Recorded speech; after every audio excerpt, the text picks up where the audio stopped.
episode, Integrated Health, Transforming Healthcare.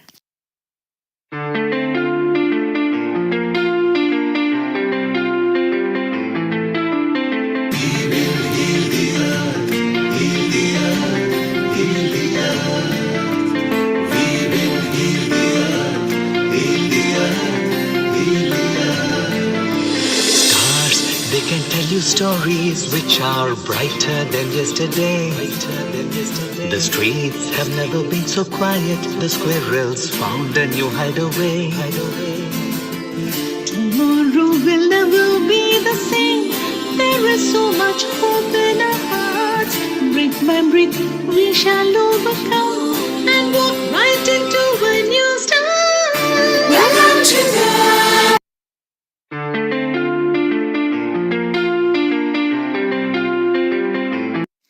Global Namaste. Please join us this Sunday on a free global online episode, Integrated Health, Transforming Healthcare.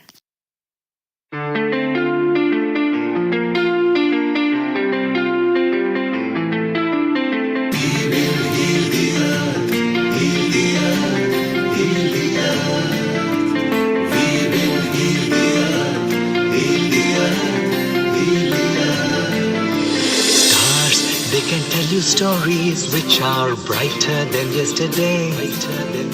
The streets have never been so quiet. The squirrels found a new hideaway. Tomorrow will never be the same. There is so much hope in our hearts. Brick by brick we shall overcome and walk right into a new start. Welcome to the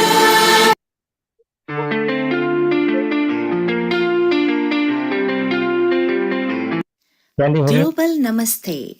Please join us this Sunday on a free global online episode, Integrated Health, Transforming Healthcare.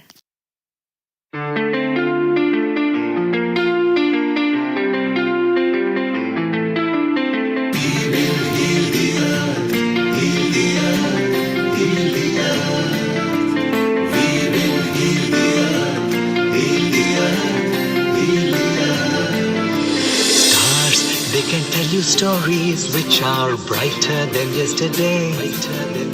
The streets have never been so quiet. The squirrels found a new hideaway.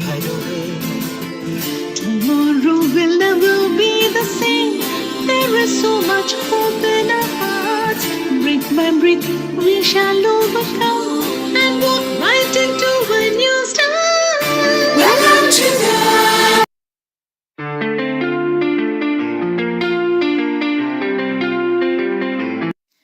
Global Namaste.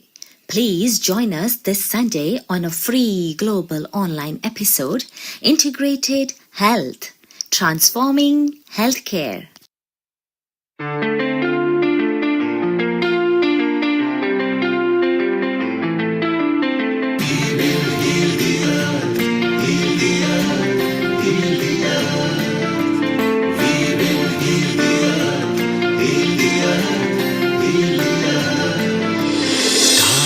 They can tell you stories which are brighter than yesterday. The streets have never been so quiet. The squirrels found a new hideaway. Tomorrow will never be the same. There is so much hope in our hearts. Brick by brick we shall overcome and walk right into a new start. Welcome to the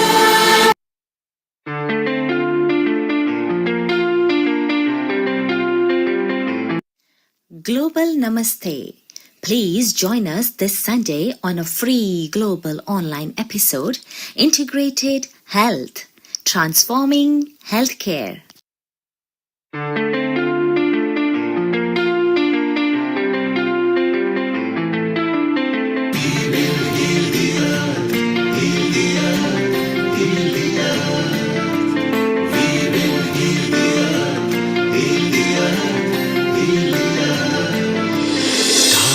They can tell you stories which are brighter than yesterday.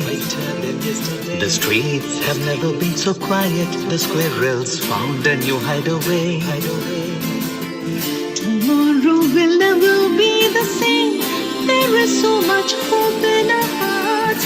Brick by brick, we shall overcome and walk right into a new start. Welcome to the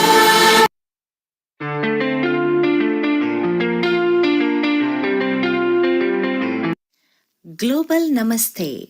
Please join us this Sunday on a free global online episode, Integrated Health, Transforming Healthcare.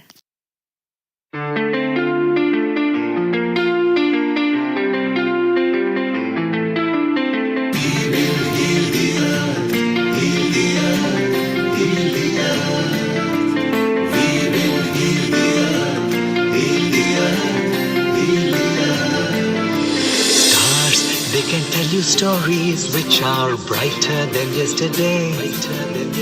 The streets have never been so quiet. The squirrels found a new hideaway.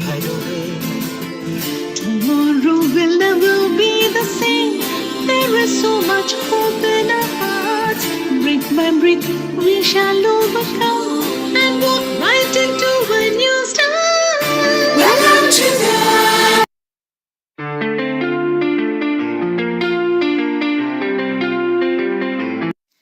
Global Namaste.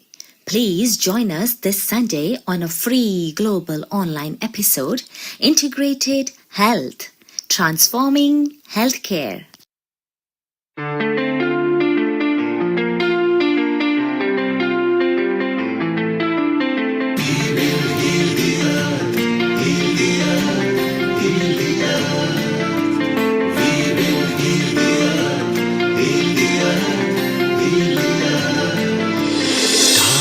They can tell you stories which are brighter than yesterday. The streets have never been so quiet. The squirrels found a new hideaway. Tomorrow will never be the same. There is so much hope in our hearts. Brick by brick, we shall overcome and walk right into a new start. Welcome to the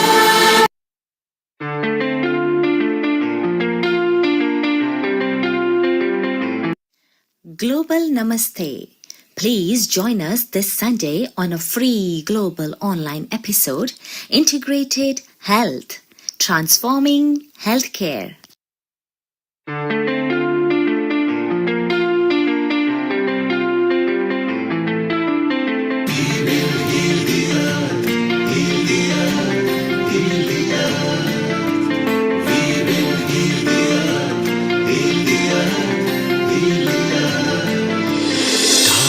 They can tell you stories which are brighter than yesterday. The streets have never been so quiet. The squirrels found a new hideaway. Tomorrow will never be the same. There is so much hope in our hearts. Brick by brick, we shall overcome and walk right into a new start. Welcome to the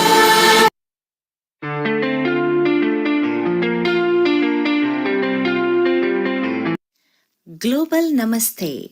Please join us this Sunday on a free global online episode, Integrated Health, Transforming Healthcare.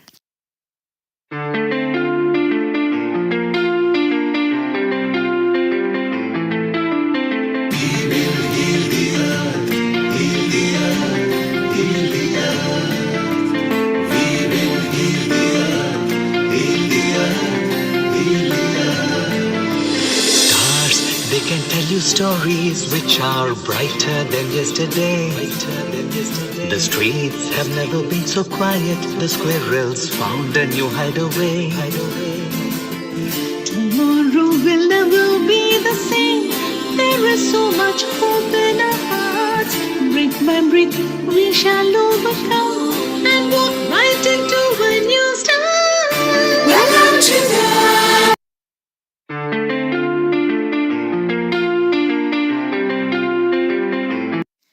Global Namaste.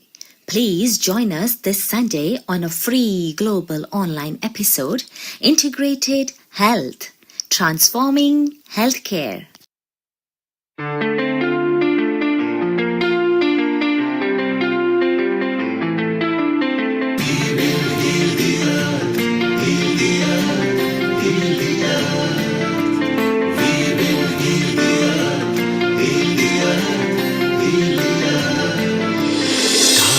They can tell you stories which are brighter than yesterday. The streets have never been so quiet. The squirrels found a new hideaway. Tomorrow will never be the same. There is so much hope in our hearts. Brick by brick, we shall overcome and walk right into a new start. Welcome to the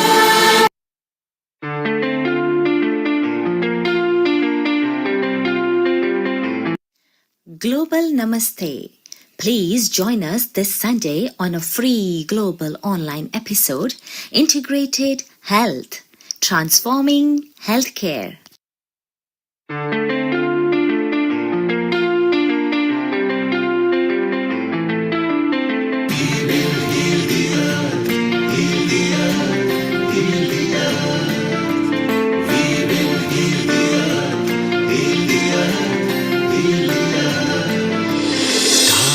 They can tell you stories which are brighter than yesterday. The streets have never been so quiet. The squirrels found a new hideaway. tomorrow will never be the same. There is so much hope in our hearts. Brick by brick, we shall overcome and walk right into a new start. Welcome to the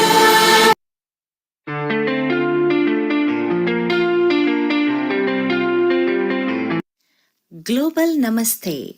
Please join us this Sunday on a free global online episode, Integrated Health, Transforming Healthcare.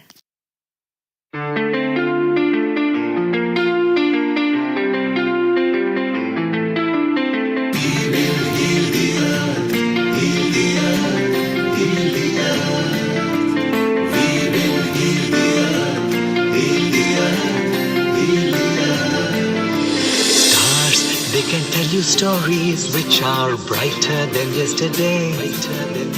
The streets have never been so quiet. The squirrels found a new hideaway. tomorrow will never be the same. There is so much hope in our hearts. Brick by brick, we shall overcome and walk right into a new start. Welcome to the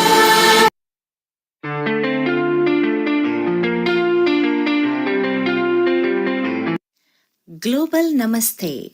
Please join us this Sunday on a free global online episode, Integrated Health, Transforming Healthcare.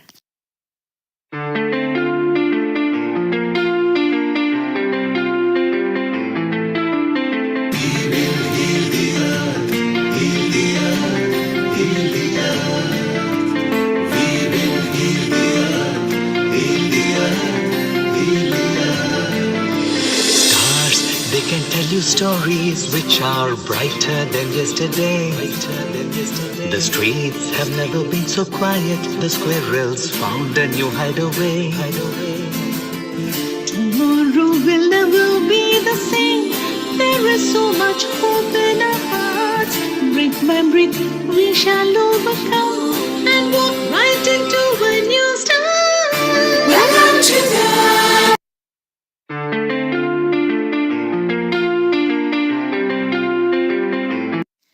Global Namaste.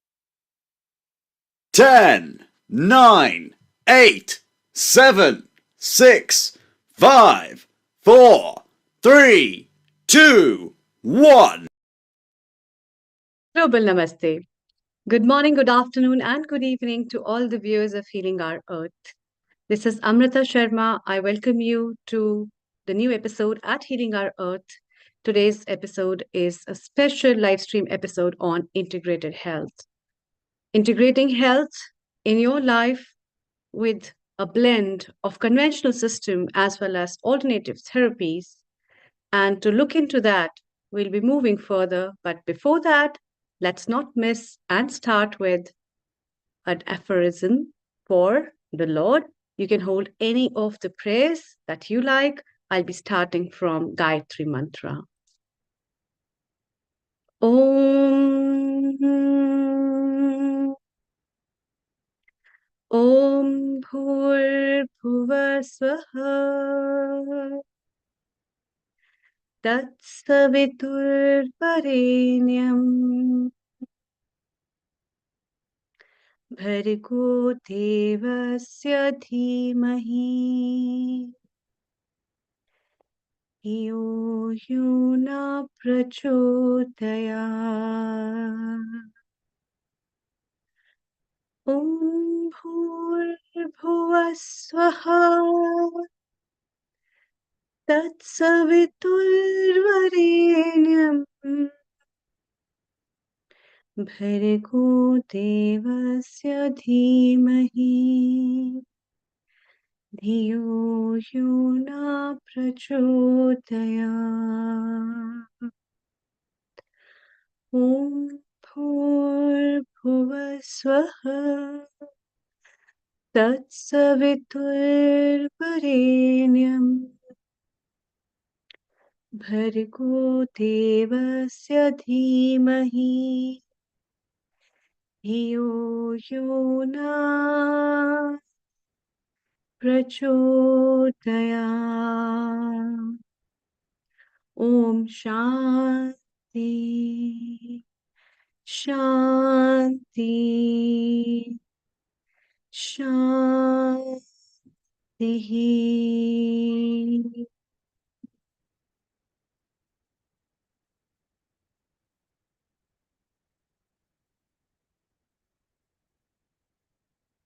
Welcome again.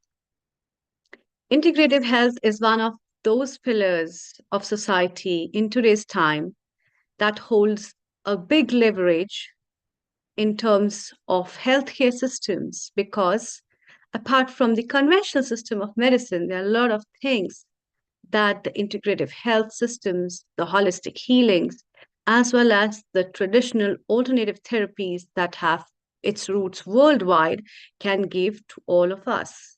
And that's why today, for this, we have our episode producer, Professor Rajeev Gupta, with us, and also our senior host, as well as yoga episode producer, Riddhi Vyas.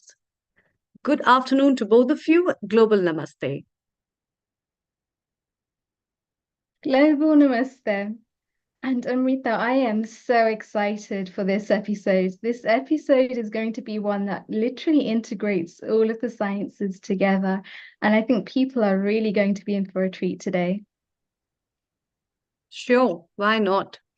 Riddhi, it's time to introduce our episode producer, Professor Rajeev Gupta. Over to you. Thank you. Absolutely. So, Global Namaste, Dr. Rajeev Gupta. I hope you're well today. For those of you that don't know, Dr. Rajeev Gupta has 30 years of experience in the NHS. He has written multiple research papers. He's also part of the British Medical Association. And it gives me a great privilege to be able to introduce all of the accolades that he has alongside being an expert in yoga, in Ayurveda, in lots of holistic sciences himself. He is truly somebody remarkable when it comes to integrating all of these different sciences together in 5 key ways. And this is the physical, the mental, the emotional, the spiritual, and the psychological. It's literally a science that brings everything together. Global Namaste, Dr. G. Thank you so much. Global Namaste, Dr. Rajeev. Global Namaste. I think it's amazing that we have got that opportunity to share how we all together put our energy, thinking, and abilities in order to heal the mankind. Healing our earth is a platform going on for years. It has done a fantastic job. And I think now is time to really leap forward onto the human mankind who has over a period of time suffered from physical, mental, emotional, social, and spiritual derangements or ill health, and how these can be put together. I believe there is a knock-on effect of each of them from one into the other, because if you have a physical disease or health problem, then that would cause a disturbance in your mental setup, and that would also cause emotional disturbances because you become irritable. Also, if you think that way, emotional disturbances can lead to physical health problems like high blood pressure, heart attack, obesity, depression, anxiety. And at the same time, if you have got what is very ill-defined spiritual health, you cannot be one with yourself, and that is the most important part of your health. So, Dr. Rajiv, all of these things that we're speaking about here each have their own place within sciences. So, I think the medical is really good to be able to diagnose an illness or a disease. It's the first step that people can actually take in order to be able to diagnose a situation, to have an understanding around it, to see what the options are. But it's truly the holistic sciences, it's truly the integrated health that helps in order to be able to bring together, as you're speaking of, the mental, the physical, the emotional, the social, the spiritual, to be able to ground somebody into the present moment, to give them a sense of hope. I think that is absolutely right. And there is so much integrated relationship between these that we at times have one benefit, and then that has an impact on the second one and the third one. So I believe that if we focus on one thing at a time and then try and bring the background, which is like currently I've done the modern medicine training for whatever, decades, but Yes. also Ayurveda and yoga, as you said, for many years, and then try and bring them together. And also homeopathy, I did even during my graduation, did a certification in homeopathy through Mavalil Homeo Mission, because I even that time believed that the modern medicine alone cannot heal or treat everything. So I think this is bringing everything together is the crux. And I think that one of the ways that this really works very well is that, as you're mentioning, homeopathy, Ayurveda, yoga, we start to look at why there is an illness, why there is a disease that's manifested, be that through inflammation, be that through be that through the digestive fire not being strong and it collecting toxins within an individual that somebody's finding really hard to eliminate. So there's several different ways in which we can then start to break down this thing of vyati, be that adijya vyati or anadijya vyati. And this is just different forms of whether we can actually see how an illness is being created in the first place. Is it environmental? Is it social? Is it genetics? Or is there something a little bit deeper than that underneath the surface?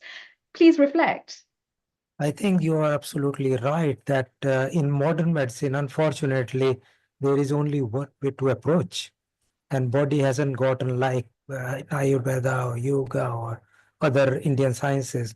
There is multiple layers like, Manomaya Kosha and then Anumaya Kosha. So you have multiple layers to reach the Atman, the center, which is the spiritual health as we were talking about. But in between that, layers of these cut through to give the happiness. Because if you ask anybody, what is the purpose of life? Each of us is born on this planet Earth for a specific purpose. Yes. Majority of us forget. We wake up, have tea, coffee, watch telly, go to work, do the work, come back, eat food, watch telly, have some social interaction, and sleep. And that is kind of a pattern of life. We do not really focus and reflect on what was the purpose of us being born here. So one of the things that really helps me to be able to link the Manomaya Kosha and the pranayama kosha together is through the breath. A lot of the times when somebody ends up being ill, be that a mental illness, be that a physical illness, it's the breath that connects it. So somebody is breathing very fast, very shallow, chances are it's only going to be very chest breathing. Whereas if somebody is able to digest, have a strong digestive fire and therefore be able to digest life a lot better, then they've got a stronger digestive fire. So even on a very simple level, one of the ways in which we can start to connect these different sheets of the body together, which is very fast and expensive in itself, is to start to break down how an individual can actually recognize that they may well be in a state of illness. They may well be on the state of stress. And as we know, it's the reactions, it's the prolonged reactions to these situations that is causing something to build up within them, which is manifesting itself as toxins. So one of the ways that we can start to focus on this is through the pranayama kosha. Yes, and prana, as more people know, is the life. Yes. And I often talk when I'm talking to my medical colleagues here is that you can put a person on ventilator to give artificial breathing. You can give inotropes, injections to keep the heart beating, but still the person dies. And that is because the vitality, the life is gone. And that's what is missing. And there is no recognition of that in the modern science, while ancient science like Ayurveda, yoga, and even in TCM, the traditional Chinese medicine, there is energy or chi, which is responsible for that vitality, which Right. is much more than anatomical structure of the body. And that is, I think, quite important to really get to a position where it's good to have acute problems. If you have a heart attack, I always say that you're not going to be doing yoga sitting at home. You need to go to hospital. So if you have a fracture, you need to go. So there are conditions where you need the modern medicine. But there is need if you have chronic arthritis, chronic backache, dementia, diabetes, then instead of just struggling to do having the medicines which temporarily control the disease process, you might get to the root cause using the other things. And that's where I am strong believer and have done work over past 10 years in order to influence connection between these in order to manifest a full picture of health or holistic health. And that may actually combine all varieties of different components of health that we talked about. So, for example, if somebody's then got a blockage somewhere in their system, then is that the thing that's basically causing something to develop on a much pathological status? So, if somebody is able to feel oxygenated, they're working on the pranayama kosha, they've got oxygen moving around the system, they're feeling happy, they're feeling vibrant, they're feeling alive because the blood is circulating properly. But the second that there's a block, something happens, the energy drops, or there's an emotional play that comes to the surface. Something just doesn't quite feel right. What's your experience on this? So that is something very important, and I think that is outside the realm of the normal allopathic or modern medicine treatment, but is so important that this blockage of energy or chi or flow of prana or oxygen or vitality, that is not recognized, but that is so important. And when doing meditation or during pranayama, you are unblocking all the channels and releasing all that so that these are blockages which we think are causing obstruction of flow of the energy or chi to the body or oxygenation, because all problems in some way or the other, although we call it collection of inflammatory cytokines, NF kappa beta or interleukins, they all are triggered by something. And what is that trigger? We don't know. And this could be the trigger, the blockage, the lack of oxygen, the lack of chi, lack of energy, all that can be the problem. And I think it's important to unblock it. And I was just reading a little bit about when digging deep into it, like yoga.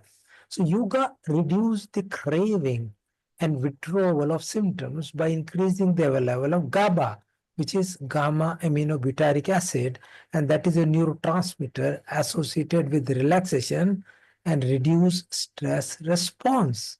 Right. It is so good, and this is not explained to average person, and therefore half of them do not believe in all these alternative and complementary therapies, which are extremely good for self-efficacy and self-management of many low-risk conditions and preventing the relapse of many of these diseases. So a lot of the times now, Dr. Rajeev, we're living really hectic lifestyles. We've got so many roles that we're playing. So we might be a mother, we might have children, we've got to do the housework, we've got to do the work when we get to the office. So we're continuously on this pedestal, so to speak. We're continuously going around, and it almost becomes like a rat race where we just don't give ourselves a chance to breathe. So when this happens, a lot of the times, it's not the situation itself, it's our reaction to that situation. And when we've got several situations which we aren't processing, so we're not grounded, but we just keep trying to firefight. We keep trying to go around and find a situation, find a solution to the situation that we're in, but we don't give ourselves time to process. So there's all of these mental and emotional blocks that happen because we haven't given ourselves that time out. Yes, I think that is so important, that being different parts of a human being in different roles. It's so important that we think, cut off from this, think, reflect, and see where we are and what is the impact of our daily activities, and how we can pause it in order to resurrect the life. And I don't know whether Amrita want to say something, as you mentioned about being mother, being professional, doing activity and everything else out. How in practical life you think you tie together, and then what is the role of thinking, reflecting, connecting to universe, which is the theory from Ayurveda? Yeah, thank you, Dr. Rajiv. That's a very beautiful question and a very practical question also. And I think as a role of an individual change with as his or her age advances, and as his roles are become very diverse, with an experience of understanding of life is also very important. And that's why the key role of Ayurveda to talk in terms of understanding you as a human being first, and your role and responsibility to take care of yourself, and to understand how important this body as a temple from God has been gifted to you, will harness the well being state in your mind, which are not only some goody thoughts that people talk about, but they are basically bringing a more positive, optimistic approach to live life. As you said, to get up in the morning, and the purpose of life, despite of just bringing drinking up a cup of coffee or a tea in the morning, is much more than that. And that's what is the emphasis that integrative health systems are bringing, or the traditional health systems are bringing, because it is not just about eating, drinking, doing certain things, but it's much, much more than that. And that will harness your well-being status to be potentially capable to take up the key roles as a mother, as a worker, as a professional, as a companion, as being you yourself as well. And I think an approach to understand and educating the society in that norms will help people a lot, rather than just living for earning some perks in every day.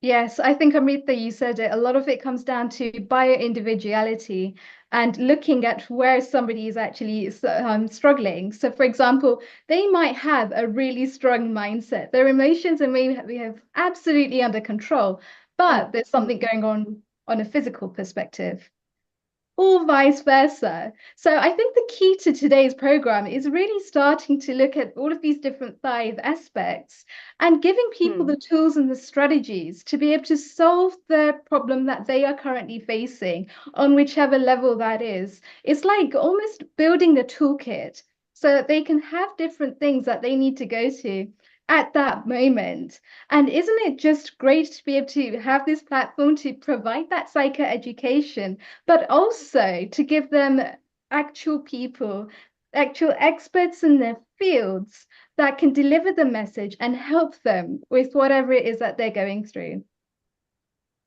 True, absolutely true. So it's good, Riddhi. We have a beautiful girl from Israel as well, Rena, with us, who is very close to me, who practices yoga. And I think it's one of the tremendous thing that she is giving an example of staying optimistic despite the war times in our country, who she's making people stay happy. And all these things are the vital aspects of what you, me, and Dr. Rajiv have been talking about. And let's hear from her what she has to say with her message on what is special about the women and her tips. Global Namaste, Rena. A very good afternoon and good evening to you, if Global it's Namaste. there. Yes. Global Namaste. Thank you, Rena? Dr. Gupta, and the whole Healing Our Earth community, all the listeners. So, what And have you to say on the conversation before you move to your own tips? I would say that probably you were one of the first people who helped me to see that health and taking care of my health is more than just about taking medicine or more than just about the food that I eat. And that it's really like you were my first introduction to Ayurveda. So it was the first way that I understood it's really about a holistic lifestyle approach. And in my own personal journey, I have one of the things in my journey was studying integrative nutrition and health, and that allowed me to dive into that understanding much more in depthly. Thank And you. Well, Did you find, Rena? what? Did you find a huge benefit or step benefit? How did you kind of saw the benefit? How did I? What was the maximum impact? What was the thing as you went into it? Say, for example, from traditional to Ayurveda or different way of life position? Yeah, I would say I'll try to keep it short, but like I lived in Vietnam, and when I lived in Vietnam, I had a near-death motorcycle accident, and I didn't realize how severe the motorcycle accident was, and I was living with unconscious and unprocessed trauma for 7 years. So I only realized about 2 years ago and have since been able to do a lot of healing work on that. In those 7 years, I had a whole host of symptoms that arose, including depression, PCOS, orthorexia, unhealthy eating patterns. I was in a marriage that turned abusive. And in that time is when I studied integrative nutrition and health.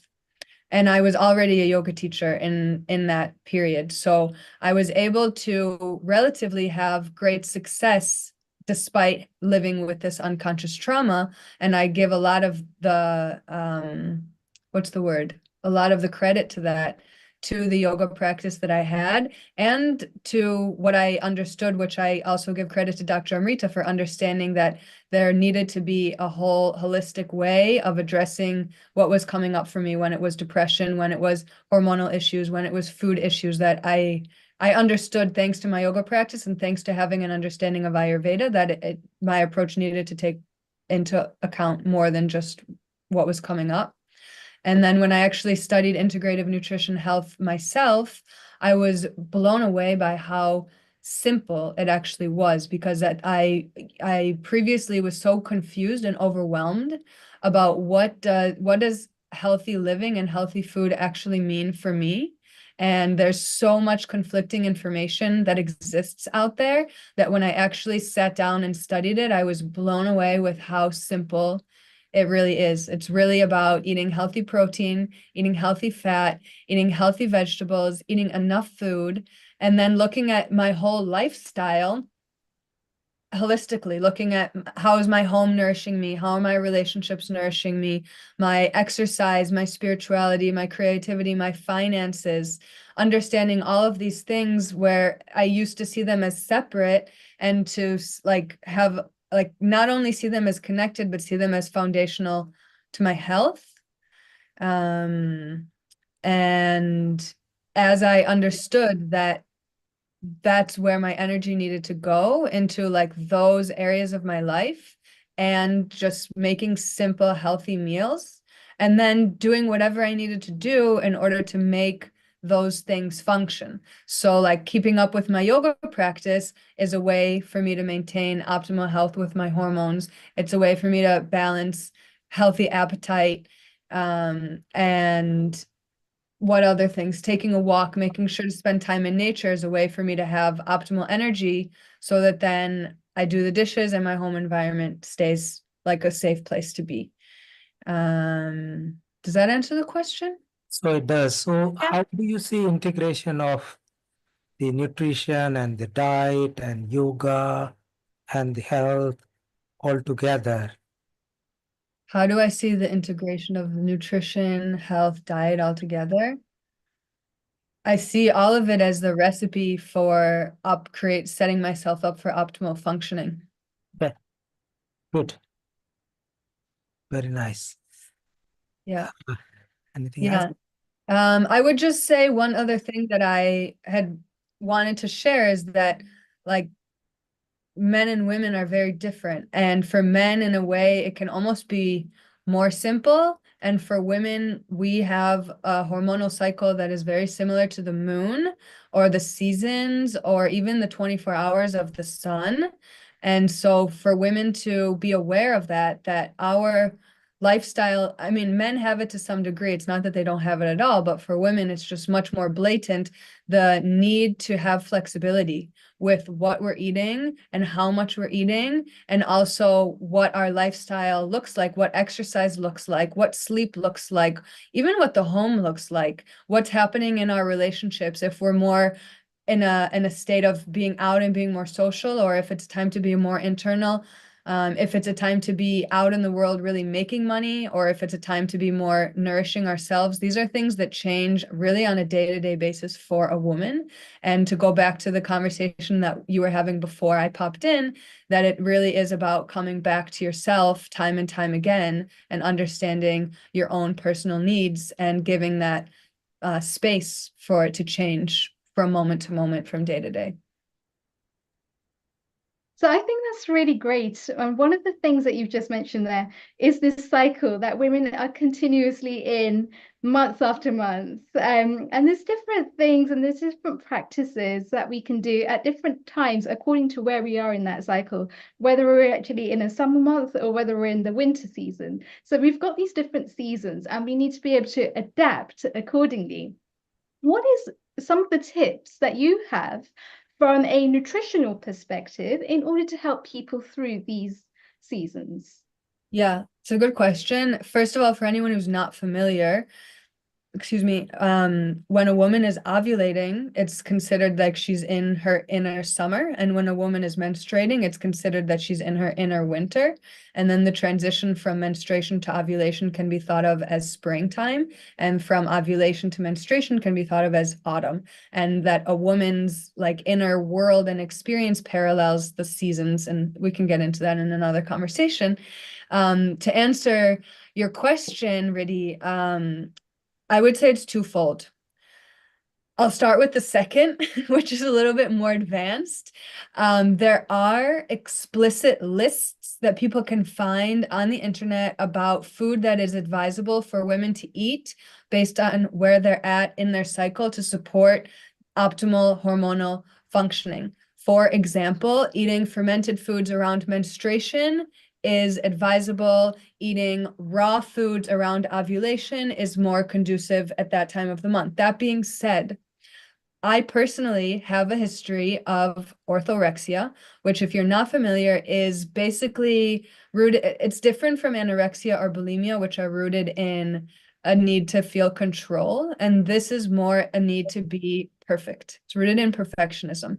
So for someone like me, it can be a little bit dangerous to look for those standards. And like there was a time a number of years ago when I actually printed a list. You can find it online. Alyssa Vitti wrote it. She's a wonderful woman. And I found myself then being a little bit too strict with those guidelines and like not eat, like it was like, oh, if I'm in my inner winter, I'm not going to eat a salad because that's going to harm me. But like, if that's what I have to eat, it's better to eat the salad than to not eat anything at all. So like I started with I said it was twofold, and I started with the more advanced, and to scale it back a little bit for like the general public, for the average woman, and I would consider myself in that category. What's most important is that we're getting the nutrients that we need by eating healthy protein, healthy fat, and healthy carb. And there's so much misinformation out there about people who think they can entirely cut out one of those food groups and still get everything that they need. And it's just not possible. So it's about like simplifying it. You need healthy protein, you need healthy fat, you need healthy carb. If you're not sure what that means for you, find a professional who can help you figure it out.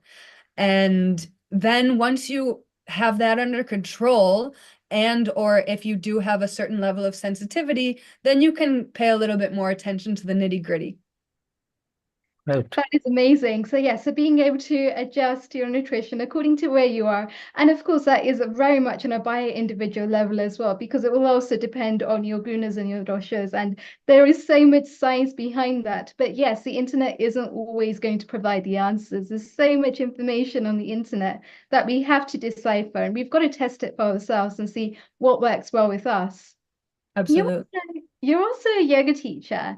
And one of the things that I get really excited about is helping students during the different cycles. So give us a little bit more information on how you would actually build up your yoga practice for somebody that is at the beginning of the cycle compared to somebody that's in the ovulation stage.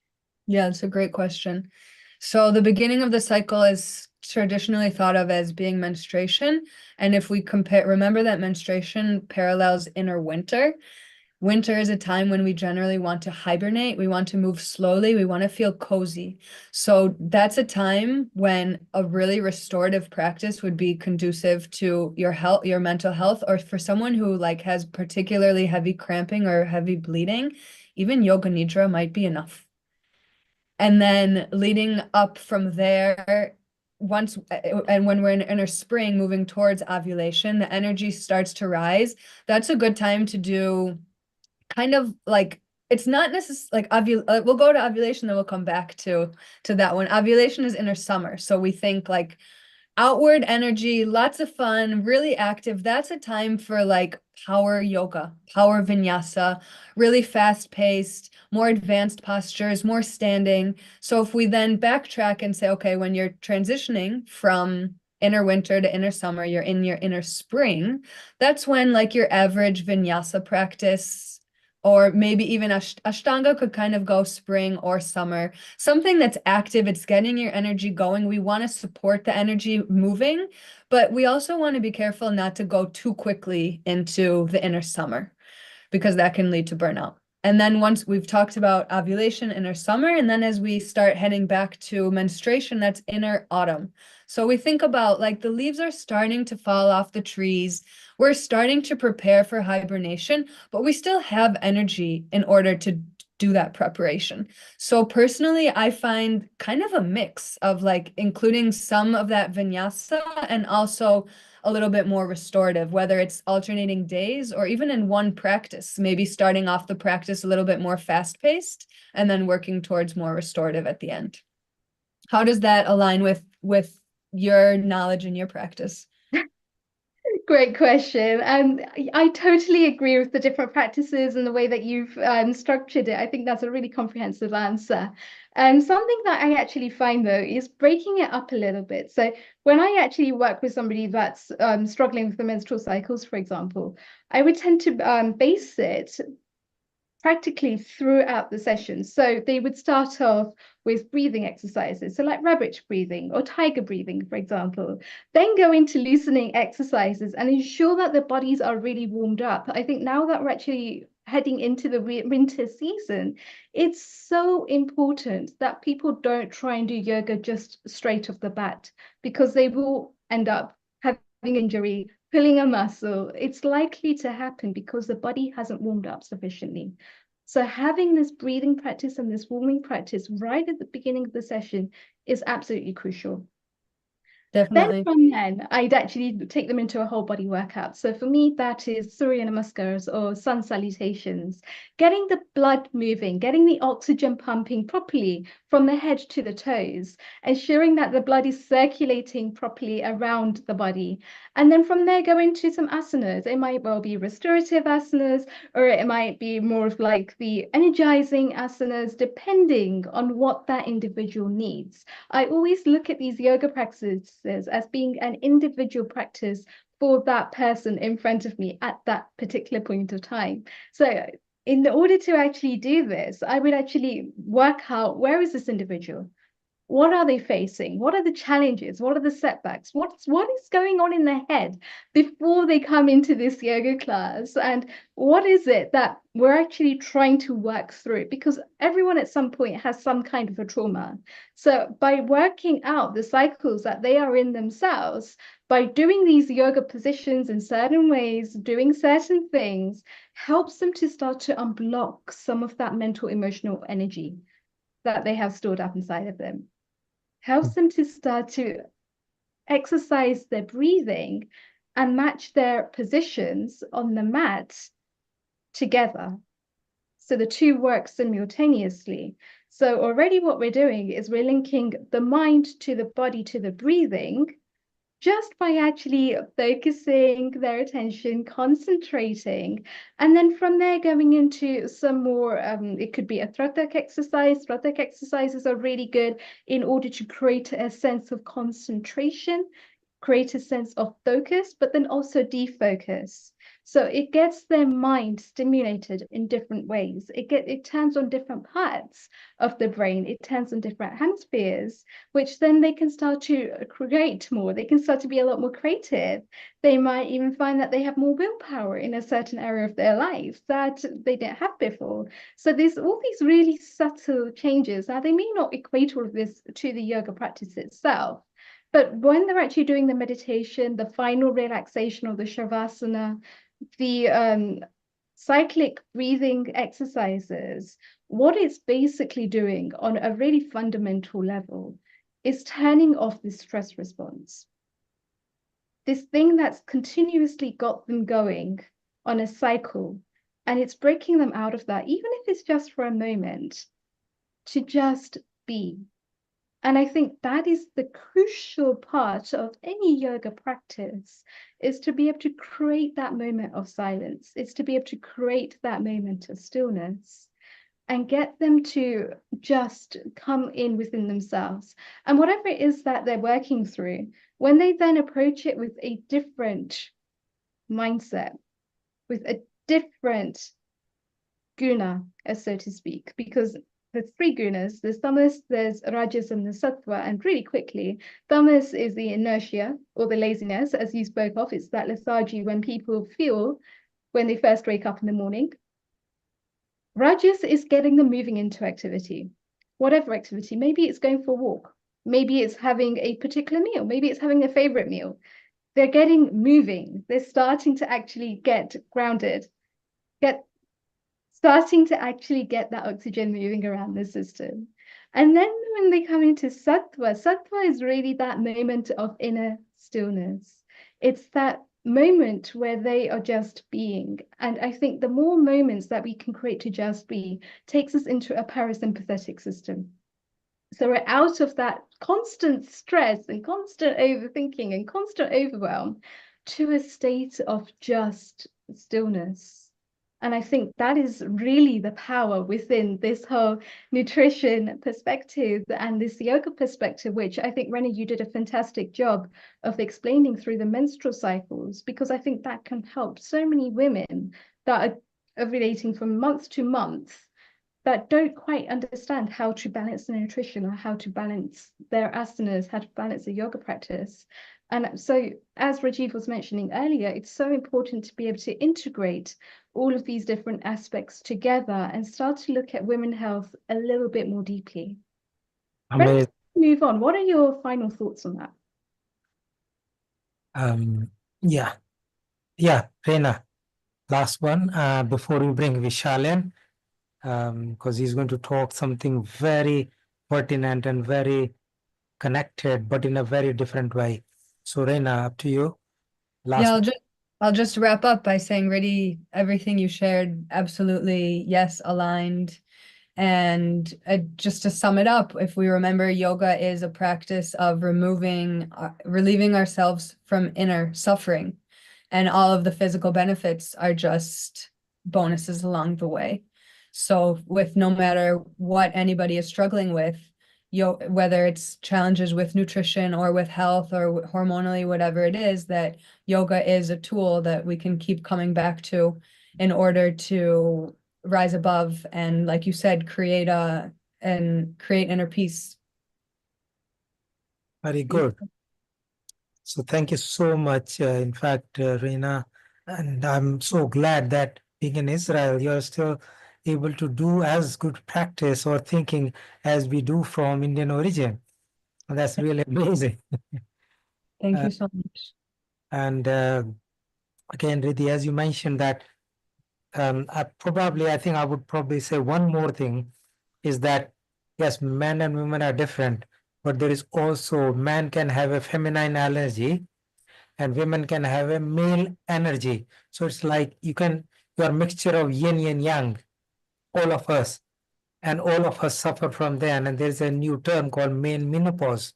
So men also go through that because all of our body, although structurally different, biologically and spiritually, they are same.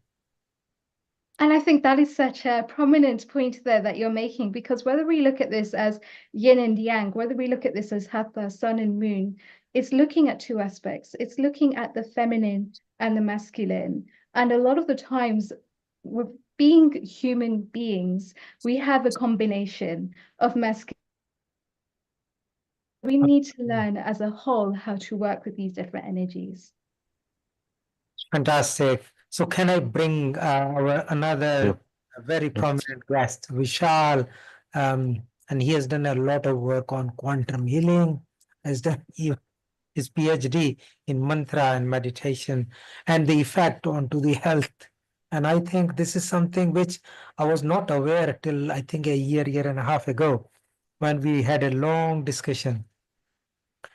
And although I had this concept of spiritual health in my mind for 10 or 12 years now, but finding the sound scientific basis for that was very difficult.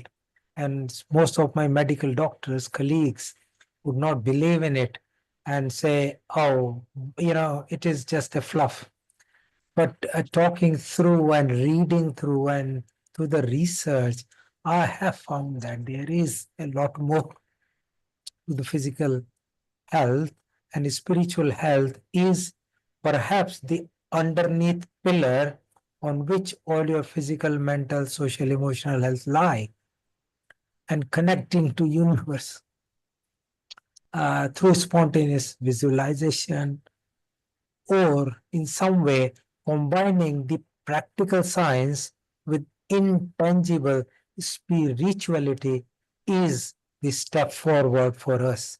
So with all that, Vishal actually has got a mastery on it, and I think he's going to share his thoughts in next 10-15 minutes or so. Over to you, Thank you. Vishal. Thank you so much. Global Namaste. Thank you so much, sir. I'm really humbled by the introduction that you chose for me. I'm really humbled. I'm just a humble student of the quantum of the Vedanta. So, and this Vedanta is not, it's not on the religious thing, that it is not only with the Hindus, it is with everything. And with my limited, it has just been around 3.5 decades that I have been practicing it. So science existed, the quantum existed before me, quantum will be after me. So I'm just a humble student somewhere in the in between. So I'll just present as what I could basically decipher. So my thing is, I'll I'll I'll try to put it through a metaphor. The flow of the wind is not dependent upon the sway of the trees. Whether the tree may sway or not sway, the wind will be blowing. Likewise, we try to understand mantras, we try to understand azan, we try to understand the the cathedral, the ring of the bell by sound, but it is not so. The sound is one of the manifestation of that frequency, the frequency which is being generated there, and it is resonating with the internal body. Like the previous speaker, the previous expert had been speaking about, at length about yoga. What do we do in yoga? We basically change the breathing pattern. When we change the breathing pattern, the quantum changes, because the breathing is changing, and the supply to the major organs, including the central nervous system and the brain, it changes. When the breathing changes, the firing of the neurons, the flow of the energy, the invisible energy within us changes.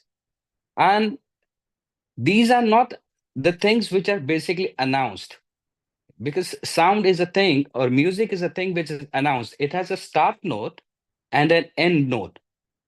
But in the mantras, in azan, in the chorus, in the churches, in Gurbani, any religion, it has a scientific thing. It basically, it's a spiral thing. It keeps on, like the Boson's particle.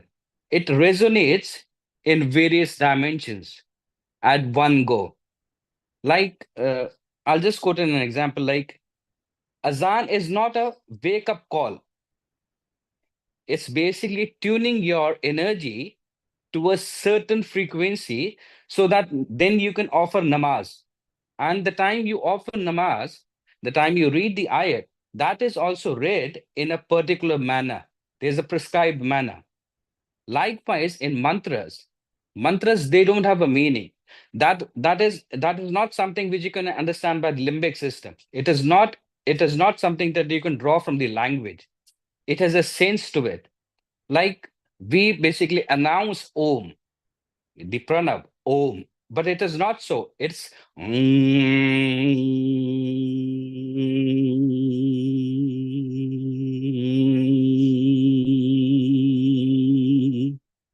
likewise, I can continue. So it is not that the sound would end. It is my lung capacity which will vary. But to announce this nad, which is omnipresent, and it is unending, because there's no start and there's no end to it. And it is not only with Om, it is with Azan also. So it is something which is recoiling. It is resonating to and forth, to and forth, to and forth. And like any particle, it is resonating it at various dimensions. And to study as to how a particular individual will vary and what kind of frequency that individual should do, that is understood in astrology. Astrology is not a fortune telling science. It is basically a pictorial graph of how the energy is. Like, we have PETs, ECGs, scans. So astrology is not a fortune telling science. It is a pictorial representation as what the energy is. Now, how you can manipulate it, how you can change it, it varies from individual to individual. Like in an OPD, you would have 10 patients coming suffering with fever, but you cannot prescribe the same medicine to each of them, because the root for the fever is not the problem. What causes fever would have different reasons for each individual.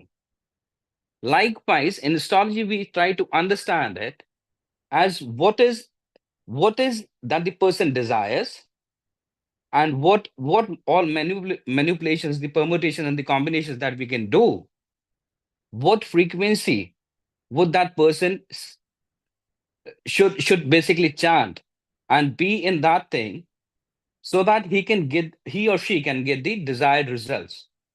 So this is basically based upon the quantum. Like Shiva, in unfortunately in distorted form, it is presented as a human caricature. But Shiva is a analogy. It is a connotation in Sanskrit, which says which is not, but without there is nothing. So it is like we don't know the zenith, we don't know the end of the universe or the multiverse. It is ever expanding. And which direction we don't know. And that is what the representation of the raindrop is. It's in a spherical form. The time we light up a candle, what is the flame? In a spherical form, because that is how the energy is. And what is Shivalinga? It's a spherical form. If anyone stands straight and has its arms touching its the thighs, what is your shape? You're also a Shivalinga.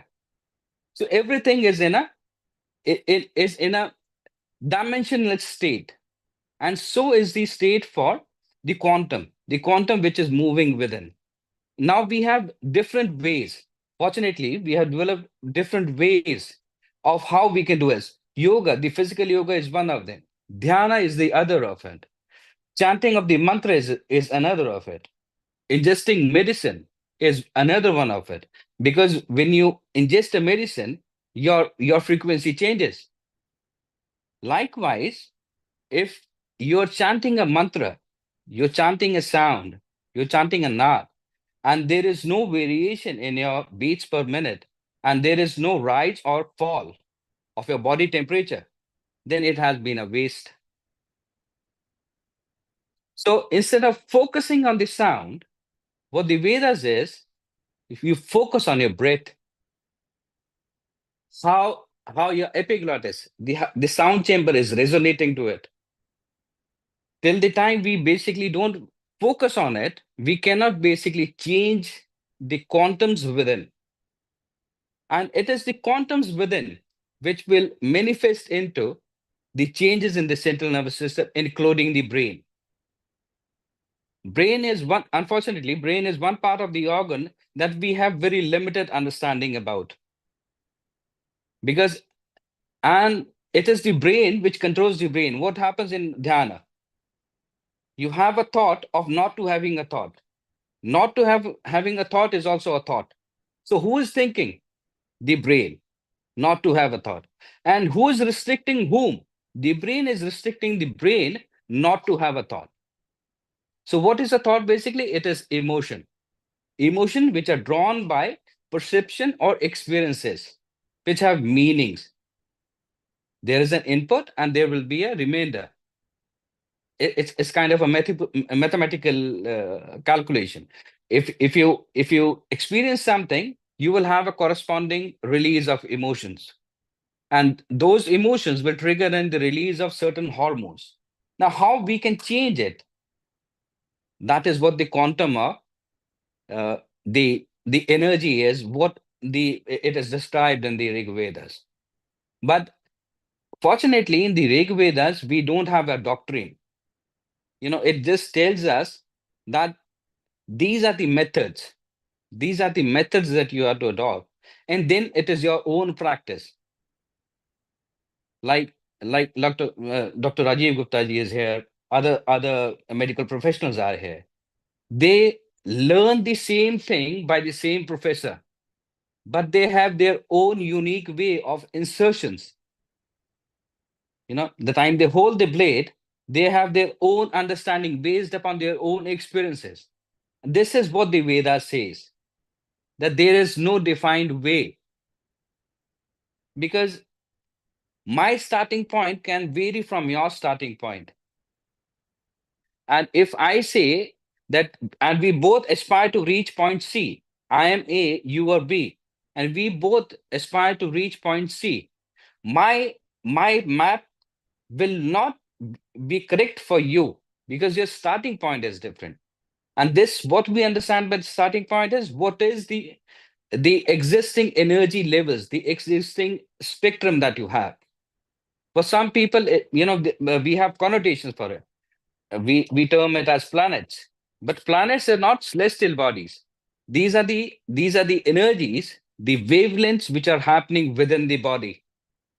It is not something which is uh, it would be childish to say that the uh, Jupiter planet, which is thousands of miles away from us, will have a different effect on you and me if we are sitting in the same room.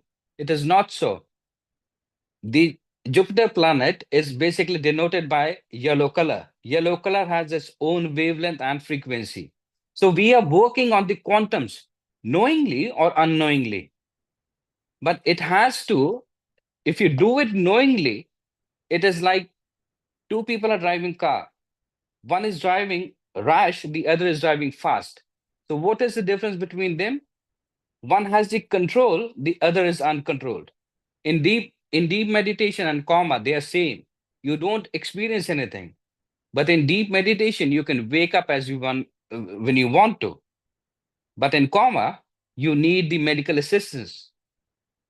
So if I make sense to you, this basically is how we know how to control what we have, and then basically form a new form. It is like a potter, a potter who's making a pot out of mud. The potter would basically let the mud expand, but not allow the mud to tear. If that makes sense to you. So it is basically we are trying to make something with what we have, and then thereon go further from there. So it's a unending practice. So, what would you say a message to our audience who are available here or like YouTube Live, Facebook Live, Periscope, and other media, Yeah. that one or two things they can do different from today onwards in order to awaken this inner Vedanta or whatever, the quantum, in order to achieve a better health and add a better dimension to health? Yeah. So my submission to all the esteemed audience who will be listening is this: they should try and incorporate some exercises which will strengthen their focus, and they can do simple exercising like we drink water.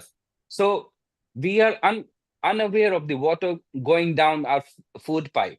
So when you drink your water, try to focus on it and see it traveling down your food pipe and reaches your stomach. By this way, you'll better your focus and focus on something which is moving inside your body. You can do it. It is normally suggested to light up a candle in a dark room and then try to focus on it, but that would be taking away the focus from you. The endeavor is to get your focus back into your own self. I Okay, so understand. Instead if of if you do this, bring it sir. inwards and bit of mindfulness. Yes, sir. So you're aware of what is going the water from here to here to here to here and traveling across the body. So Exactly, sir. Exactly, sir. it's wonderful. So I think we are just almost in the time. So it's amazing to have. I think we have Anjali Agarwal from India, Hyderabad, to come and share her experience with us in terms of the health and disease, the departure. But before putting that, anything, last moment, one or two sentences from each of us who are on board here. Vishal, Pridi, Amrita, and then we get Anjali. I think Michelle actually sums it up beautifully, which was awareness. Comes back to being aware of the present moment, being mindful of that thought or that emotion, that's driving the current actions and driving the current behaviors that we're feeling in at any particular moment, whether we're thinking it, whether we're feeling it, whether we're being it, whether we're doing it. It all comes back to presence. And that presence mindfulness of just being able to feel, even for a second, that trickle of water that's going from the mouth down into the stomach, and taking that analogy and applying it in our day-to-day lives. Whatever we do, let it be a meditative action. Whatever we face, let it be a reflection. You get back to Amrita. She want to say and then introduce Anjali. Yeah. Thank you very much, Dr. Vishal. This Thank you. discussion has always been a very vibrant discussion, and as I'm pursuing my PhD from Indian Knowledge System of Mental Health Applications from Indian Institute of Technology, we have a complete department that is dedicated to mantras, meditation, as well as the study of cognitive behavior, mental well-being on the people like this. And I think this is also a very important discussion where a lot of mental well-being things are in addition to the connection of the roots of our Vedic system and the Vedanta philosophy. And a lot of researchers and students have been working not only from India but globally, have come together on board to talk and discuss about consciousness and consciousness healing in terms of the Vedanta philosophy and Indian perspective, as well as a domain of perspectives where the energies collate, and the connection of that in combination with the cure of the diseases, not only on physical basis but on mental basis also. And as well as, I think, uh, NIMHANS, the National Institute of Mental Health Studies in Bangalore, has a lot of work that they have done on sleep orientation and the effect of these mantras, meditation, and work. And it is really a good way where people can diversely look into a lot of things and great get a better domain to work on it. And yes, that's what I have to say about it. So I it's a would I good would just like initiative. to Thank you answer, so if you much. may allow me. Yeah, yeah. Yeah. Okay. So the concept of this the beach mantra quantums is basically we can even change the way the thoughts are. The Yeah, difference between a normal person and a convict is only the thoughts, yeah. and thoughts have always been something which, for over the centuries we have assumed that they cannot be changed. That's why the concept of prisons and jail is there, because the only Hmm, difference between the person on one side of the wall of the prison to the other side of the wall in the prison is only hmm, thoughts. Biologically there is no difference, it is only thoughts. And we hmm. can change the behavior of the thalamus by this quantum. I'm stretching one more thing came to my So, mind.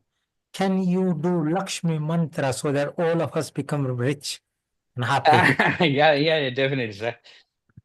Definitely. Yeah. So I would just like to request you, if you can close your eyes.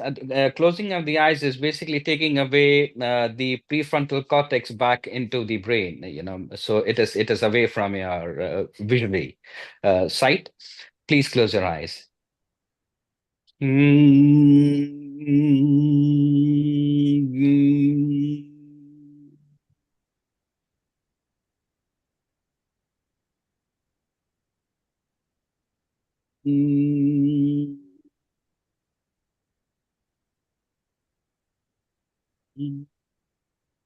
So this is just one part of the chanting, sir. There are other frequencies which are there the time we chant this Shri mantra, and I would like to present one more. This is on a Dream, cream, something like that. okay. I'll do that, sir. Please close your eyes.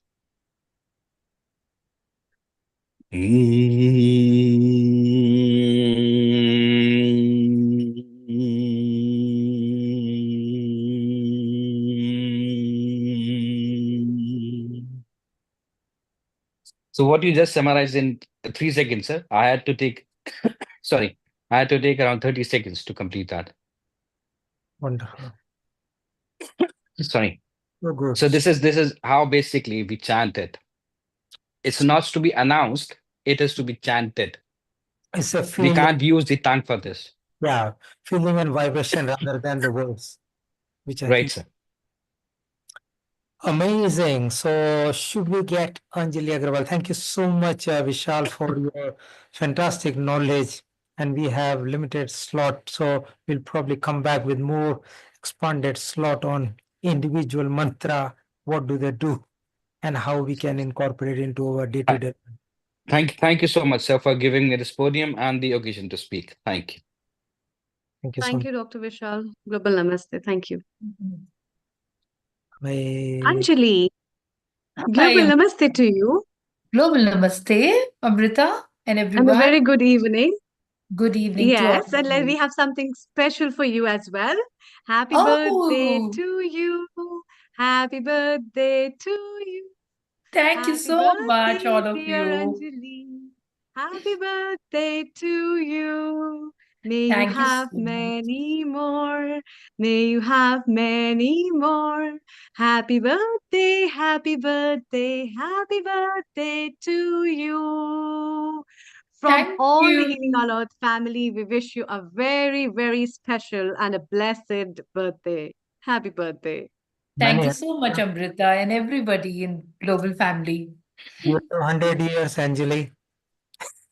Thank you Healthy so 100 years, Dr. Rajiv. Healthy 100 years. Yes, 100 With years. integrative health, that's very important. I have this because my car number is R100 GUP. That's why, Okay. because 100 You are aiming for the 100. is a good milestone. And then we can add another 100 after that. Oh. Yeah. Yeah. So, Anjali, how do you look at life as your birthday has come? And how do you look because you're a physiotherapist, you are a motivational speaker, you are from the field of enhancing women, as well as you work on lifestyle tips for people. So, how do you look up to this birthday of yours?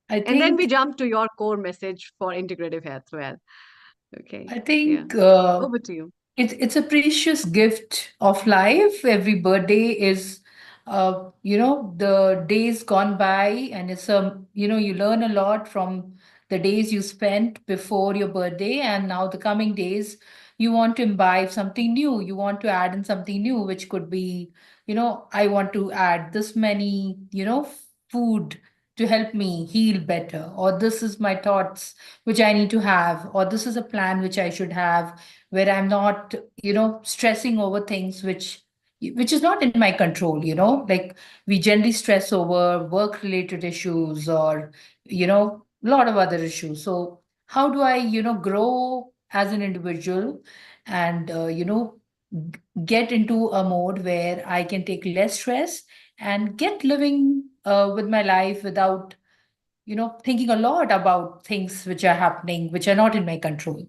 So this birthday was a beautiful awakening for me.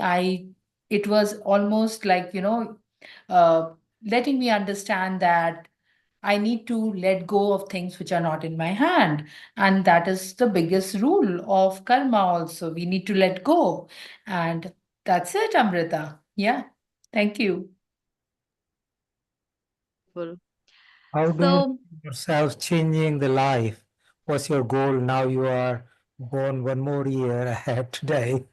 What do you want to do next 1 year? And what do you want to do it for you? What do you want to do it for community?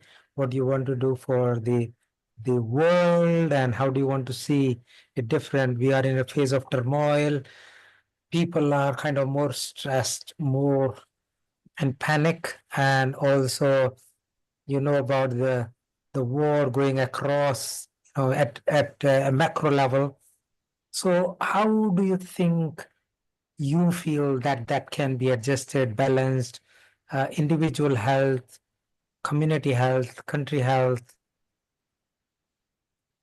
I think we all have to take the credit of our health in our own hands. So we are the masters of our life, and we need to color and paint whatever colors of, goodness, health, lifestyle we can add from our end.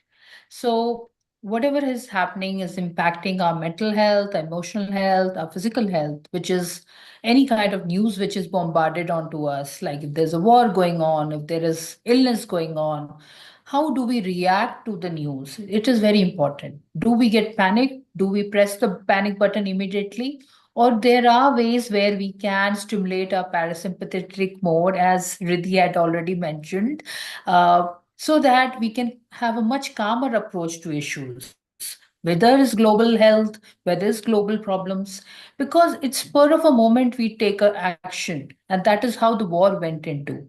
We can always help to stimulate the parasympathetic mode for every politician or every healthcare worker or every individual, which helps us to take decision in a more conducive manner, and which will not let us go into, that property of destruction. We need to become more constructive rather than destructive in nature.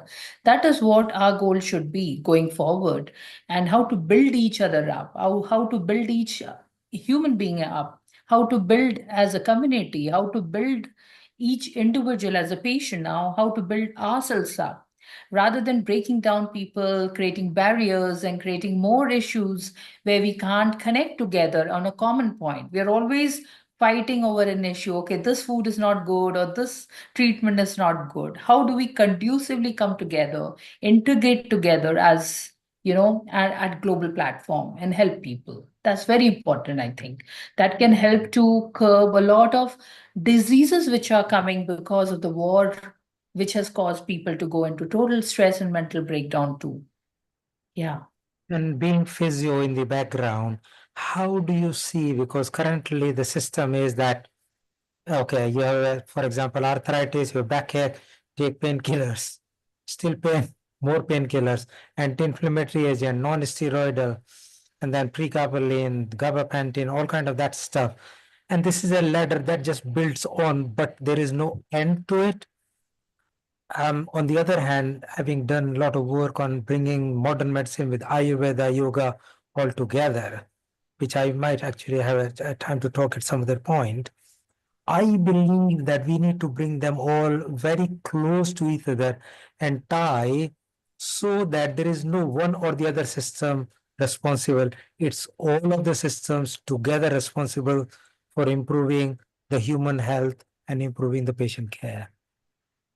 Absolutely, Dr. Rajiv, absolutely. So, as a physio, our goal is to get mobility in for our patients with arthritis. They are, affected with day-to-day chores not being able to be, they find it difficult holding a cup or opening a tap, opening the door on their own, or even walking few steps on their own because of the deformed joints. But we have to understand the core issue also starts from the root cause analysis, which many of us are not looking into. When we look at autoimmune condition, why is the body attacking our own cells and becomes the enemy for itself?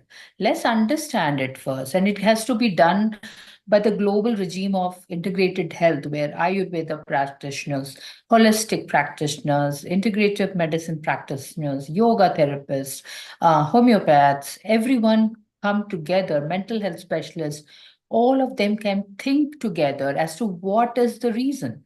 Now, the autoimmune conditions can be because of our environment, because of the chemicals which we are absorbing day to day through our processed foods.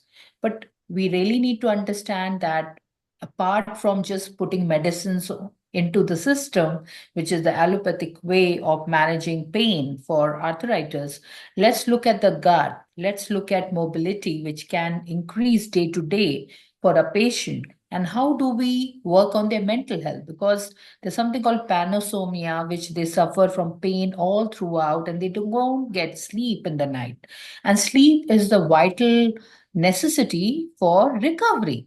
We recover when we sleep, and when we don't get sleep, that's when we see patients are not faring well. So among my patients, like, spondyloarthritis or even ankylosing spondylitis, the key thing I look at is vitamin D. Your vitamin D is your sunshine vitamin, and we are not sitting in the sun. We are not moving around in the sun. That's one thing, which helps to build the T cell immunity, which can help to defend our own body, not to attack our own bad body, which is your vitamin D being so important. And also the diet, which is rich in anti-inflammatory diet. How do we get a good mental health, connection with mental health specialists? How do we incorporate yoga into it so that patients joint are always supple and always flexible and always mobile? So Dr. Rajiv, as I said, it's integrative. It we have to go that route. Otherwise, medicines are having a side effect and they have effects on the liver and the kidney. We know that. So we really need to look into getting us all together. Yeah. Wonderful. I have written like a couple of books which I have just put in here, and they might put on Facebook and rest of the stuff. And what I believed at initially, I thought that yes, this is scientific evidence-based way. But as you said, and as I believe that these are things, there is evidence base, we just have not explored or not explained it properly. And there is nothing that can survive on its own. So Ayurveda alone would be difficult to survive. There is yoga alone, or acupuncture alone, or physiotherapy, or diet therapy, or nutritional therapy, and I even call hypnotherapy, dance therapy, music therapy, art therapy. They all have their role to play. Why don't we bring them together like an orchestra? Obviously. Where this can be symphony, music, amusing, and the best benefit can come out. Right. So Tai Chi is very important. Tai Chi, it's beautiful for strengthening your joints, slow motion, meditative motion. Dancing is so good because the Indian classical dance forms like Bharatanatyam, Kathak, or Kuchipudi, these are very beautiful movements with, mudras and eye movements, which help to build up proprioception and coordination. Very essential to build the muscle health of anyone. And I think these all should be incorporated, just not the pill in the box. Amazing, amazing. So I think that's fantastic.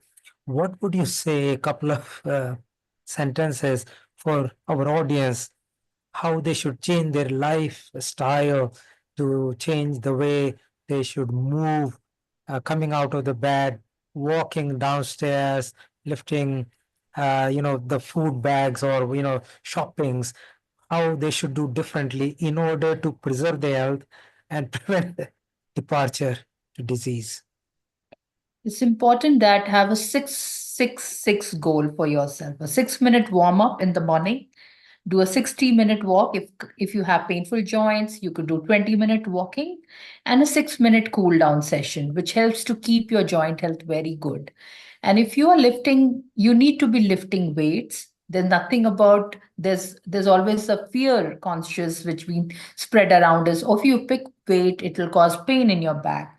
But if you pick weights, it will really help you build muscles also and will help you fight any kind of chronic pain issues too. So you can use braces if you feel your wrist joint are very painful. You can have a wrist splint, you can have a kneecap. All these can make your life easy, and you can at the same time do things which you find difficult to do. So there are so many assistive devices now to open the tap or open the doorknob, or even to pull your shoes up into your and the socks, pulling up the socks. All these can be used as an assistive device. But at the same time, I want is, let's not go till the assistive device. Let's prevent it. Let's cure it from the root cause protocol also. Amazing, amazing. Thank you so much, Angela. Thank you so much. Before bringing Dr. Abdul Muttalib Khan, who is going to talk about reversal of diabetes and dermatology conditions, which is again a minefield.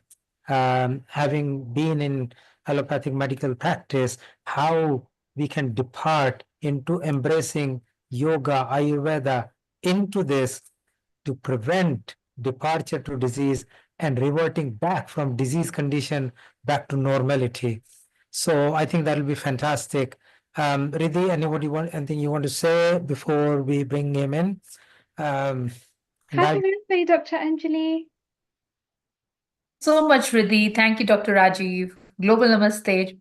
Take care. And Take I'm just care going and to say bye. that it was actually a really good summary there between the different sciences as well.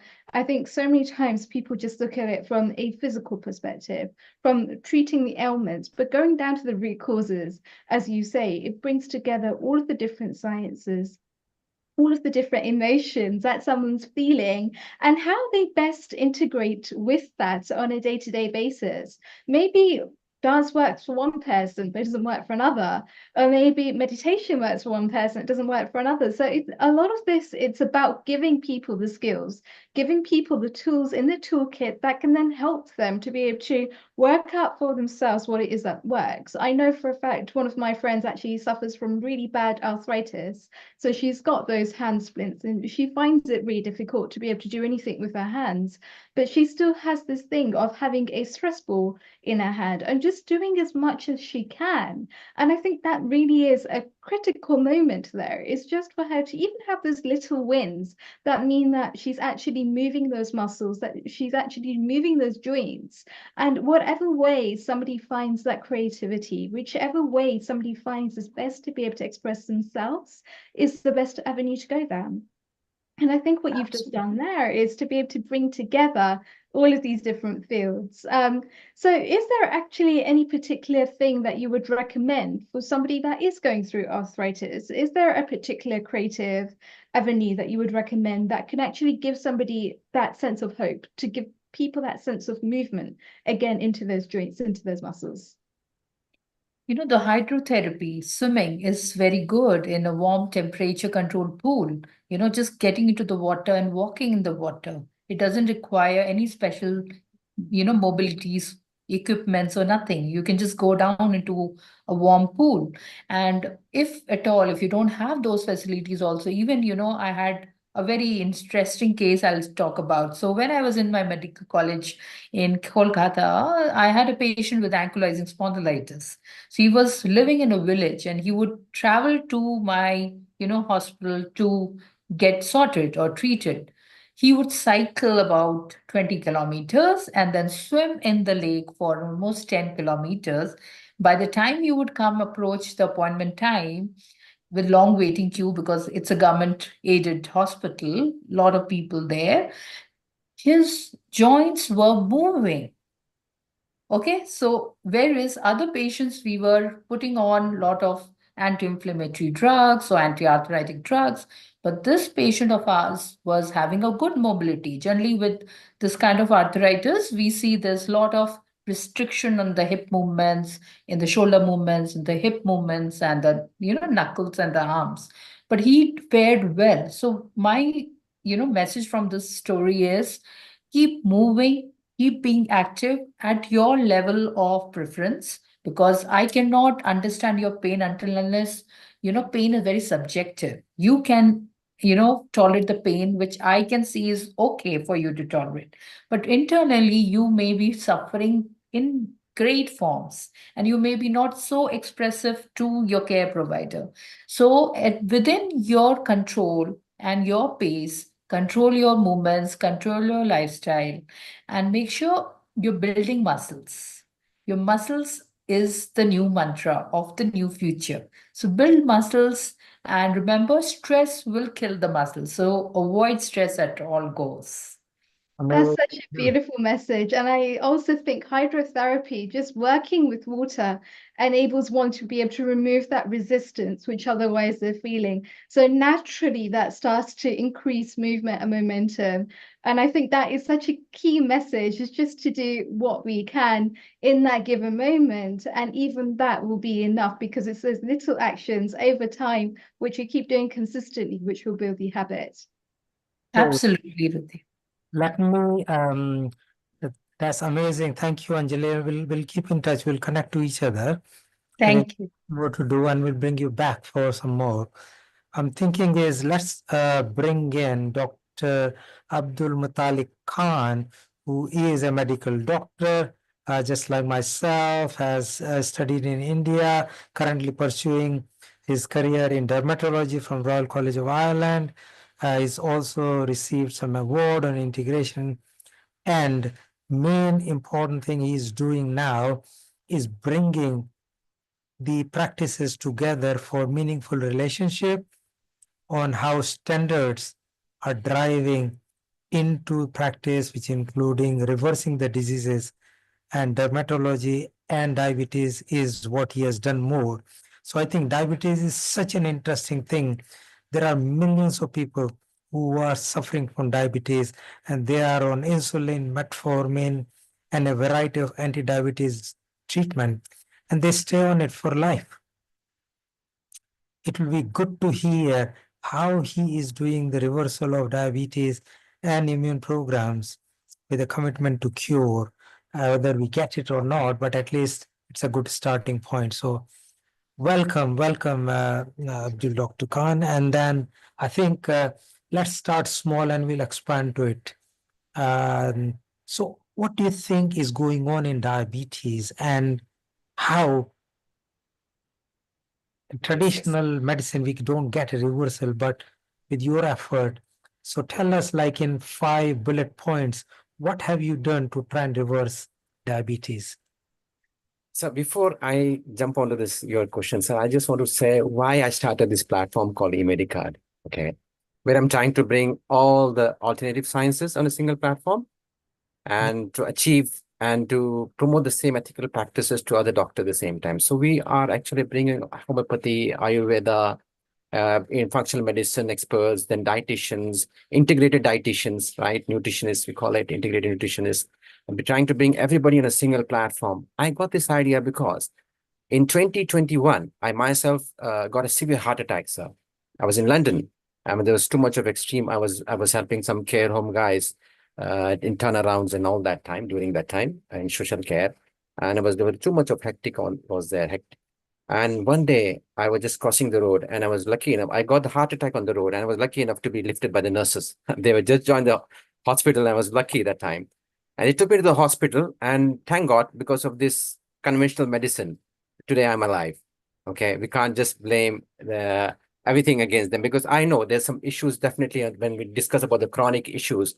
So initially I was completely given the medical aid, what was needed. I was put on STK. I was given STK. Then they decided to put me to do some angioplasty for me. They did angioplasty and they put 2 stents on me. And after that, they put me on 9 medications.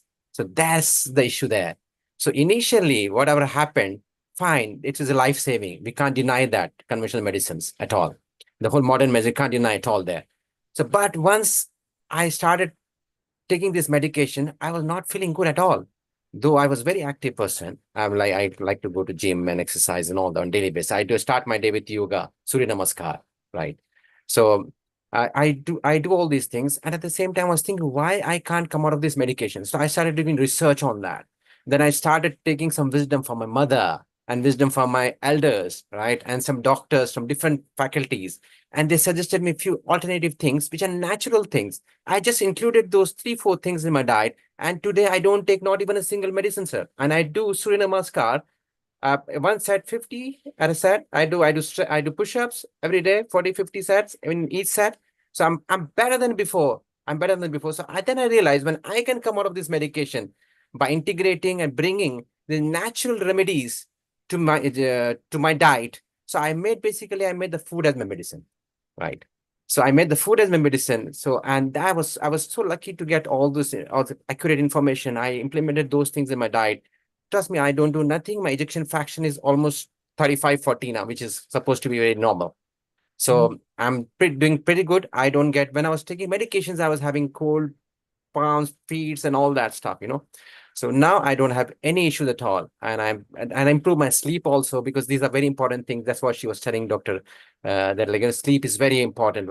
That's what. So now coming back to this diabetes thing.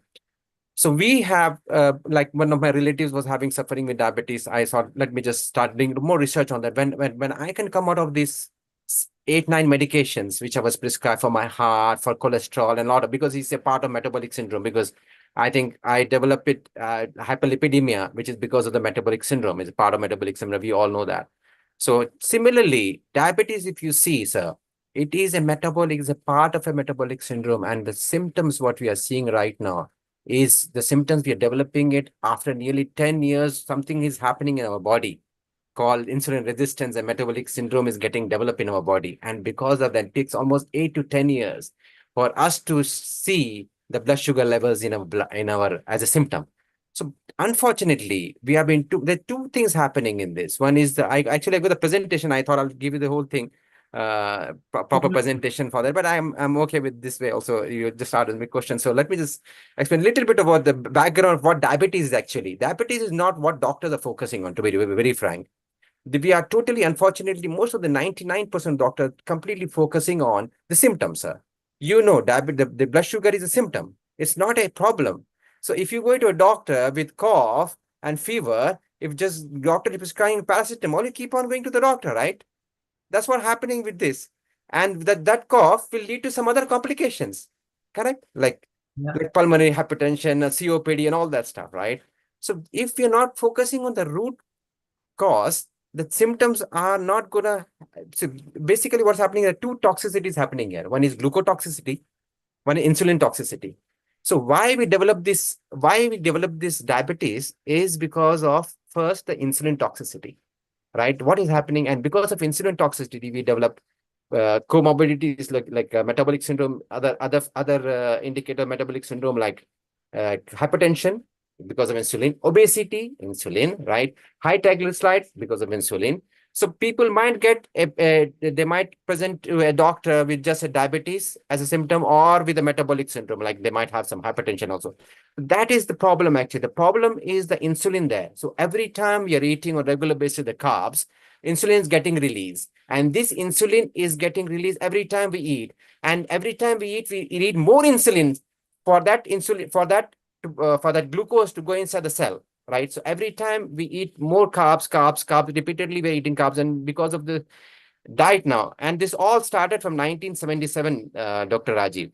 Okay, it all started from 1977 when American dietary guidelines, they gave the information saying that the lowest pyramid, they say that you can have, they said you can have 55% of carbs, and they reduced from 40% of fats to 30% of fats, and they label saturated fats as the villains there. And what happened? People started adding carbs more, like bread, pasta, and all that, and they reduced the fat intake. And you see today the global epidemic is just because of those wrong guidelines which were given. Now, lucky, now in the 1920 and 2016, now they have changed it. Now they have changed it. They say they have removed this restriction from diet now, any which ways, dietary fat. So they say you can have good saturated dietary fats now, because before they said avocados are not good, eggs were not good, because they used to think like, anything fat will go inside the body and become fat. But that was a wrong concept actually. Now after research, they realized that's completely wrong. Fat will not actually trigger the insulin. Fat is actually very good. So in my programs, I do LCHF diets. I do low carb and high fat diets, because low carb is to just to keep the insulin level low, and high fat because we give high fat because fat is helping you to form a new cell, because every day we're generating new cells in a body. Fats will help you to form good hormones, which we need on regular basis for our whole system to work accurately. We need vitamins. So all this is being created by fat. So we give low carbs to keep the insulin level low.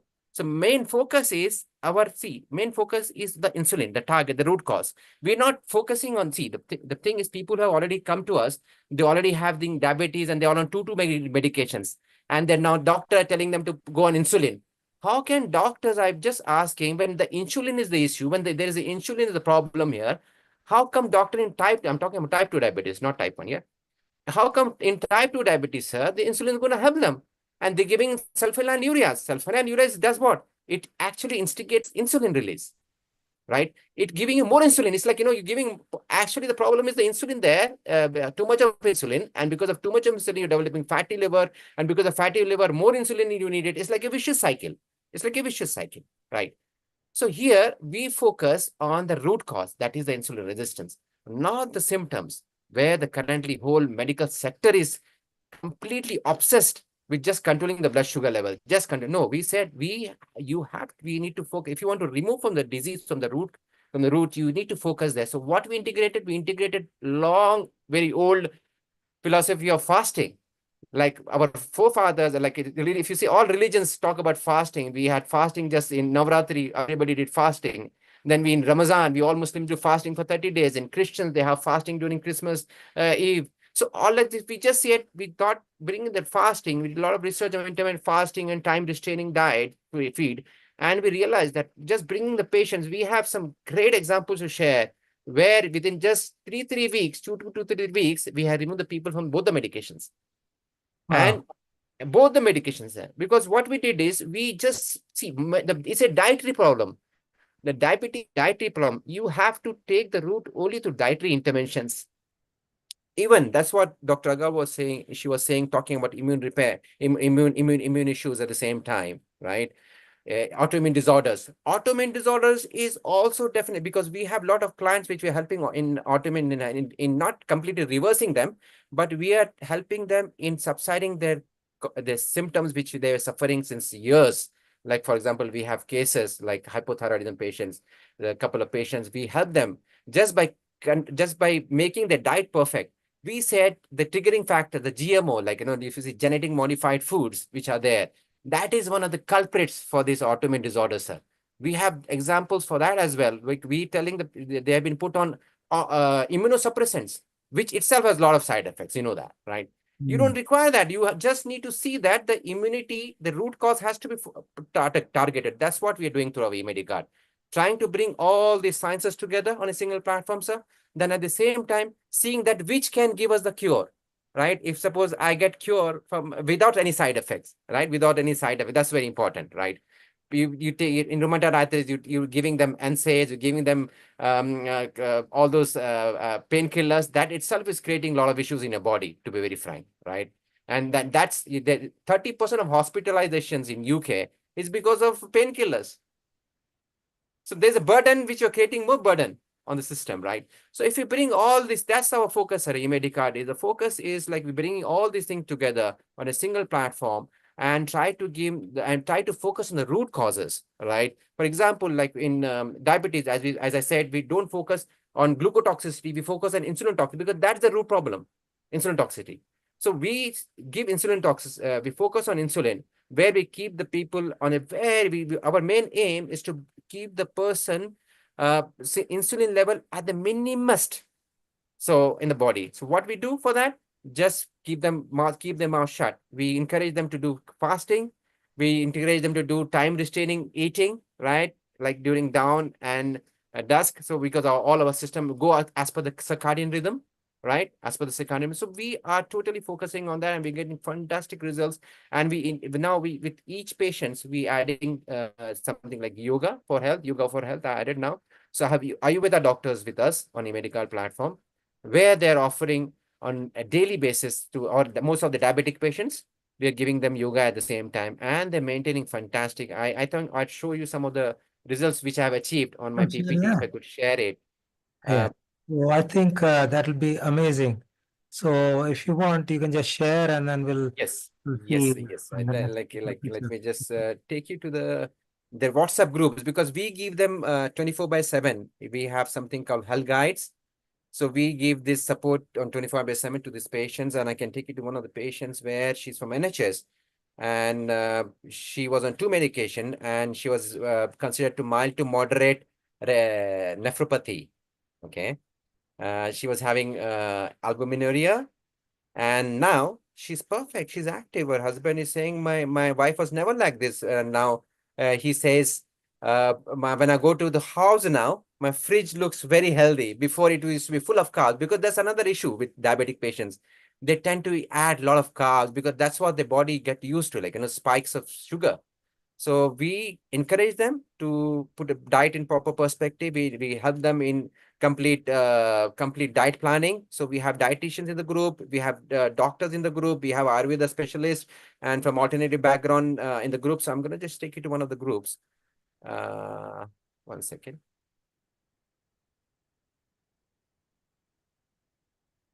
So this is one of the patients, Nazma. Where is she?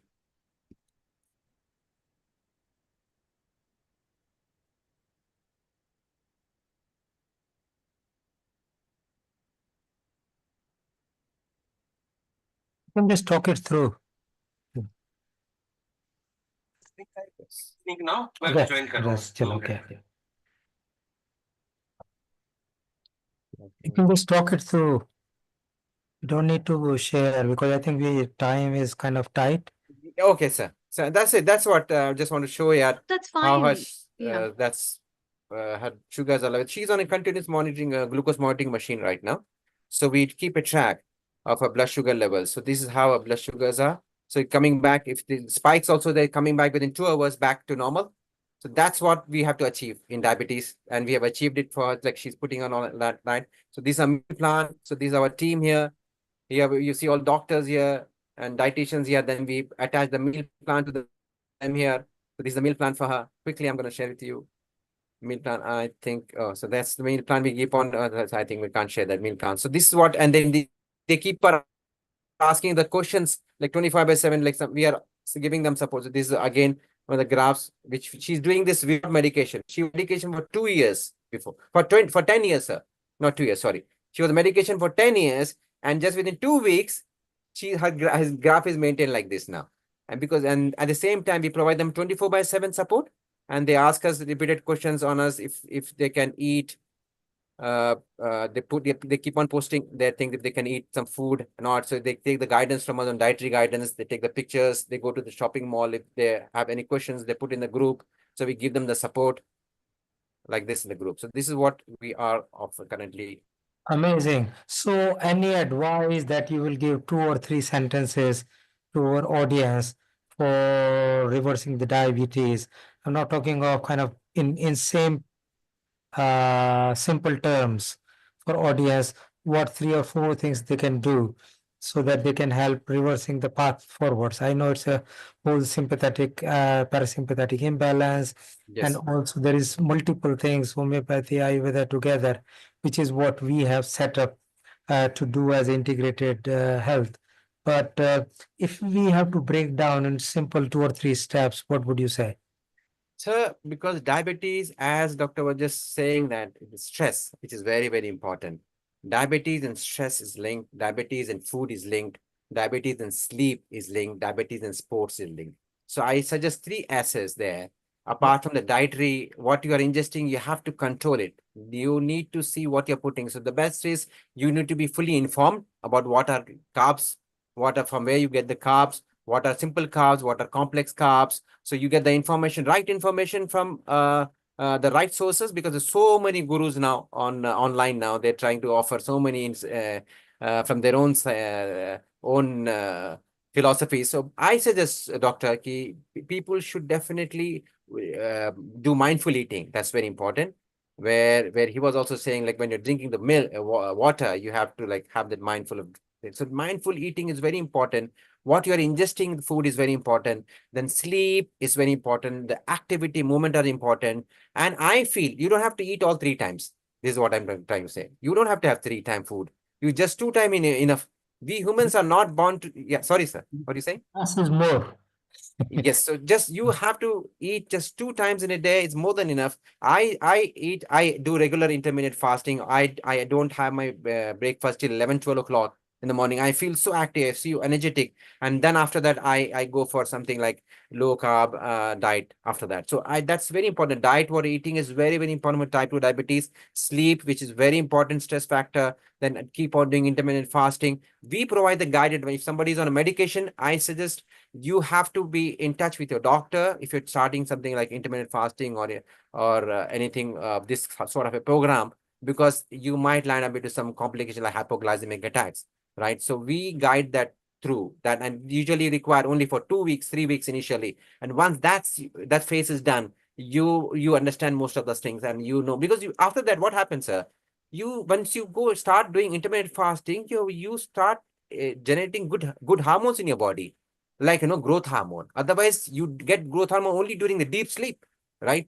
If you want to have growth hormone, it's fasting. If you want good noradrenaline, you have fasting.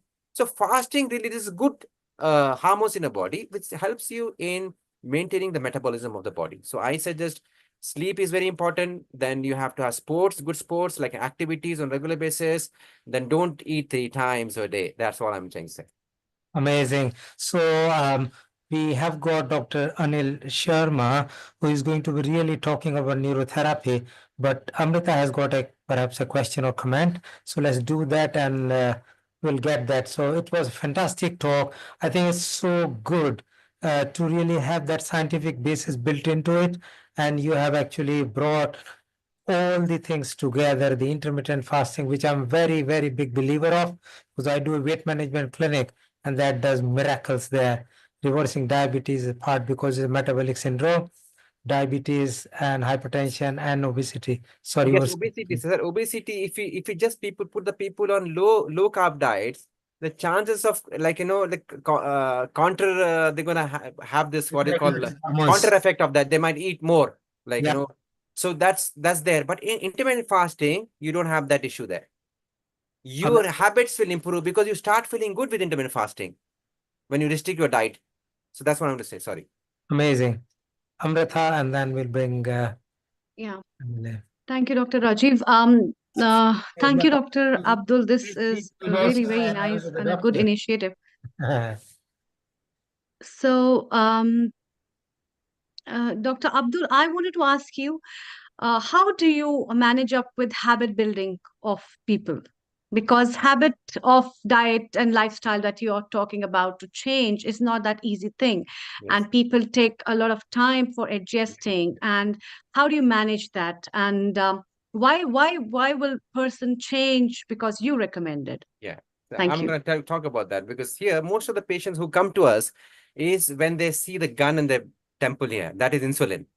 When they say Okay. insulin, no, we need to change. So that itself is a big factor. When those people come to us, usually when the doctor said, now your kidney is spoiling, now we have to put you on insulin, you're already on 2 medications. That's when they think about us. No, let us now think what Dr. Abdul was saying. So that's one of the factors, what we usually have.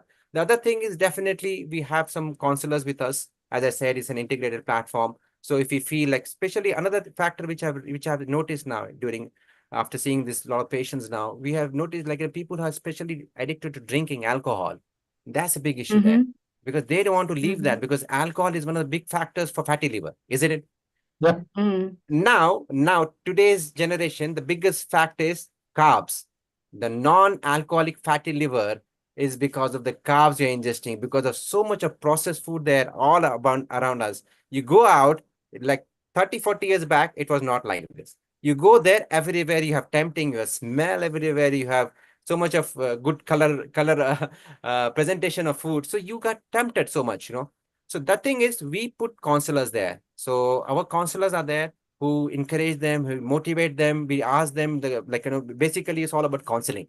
So that's people who usually come to us, they usually are in dire need of, okay, we need to come out of that now. So we don't have that much issue. Some people, they say like alcohol and other thing, we put them to our counselors and they are the one who actually So you give one-to-one online counseling? Yes, yeah, we do a one-to-one. We have counselors with us, we have CBT therapists with us, then we have yoga experts who are doctors. I say no YouTubers with me. I have doctors, Ayurveda doctors who give yoga sessions on daily basis to my diabetic patients. And then they give you the medication. Do you give medications also in Ayurveda, or is just Yes, we therapies? started now when client was there, when complicated client was there. So we have some kasaya. Yeah, I'm so sorry. I Kashaya. need to learn a lot about Ayurveda now. I told my team Yeah. about Okay, some kashaya, some huh? kasaya is there. So we have just given that, and that's fantastic. She already felt good. Non-fasting days, we told her not to have your tablet, what she was having. We said, have this kasaya, and her sugars are fantastically under control now. Amazing. Amazing. So there is so Thank much you. together, and I think there is much more to deal with bringing, and more I believe in this whole integration. Past 10 years that I have spent time, and a lot of people told me, why should you not do your private practice and earn more money rather than spending years on this integrated medicine? I think I'm now coming to a point that I believe more and more in it. because we can make a difference to future generation and this generation, which is far more than just earning money through private practice. So I think it's amazing that we have just seen a very small snippet of what is on horizon. And just for one or two conditions, there are dermatological conditions, there are other long-term conditions, dementia, Parkinsonism, where we can make strides. And I wrote an article a little while ago that was published on bridging the gap in modern medicine with yoga and Ayurveda. And that is because all these things can be done. And there was another one which is in form of how the TCM, the traditional Chinese medicine, can offer to fill the gaps. So each of these sciences have got something. It's that people don't believe in it and therefore they don't do about it. Ayurveda people keep on treating through Ayurveda way, modern medicine keep treating medicine way, acupuncture goes its own way, traditional Chinese medicine. So it's like not joining the acts together, while real life is now with the advancement in the system, we have opportunity to join together and make far bigger difference than individual science can make. So I think that was very, very amazing. We'll bring you back for more detailed discussion on some other Sure. day. Great. Anjali, want to say something? Thank you. Yeah, thank you, Dr. Abdul. It was very, very informative. And insulin is something which we really need to work on with intermittent fasting and all. Do you also provide one-to-one counseling for patients internationally, not in UK? We are currently we have patients from US, we have patients in definitely in UK, we have patients in India, we have patients in the Middle East. Yeah, so we are a global platform actually. Okay. And how do we connect, Doc? That's simple. I can just message I can just I can put the give you URL there in the chat. and then we can in fact bring you on our integrated platform, because it's just how people who are interested and they believe in the philosophy. So we are trying to make ambassadors of people who believe that yes, more than one science should work together, and they Definitely. propagate, promote, and then spread the seeds across the world so that they grow into trees to bring the fruits. And that is the whole purpose, that no one science is going to be enough or adequate. And you know it now, there is with the expansion of the internet and Google. A lot of you patients come to me in NHS, say that I have searched this on Google, and that's what it says. So Uncle Google or Dr. Google is giving them the advice even before a professional is giving. And that should be amazing. So great. So we will catch up on that. What do you say? Do you want to say a couple of things on what people should not do if they're diabetic? Not do. Yes. So you're talking what they should Yeah, do. they What should 2 or 3 points they should not do. yeah, definitely they should not eat on regular basis. That's number one. You just say they should not eat on regular basis. They should not eat 3 times in a day. That's number one, right? And they should not take stress, number two, because stress and cortisol and blood sugar and insulin, they're all interlinked, right? So they should not take stress, right? And they should not do one more thing you said, right? They should not do is they should not be lazy enough. They should not be lazy. They should be very active, I think, to keep themselves active, like a movement and all that. This is what I suggest. Amazing, amazing. So I think that's fantastic.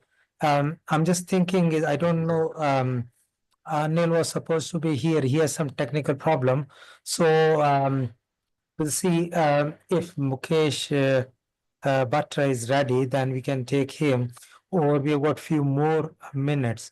And I wanted to ask you a question regarding the dermatology work that you have done on how, because skin diseases are again very difficult to manage.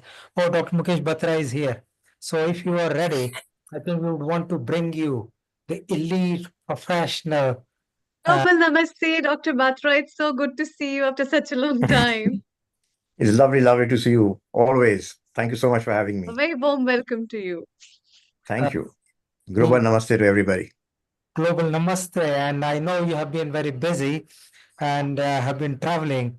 but it's really good to have your presence in view of the wealth of knowledge that you have, and also the holisticness that you have in mind already, which is not like majority people have.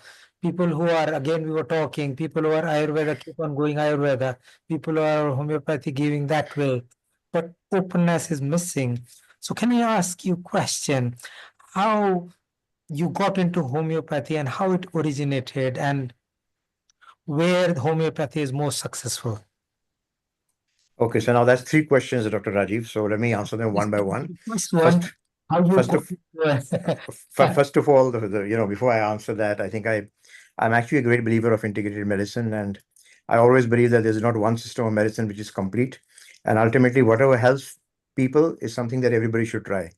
And as a joke, I always say that whether it is homeopathy or allopathy or Tirupati, which is the center of religious, awakening, whatever helps people is what people should be aware of, and that's what people should use.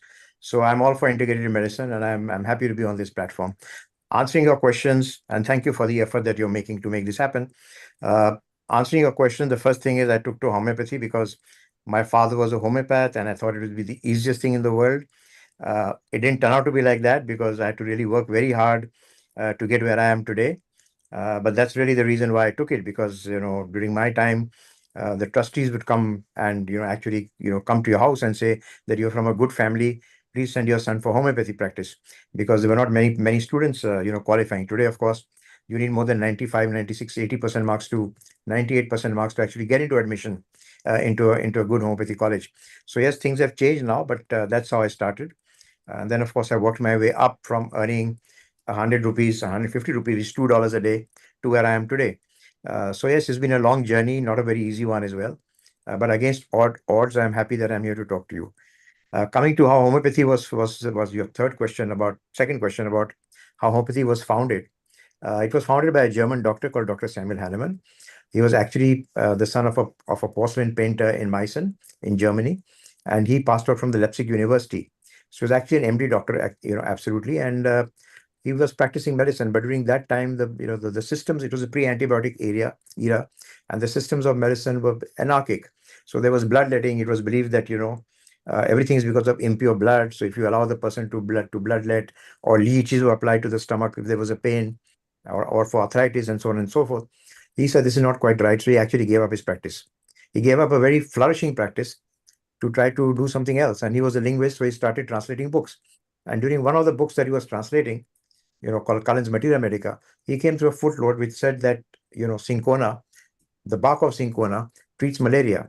And then he said, there are so many other things which Matra, are, sorry to interrupt. Can we have you on the landscape mode? sure, you can, of Sorry to course, interrupt. accept that now you'll see Yeah, more of me. So, perfect. Sorry for interruption. Look, okay.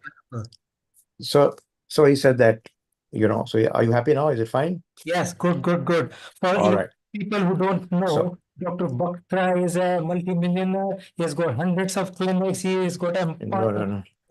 So from where he So, is to where he has reached, it's a big story. So I think so, good so to. that one for another day, doc. So, so I was telling you that, so that's how then he started, translating books. And then he came across this footnote saying that, it's cinchona is good for malaria. And once he started taking the cinchona bark, he started getting malaria-like symptoms. So, he started getting fever, chills. And then he, kind of stumbled on this idea that what can cause in a healthy person can cure in a sick man. So the principle of homeopathy is simila similibus curenta, likes cure likes. It's absolutely based on the principles of vaccination. So exactly what you do in vaccination is you take a little bit of the virus or whatever, and you get it into the system, and then the system has antibodies, and that's how then naturally then you become resistant to it. So this is exactly what homeopathy is. So what causes in a healthy person, like for example, supposing you're peeling an onion and your eyes start watering and your nose starts running. So if you have a patient who's got a cold with running of the eyes, watering of the nose, and you give him a homeopathic medicine called allium cepa, which is prepared from the onion, it'll cure his cold. So I think this is very simplistically put, but this is basically the theory of homeopathy, and this is how it was founded by Dr. Samuel Hahnemann, the MD doctor from Germany. Amazing, amazing. So in your experience, where homeopathy is most successful? So, it really depends on the stage and the level at which, the patient comes to a doctor, because unfortunately, lots of patients who come to homeopathy and also to all other alternative systems of medicine or complementary system of medicine actually come at a very late stage. So you really find that, when nothing else fails, when all else fails, is then when they come to homeopathic doctor. So it really depends on the stage in which you come. But I would say, generally speaking, for acute problems as well as for chronic ailments. As far as chronic ailments are concerned, really for anything to do with immunity building. So, whether it's autoimmune disorders, whether it's psoriasis, whether it's rheumatoid arthritis, homeopathy works very well. Also in allergies, it works very, very well as well. So whether it's allergic rhinitis, whether it is, urticaria, whether it's allergic dermatitis, it's also very good. Also for a lot of hair loss patients, a lot of, like I said, a lot of vitiligo patients as well, white patches, homeopathy works very well. Also for respiratory problem like COPD, chronic asthmas, homeopathy is very, very useful. And I would just like to add one more thing to it, which is also like lifestyle disorders, of course, like diabetes and obesity, but also, particularly mental disorders. So this is an area where, not much has been spoken about. And, my latest book was launched in Cannes, uh, at the International Film Festival, and it's on mental and emotional health. So emotional and mental health in homeopathy plays a very important part, not just in homeopathy, but I think in any system of medicine. And therefore, recognizing that as a core of a problem, recognizing emotional disturbances, mental disturbances as giving rise to physical problems is something which is very important. So while you see a physical problem, but it could go back to some kind of a childhood repression. It could go back to somebody who's, said something bad about you and you keep thinking about it all the time, vacillating, keep thinking. I mean, I remember of a very interesting case of a patient who was working in a multinational bank, which shut in India, and he then had to go for an interview for an Indian bank. And, he had severe backaches for 10 years. And all kinds of treatments were tried and they didn't work. Ultimately, we realized when we took his detailed case history that, he got this problem from the time he went for an interview, and the person who was interviewing him was his junior. And that is something that he couldn't stand. So that went into his brain. And he always said that, my problems really started 10 years ago from the time my junior had to interview me for a job. Can you imagine? And so because of that, he actually had this severe backache, because, very often the neck muscles go into a spasm whenever you're under stress, and you can get chronic backaches as well. So giving him a simple homeopathic medicine called Staphylos aureus, which kind of got to the root of the problem, he became all right, and he got relieved of a 10-year severe backache problem. So this is just an example I'm giving you. So getting to the core of the problem, getting to, going back to past histories as well, going back even to childhood repressions. I'm saying there was another case I remember of a child who had asthma every time the father went abroad for a job. And there's a homeopathic medicine, magnesium carb, which is given for people who have emotional insecurities and get physical ailments from that. So one dose of that medicine and the child got cured of a chronic asthma. Again, it had nothing to do with a physical problem, but something to do with the core of the problem, which kind of initiated this whole mindset, which actually gave him, gave rise to chronic asthma in this young child. So the lesson really is that it's holistic medicine, it's mind and body medicine. It's trying to go to the root of the problem and trying to then kind of treat people for any kind of chronic problem with an emotional, mental, and also a physical outlook, like a holistic medicine altogether. It's amazing. And I commonly find that uh, children or adults who have recurrent infections, they actually go and when I was a medical student, one of my classmate, medical student, his father was a homeopath, and we used to study together. So, his father is doing his clinic in next room, and we are sitting in the room, and then we kind of overhear always what he's talking about. Then we try and analyze here and connect it together. And then he will come after the patient has gone. There are patient who has got lots of pus here, like pyoderma. And then we physically saw that patient getting better. So I actually was very curious right from that age that for infections, recurrent problems, it is so good. How does that kind of work, and do you ask any specific, how do you classify, what questions in order to kind of decide, okay, I know it's a big thing, but there might be So, principles. so very, very quickly. like I'm saying, all of this is going to take an entire kind of session, but Yeah. let me just be very brief and very to the point. So basically, when you go to homeopath, he asks a lot of questions, and I'm very happy that even you are a product of what we call a candy doctor, because our kids call us candy doctors because the medicines are so sweet, and they're so happy to come to homeopathic doctor rather than taking injections when they go to their pediatrician. So I'm happy that you had some positive experience of homeopathy, and also. If you've actually been to homeopathic doctor, you'll see that the first time, what is very important is that the case history takes almost more than 1 hour, sometimes even more than that. So homeopath will ask you everything about anything. And you may think it's not important, but like I gave you some examples, every little detail that you had in your life is very important. So we'll start with what is called the chief complaint, which is what you're suffering from.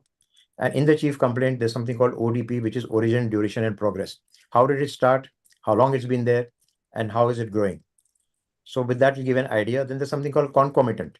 So with that, like for example, you got a migraine, but with the migraine, you got nausea as well, or you start vomiting. So that's a concomitant system, symptom, which is kind of associated with that. So we then ask that. And then we go into physical generals, which is like sleep.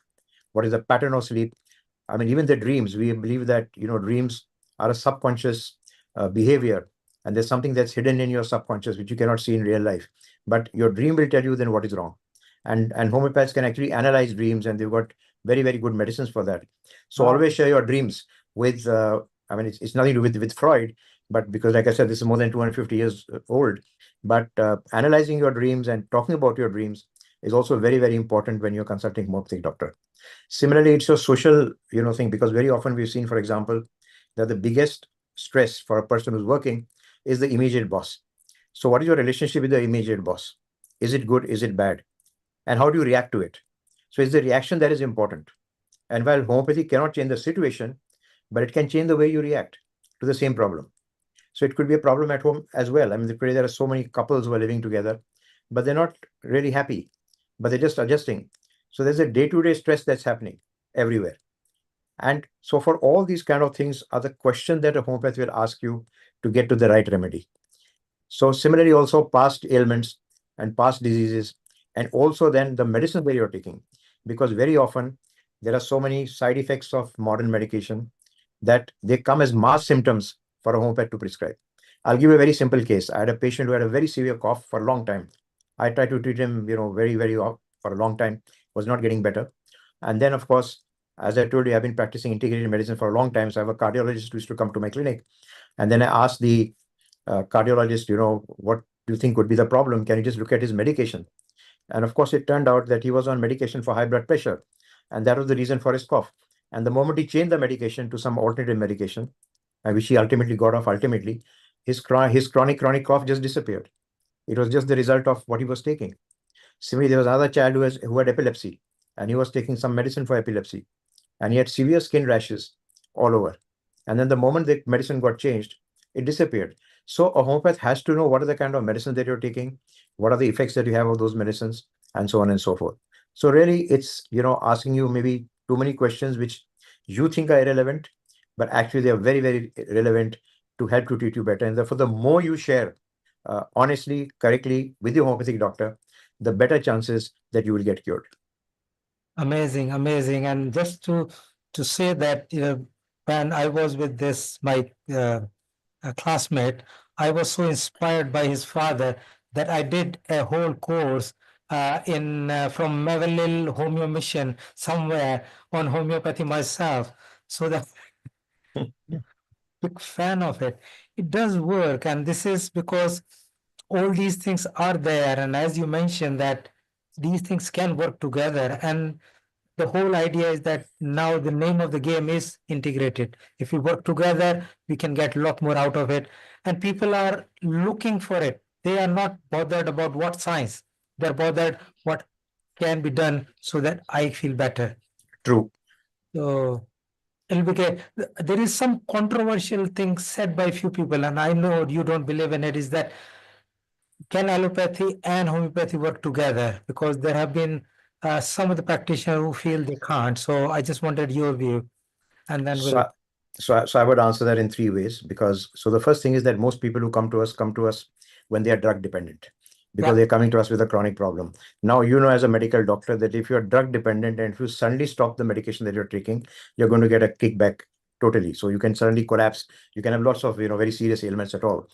So obviously, the right thing to do is never to stop suddenly the kind of medication that you're taking for chronic ailments, but to over a period of time gradually taper them off and then stop them. So that's the first answer, obviously. The second, of course, is that why homeopaths tell you not to take allopathic medicine really is because, like I explained to you, sometimes it's a mass symptom because they go into symptoms. So sometimes if you don't have knowledge of the medicine that you're taking, the chemical medicine that you're taking, then you don't know what are the side effects. So I train all my doctors. We have 400 of them across the world, making sure that they know what are the good effects and what are the bad effects of every allopathic medicine for chronic cases, because then they know what is the side effect coming out of it, and then they know that this symptom cannot be given so much of importance, because if they prescribe on that symptom, they're on the wrong track. So which is why this is my second answer. And my third and final answer to this really is that this is really a myth, because research has now shown that, and that's why homeopathy is called complementary medicine, that when you add homeopathy to it, you get additional benefit. And there was a clinical research that was done in Athens in the case of diabetes type 2. And when on allopathic medication, they were, say, 55% control of diabetes blood sugar. But the moment they added homeopathy to it, there was a 27% increase. So it was almost 88%. Now that's the difference, and that's a clinical study which has been done. So it actually shows that combining two systems of medicine, if you do it the right way and the correct way, is actually beneficial for the patient. Amazing. That's really good. Amrita or Riddhi, do you have any question? If not, then I will probably ask one more. I don't have any question, but I fully align with Dr. Batra. And that's what is his key to success, because the way you stay natural and naturality is integrated with everything, the way he stays in his holistic way is his big secret of life. So It's not just yes, it's a big learning. It's not holistic medicine, it's holistic personality, singing, True, events, giving awards, true.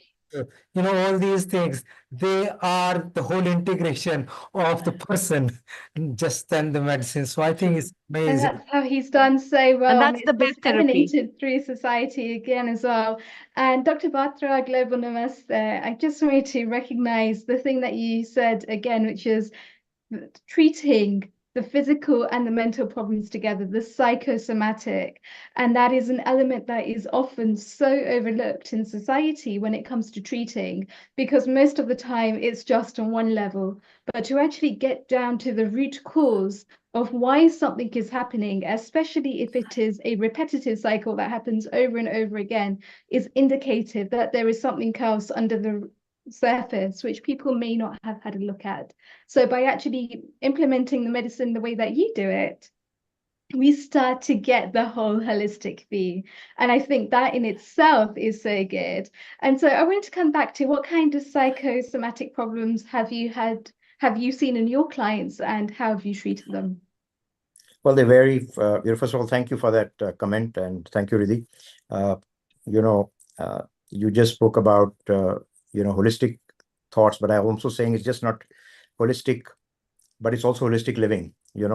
And the difference over here is that earlier what used to happen was that disease used to be because of a single reason and a single problem. So, for example, it was either bacteria, it was a virus. Now, when it's a single problem, like a bacteria, then an antibiotic would help.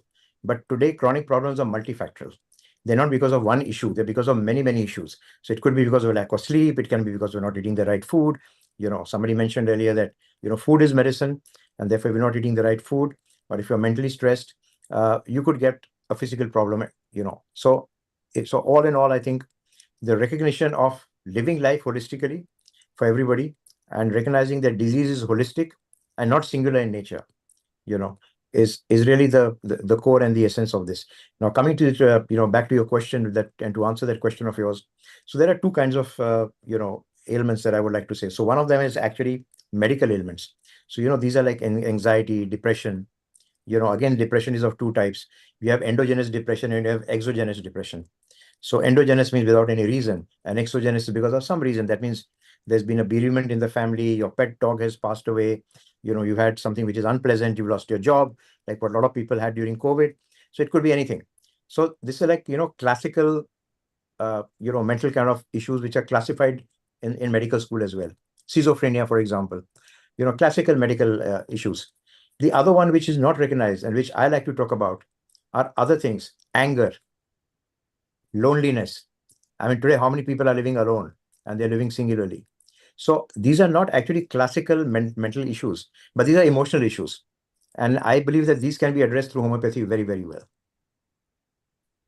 Amazing. So by actually addressing the whole person as a whole, so actually starting to look at the emotions, and quite often it's not the situation that the person's going through which is causing the problem, but it's having lots of situations all stacked up and lots of fast emotions and fast thoughts that are coming to the surface, and the person isn't processing them, and that's practically getting locked down into the system in a particular area where that person is the weakest and manifesting as a physical symptom.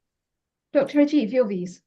Thank you very much. I think that's absolutely correct that we were talking earlier about physical health, mental health, emotional health, social health, and spiritual health. And there are bits and bobs of each. And unfortunately, people have not tied them together. And as you said, that the anger, the frustration, these are not diseases, but these are problems, and we need to do fantastic work with that. Road rage. Road rage is so common today. You spoke Yeah. about anger, but just think of road rage. Look at how many people get murdered on the roads today. Why? Just because, I honked wrongly or whatever, I overtook from the wrong side, or I was too slow, something like that. So I'm saying it's terrible, but that's how it is. We are actually living I mean, you spoke about conflicts and war, but I think we are living in an era of human conflicts. And I think we have to learn how to deal with human conflicts on a person to person level rather than a country to country level. On a country to country level, there are politicians and they take care of it. But on a person to person level, we have to take care of it ourselves. And homeopathy can help you to deal with it in a much better way, together with, of course, yoga, meditation, and improving your way of life and your thought process. That's very important. Having a positive mindset and thinking positively and realizing that tomorrow is always a better day. And nothing is forever. Everything, life is transit. There are only two things which are forever there. Then they are taxation and death. So these are the only two realities of life: taxation and death. Right? So we know that other than that, everything is as they say, Maya. It'll all disappear. So thank you very much. I hope I've answered your questions and It was and a that and that session. all your Session. There's so much more to learn, and you've packed it so well that every single sentence you said have been very powerful, very useful, and subscribed immensely onto this theme of integrated health. And we would really love to have you on the advisory board for the International Organization of the Integrated Health Practitioners and as ambassador. So thank you so much indeed. Before we bring Dr. Anil, thank you.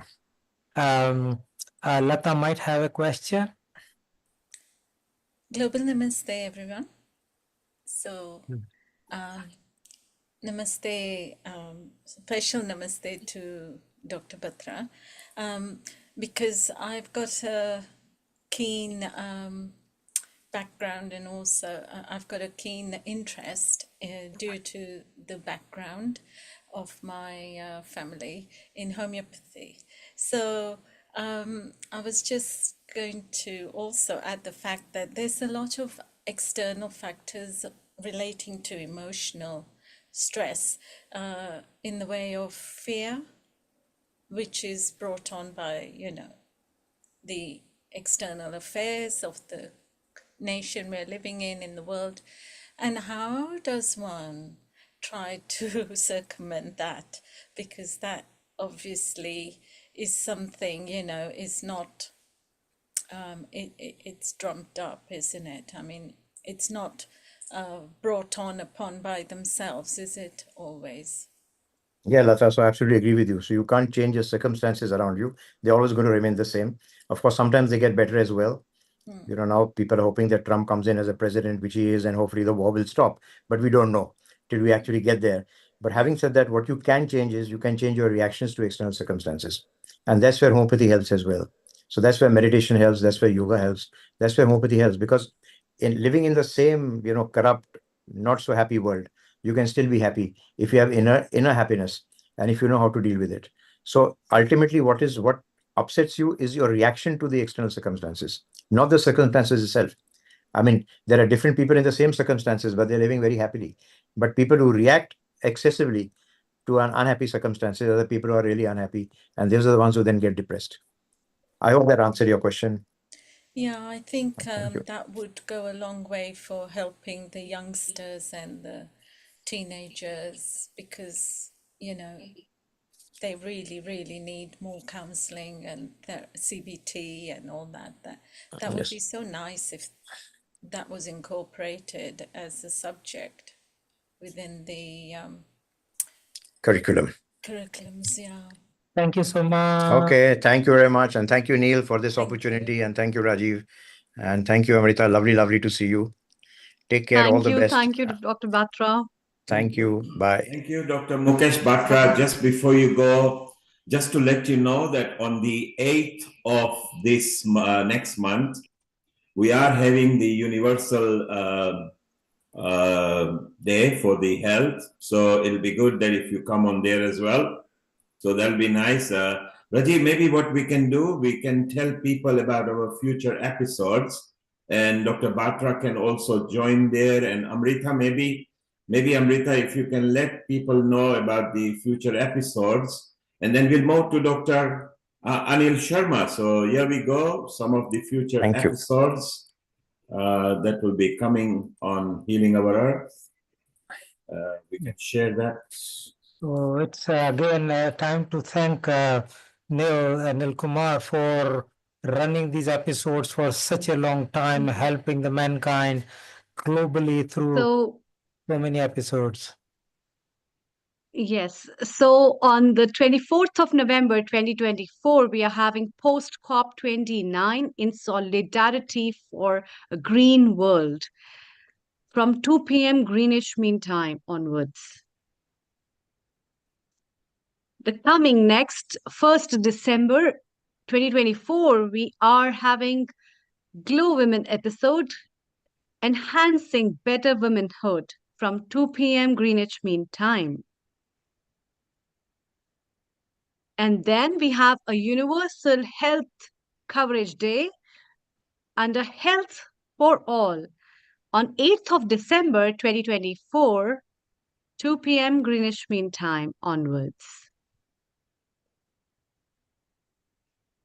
Women's self-care, a special emphasis on menopausal care that will be broadcasted on 15th of December 2024, 2 p.m. Greenwich Mean Time onwards. And then some singing and festivity on 22nd December 2024 as the jingle bell comes on from 2 p.m. Greenwich Mean Time onwards. And then we'll be back again for the next year, celebrating 2025 with New Year celebrations, bhajan, kirtans on 5th of June 2025 with Bhakti Yoga, New Year beginning and resolutions. Thank you. Amazing. So now is the time to introduce our TV celebrity and a very prominent yoga therapist, particularly practicing neurotherapy. You might have seen him on MATV very often. A good friend of mine, Dr. Anil Sharma, and we have actually discussed a lot how we can progress this forward. The concept that has been carried on by his guru to his level, and now we hope that it has a potential to benefit a large number of people. So to invite you, Dr. Anil Sharma, on neurotherapy. What is neurotherapy and how does it work? So basically, namaskar to everyone and good evening from London. So as I met Dr. Gupta in Bradford actually this summer. So after that, then we come to know a little bit more about the integration of how the physiology of the body and how we do the neurotherapy.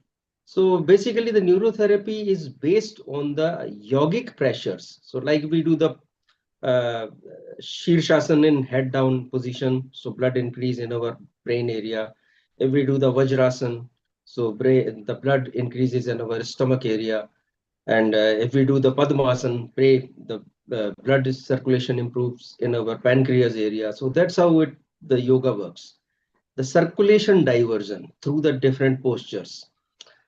And with that application, the Dr. Lajpat Rai Mehra of Bombay, he is late now, so he's resting in peace in heaven. He developed this neurotherapy through the yogic pressures. So we apply pressure on the blood circulation diversion joints, like from the femoral vein or from the arms or from the legs. And if we want to massage on the thymus area, we just massage the chest area. If we do the adrenal massage, then we do the massage and improves the blood circulation in the required areas. So this is how this therapy is developed through the physiology. So what we learned in this therapy is that what are the chemicals, enzymes, hormones, and antibiotics, or the other steroids are made in which gland and where in the body, and what are their functions and what are their implication when the disease comes, or when they are over functioning or under functioning. So this is how this therapy works. So if we want to do the liver treatments, we increase the blood circulation in the liver area.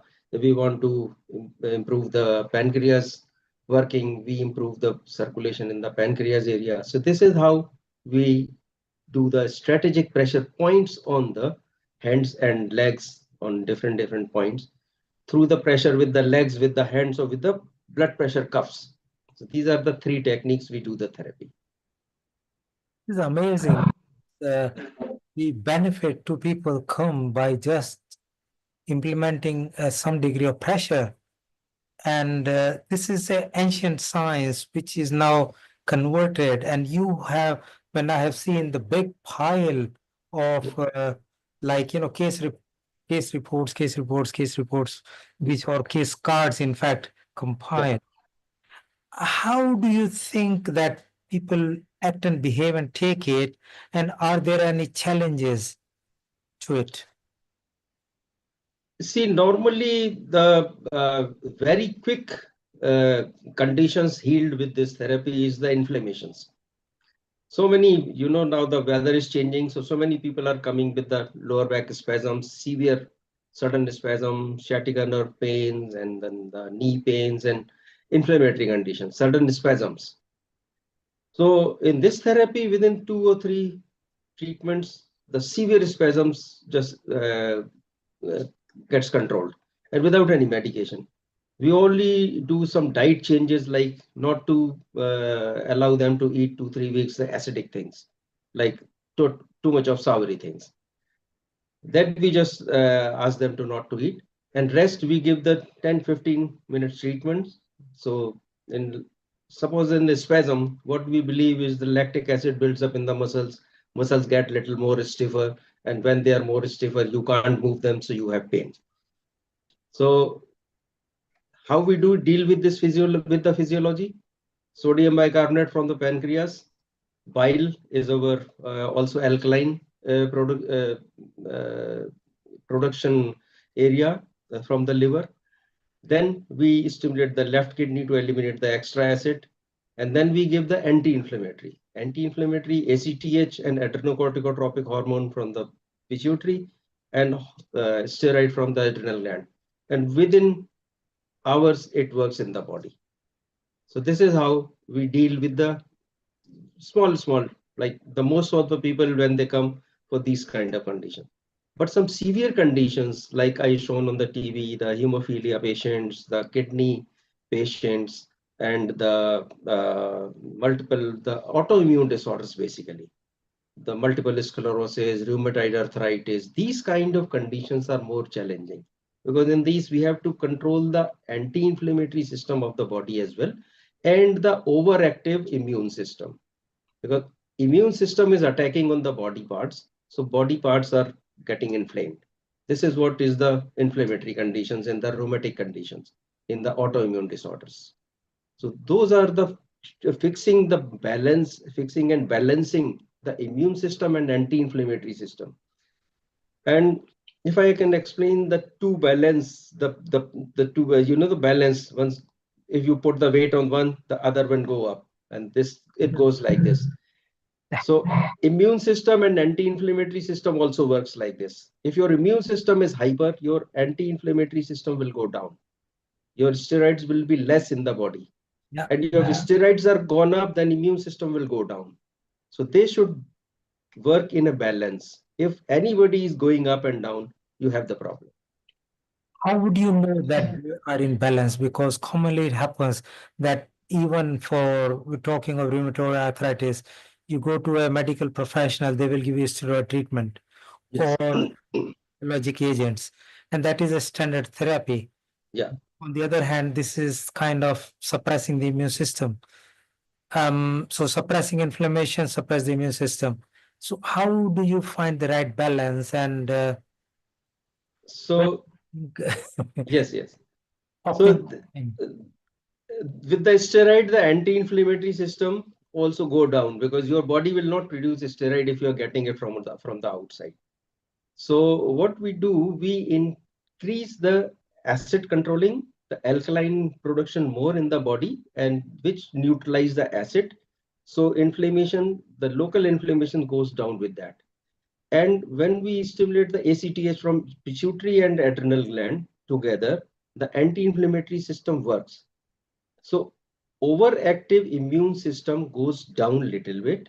And when it comes too much of down, then we balance. So 3 treatment we give anti-inflammatory, 1 treatment we give for the immune system. So we balance them like that. And so this is how the 3-2, 3-2, 3-1, this combination according to the symptom of the patient, we have to work on that. And that's how we do that. So it's a very simple. This is to keep up your immune system up. Yeah. And back massage is to bring down the immune system and keep up your anti-inflammatory system. These are the two opposite glands, thymus and adrenal. This is how we balance our physiology in the immune disorders. Wonderful, because the ancient time, the yogis and sages and maharshis, they have done it in that way so that they could control, because the modern medicine did not exist at that time. So this was done, but it was done very tactfully, very artfully. Yes. Only they knew, and they pass on to their own disciples, not a general public. So and this is what actually the yogic asanas are basically is, if you see very carefully, when we do particular asana, what's happening with that? You are just folding your legs and sitting in a namaz position, and it's called the Vajrasana. Why it's called Vajrasana? Vajra is the, the Indra ka Shastra. Yeah. The hardest thing in the world. If you can digest that, that is the Vajrasana. So your Vajrasana can make your stomach so strong that you can even digest the hardest thing in the world. So Vajrasana is just pumping the blood in your system and in your digestive system while you are sitting in namaz position. It's a simple thing. Amazing. So improving the circulation in your glands makes your glands work properly, because everything, oxygen, whatever nutrition we have, it goes through the blood circulation to each cell of the body part. Do you want to give some practical examples of which areas massaging would be good for any particular common problems, like there's all stress, backache, non-specific pains, depression, anxiety. This is so prevalent, like every third person has it. Depression, anxiety, basically we relate it with the norepinephrine, which is adrenal substance, and the serotonin from our small intestine. So in depression areas, we do work mostly on the stomach and on the adrenal gland, plus the on the our medulla part of the brain. So very simple massage on the medulla part of the brain, which is on the side of your neck. This is your carotid artery, so don't touch this area, the little hard area. So from up to down, just massage little bit quickly, 8 times. First left side, then right side. 4-5 times a day, and you will see your anxiety level is coming down. This is very simple thing which you can do anywhere sitting. Then you do the Vajrasan for your intestine. In our therapy, what we do, we make the patient lie down and we give the pressure on the legs for 8 seconds, giving the pressure, stopping the blood and pumping, and then again move down a little bit. So those are the pressure points in the for our intestines.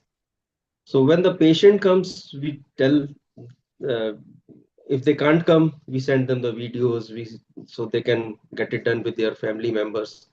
Or we have some blood pressure cuffs of the oversize, or some if somebody's thigh is very big, so we have the oversized blood pressure cuff, so they can pump the blood with their own gadgets. So this is how this. And if nowadays the flu is going on, this is the flu season. So the 3 massages in whole COVID time I taught to boost up the immune system to fight with any kind of virus, because viral can be fight only through the body. And only antibody can be produced in the body itself for against any virus. So to boost your immune system and to help the T killer cells produce in the body by thymus gland properly, you have to just stimulate our thymus gland. Very simple. It's from your sternum. These are the 2 lobes. So if you just put this part of the hand, middle of the chest, go toward the collarbone. Upward only 12 massages. Upward 12 massages. Again 12 massage and 12 massage. Then on your tonsils, these are your watchdogs. So with this same part, if you massage 12 upward, 12 upward, so you're massaging your tonsils. Then your parotid glands on the side of your face. So the same portion, just massage downward quickly, not very hard, and then 12 massages downward.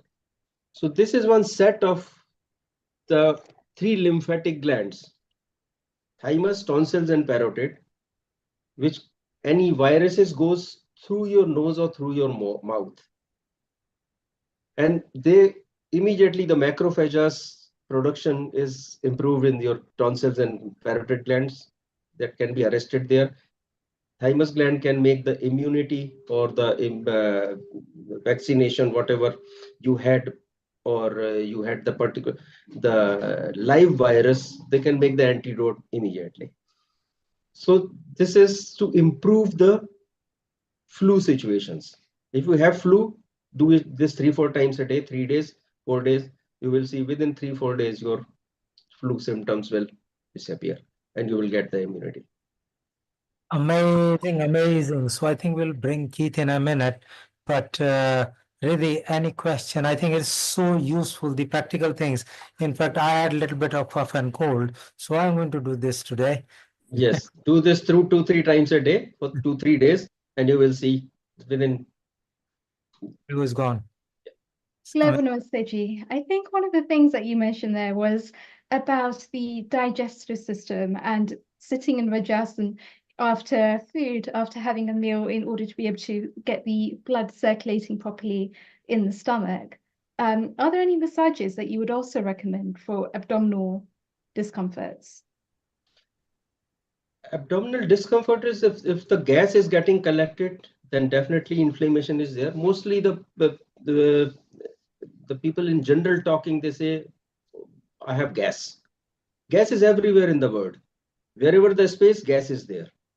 If our digestive system is inflamed, then only there is a place for the gas. If the digestive system is not inflamed, there is no place for the gas. So our stomach, our intestine should be closed when they have not any food. If when they suppose your stomach have, when we eat the food, stomach churns the food for 2 hours, emptying in the duodenum and close like this. When it is empty, it should be closed. If it is open, there is a place, then the gas will come. So it's not the gas is the problem. Problem is the inflammation. So we have to control the inflammation. So to anti-inflammatory treatments, anti-inflammatory foods, which makes the inflammation more worse, acidic foods, too much of acidic foods, because most of the foods are acidic. But we have to eat acidic food, but not every time too much. And drinking less water in these UK conditions, people drink less water as well. So that also doesn't clean the digestive system. And then accordingly, if somebody's pancreas is not producing enough enzymes, liver is fatty liver, that also not making enough enzymes to digest. Your saliva in certain conditions, we were talking about the fibromyalgia, especially the patient. Yeah. So what I have seen there, mainly the fibromyalgia patient has the main problem with their guts and with their saliva. Their mouths are dry. Mostly people's mouths are dry because that is the first stage of digestion within our saliva. We have the mucin to digest the first stage of protein. If your saliva is not properly mixed in the first stage of digestion in the chew, the second stage of digestion in the stomach will be slower and slower and slower. There are 4 or 5 stages of protein digestion. First in the mouth, second in the stomach, third in the pancreas and liver bile, and fourth in the intrinsic juices with the intestine. Then it becomes the amino acids. So there are so many other conditions as well. So Is it stomach. true to say a weak agni, a weak digestive fire would be responsible for causing a lot of those symptoms because somebody's not actually digesting properly, so the enzymes are getting stuck as well. What's your reflection on that? That is the main metabolization. When we eat protein, it becomes peptide and peptone, and then it becomes the amino acid. It converts into peptide, and then it converts into the peptone, and then it converts into the amino acids. So this is the metabolization of a stage by stage of the protein. If you are not digesting enough properly protein, so protein digestion, mucin is required in your saliva, trypsin is required in your pancreatic juice. Bile also have some mucins and trypsins in their is a protein digestive substance. Then intrinsic juices also has some enzymes, which is the trypsin. So trypsin is basically the protein and digesting enzyme. If it is not mixed properly in the protein will not convert into peptide and then into the, and in the stomach, highly acid base is required to digest the protein. So hydrochloric acid of 90% concentration is required in the stomach. After that, too much of alkaline is required in the duodenum. So this is the stages of the physiology is required. Then same is with the fat. Lipase amylase is required from the pancreas to digest the fat. From the bile, some fatty acids is required to digest the fat.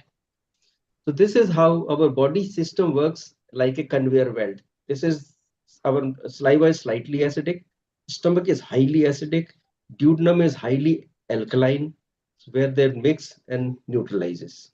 So this is how the digestive system works. Cool. So I think with time, need to get Keith in. Lata, any specific short question? I think there is a question about somebody having a cancer and rheumatoid arthritis, etc., which may not be quick answer. So No, I've forgotten what I was going to raise now because I was so absorbed in I just so much synchronize with what you're saying. It makes so much sense. The saliva, especially, and the dry mouth. So constantly swallowing is very good, isn't it? To keep the acid controlled in the stomach. When we chew, basically when we chew, we mix the saliva in our food. And that is very important. People sometimes don't chew and just swallow, just gulping the things. That is not very good thing. Chewing is most important part of the digestion. That is the first thing.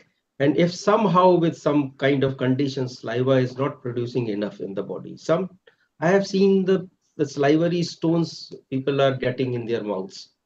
They are so hard, the salivary glands blocked, and they have some salivary stones in their mouths. So that is kind of diseases are the very rare, but chewing good. And at least in our ancestors used to say it's a 32 times chew in it. They say to chew 32 times. Is Yes, that extreme? That's a perfect word. Yeah, but softer food you can chew a bit less, but it's like harder stuff. People, when they have enough time, 32 times is even the old people used to say that chew the milk and drink it. Yeah, absolutely. So to take 2-3 rounds of the milk in the mouth and then swallow it. And yogurt and stuff. Yeah. That's what I'm becoming wiser as my years are going on. So I was, prone to doing that, chewing and not, lack of chewing maybe. And while chewing, we are exercising with our jaw muscles, plus our thyroid as well, which sets the metabolism rate off also. So we are working on this area as well when we are chewing, exercising this area. And also mindfulness, because our mind is also thinking about it. Thinking, and you are concentrating on one thing. Amazing. So thank you very much. I think we are kind of running out of time. It's so useful. I'm sorry for the disturbances I had today. Right. Power cut and all. So. It's life. We just move around and get. So thank you very much, and we'll catch up again. Yeah, amazing session. So let me bring Keith Sharp. Keith has been a keystone for Tai Chi, Qigong, acupuncture, and the traditional Chinese medicine for healing our earth for a long time. And we had multiple discussions as he moved his roles.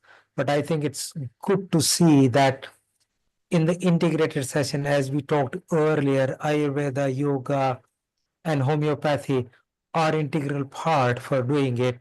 In the same way, the acupuncture, Tai Chi, Qigong are the other part because they are integral. Integrated medicine basically mean that it's not one medicine. It's one part modern medicine. Then you have got Ayurveda, yoga, Tai Chi, Qigong, homeopathy, art therapy, music therapy, dance therapy, hypnotherapy.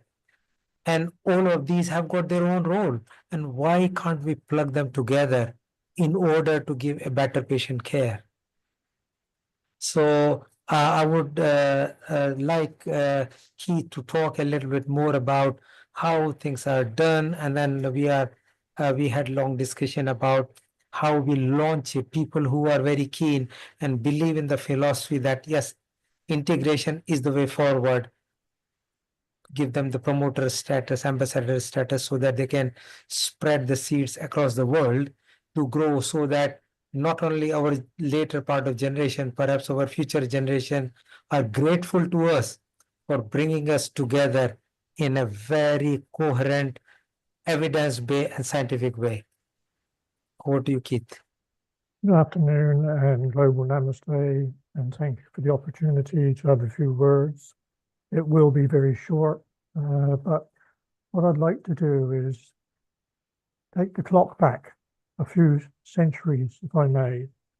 Is that we are talking of Chinese in terms of Tai Chi and Qigong, and I was interested in Anil Sharma's point about pressure, which is obviously one of the secrets behind Chinese medicine, which is acupressure and acupuncture. However, I've got the sort of tagline today of mind-body collaboration and standards. And I'd like to go back to some things which people tend to take for granted, but what is Chinese medicine? And the first thing that I come across is Qigong. And what is Qigong? Well, it's around about 4,000 years old, depending on which you look at in terms of books. And it literally means energy cultivation. And in that sense, it's a very, very basic part of Chinese medicine. We then have Tai Chi. Now, the confusion sometimes here is that we have Tai Chi and Tai Chi Chuan. In Tai Chi Chuan, it means supreme ultimate fist, implying that it is a martial art. I do not use, or for the healing our earth or anybody else, the Chuan. I just use the Tai Chi, supreme ultimate. So we have energy cultivation through Qigong, and we have supreme ultimate through Tai Chi. Now, Tai Chi didn't come into force until about 750 years ago, but its prominence now is very, very high. It is a long, long way behind yoga. It is a long, long way behind Pilates. But what we are trying to do is to identify, to elaborate, and see how we, with our Chinese or Indian cultures, collaborate, work together, and harmonize. And I love the story about the Buddhist monk, Bodhidharma, who traveled to China around about the 6th century, and he was the creator of Chen Buddhism. And of course, it doesn't just end in China. It also means that Zen Buddhism in Japan was another part of his work. Right? So here we have the history in a nutshell. Chinese, and how do we actually work together with regard to integrated care? Thank you for that introduction, Rajeev. We have yoga, prana, and all the Ayurvedic activities, and we're endeavoring to try and share them for the health of the world. I feel that this little tiny intervention is taking a long time, but measured in hundreds and thousands of years, we have social media which allow us to motivate all the activities. So what is the purpose of my role? It's more of a facilitation now. I do not wish to be classed as a Tai Chi expert or a Qigong expert, but more of somebody who can help with the collaborations and the working together. Harmonizing Chinese and Indian ancient health cultures, traditional practices that we can all contribute to, and where we have commonalities, to make sure that we understand that we are not treading on one another's toes, we are working purely in harmony. And this must be for the world's population, not just for England, India, or China. We have a number of challenges, some of which are politically motivated from, let's just say, other areas of the world, and we have to be aware of them. It doesn't mean to say we don't recognize them. And from that point of view, is that I just want to spend a few minutes in saying that not only am I honored to be part of Healing Earth and the welcome I get from Neil Kumar and you, Rajeev, but we have discussed how we look at the gulf between the professional medical academics and those such as myself from, shall we say, a non-academic basis. And I'm delighted that I'm always welcome here. What are we trying to do at the moment is that since 2016, I've been deeply involved in looking at how in the UK we can identify Tai Chi and Qigong to be part of the health areas, national health, etc. And although I'm not going to spend more than a couple of moments, is that I would encourage any one of you to look up the Chartered Institute for the Management for Sports and Physical Activity, commonly SIMSPA, because it was my initiative, along with Mark Peters, the former chairman of the Tai Chi Union, to actually work together with SIMSPA. And I have on reasonably good authority that next year SIMSPA will be acknowledged as the principal organization for sports and physical activity instructors. In other words, it will be a register. And the possibility of an instructor will be, over the next few years, wanting to work in any particular environment, sports hall, Age UK, NHS. The first question that the potential vendor, the potential customer will ask is, what is your relationship with SIMSPA?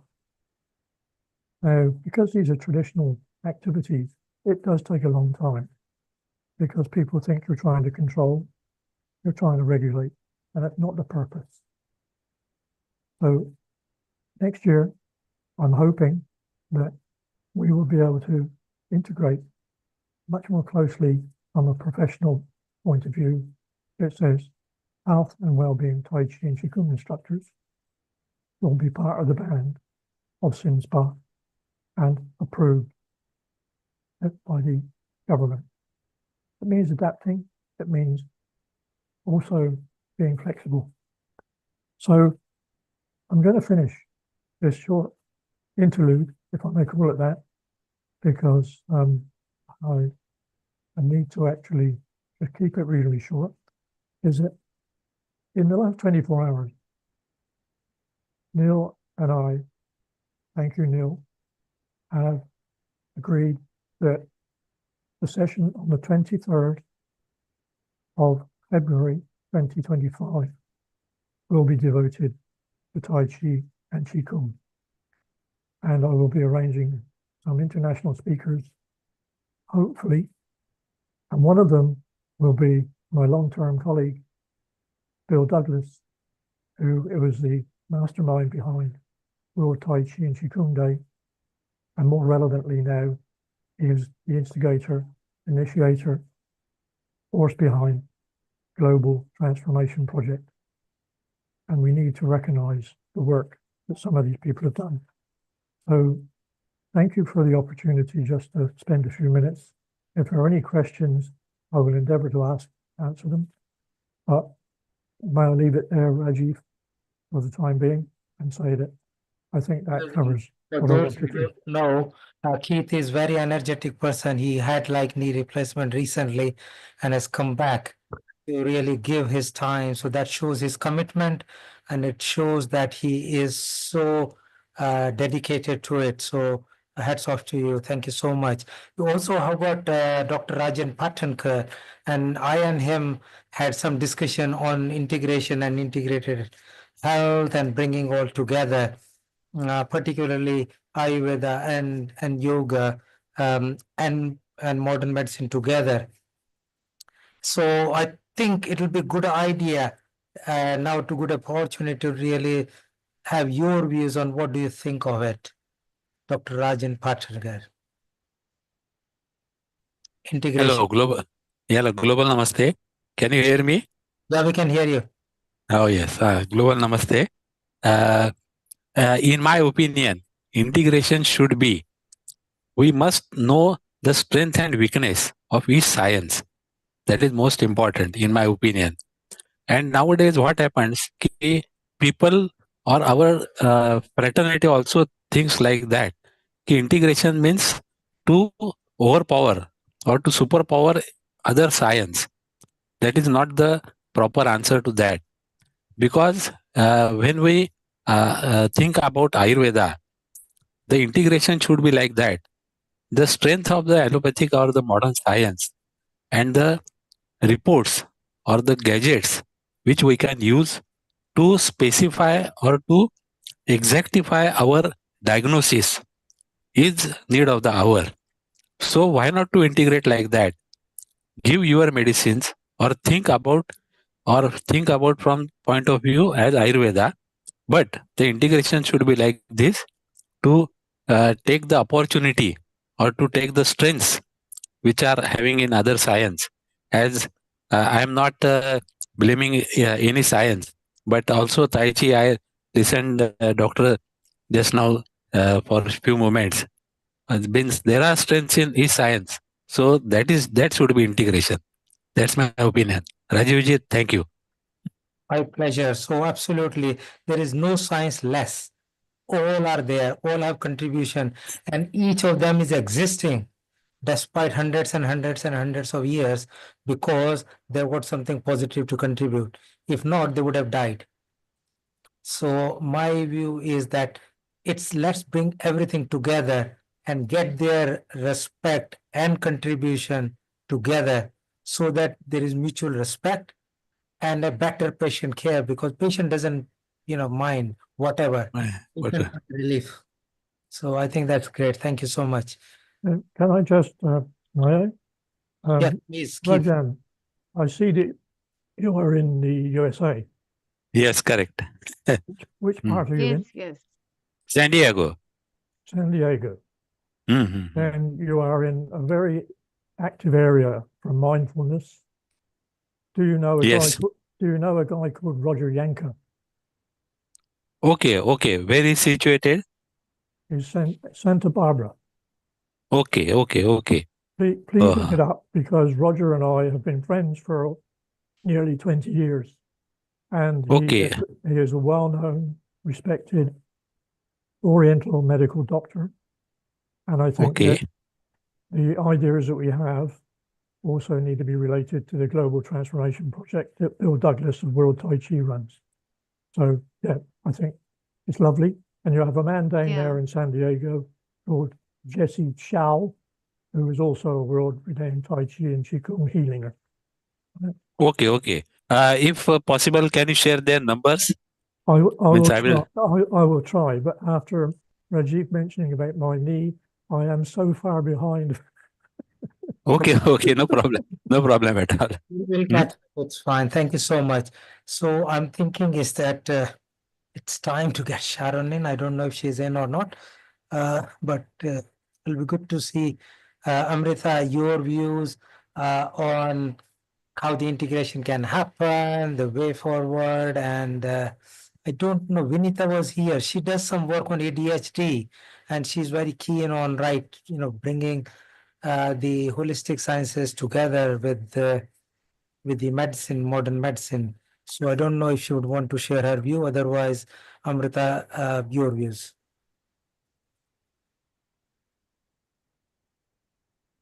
You are mute.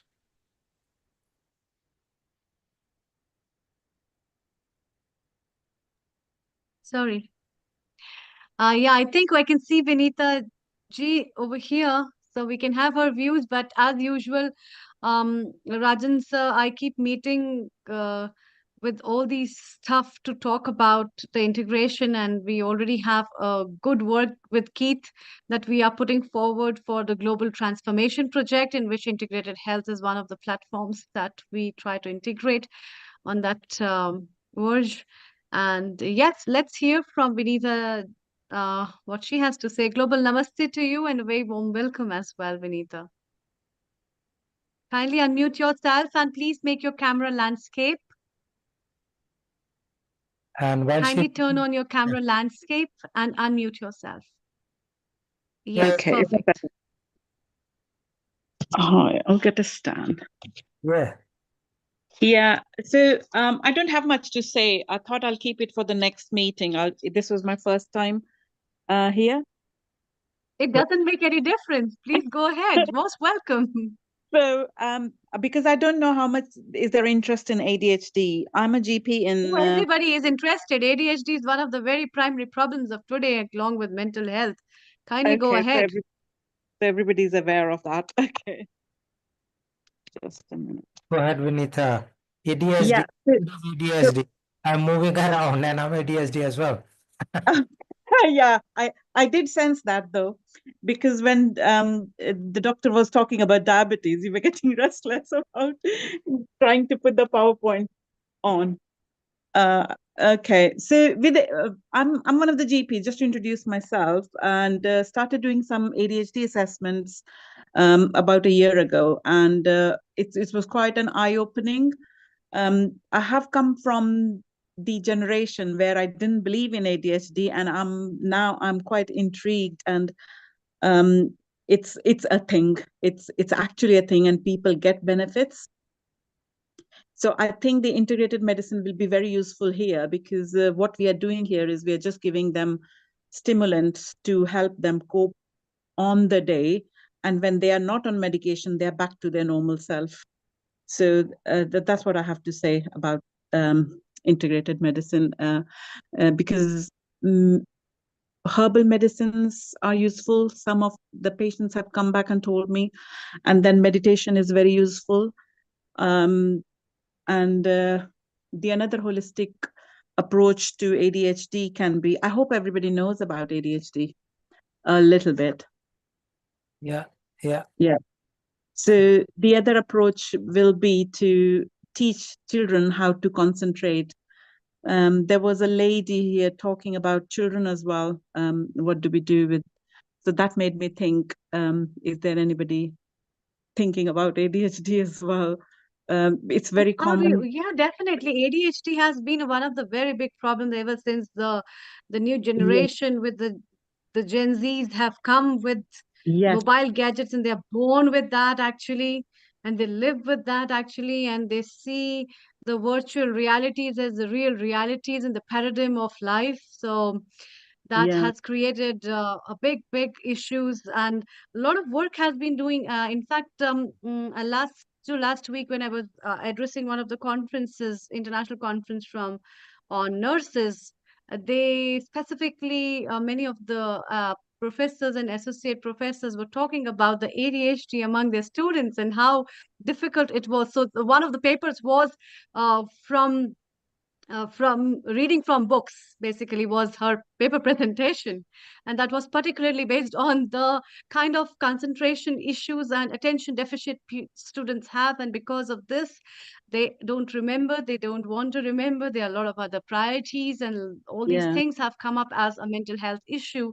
And also, there are a lot of researches that are happening in different institutions in relation to the cognitive balance and cognition and physical and mental stimulations that people get Mm. from different modes that creates ADHD. So in So that there is a way, lot that you know. Yeah, yeah.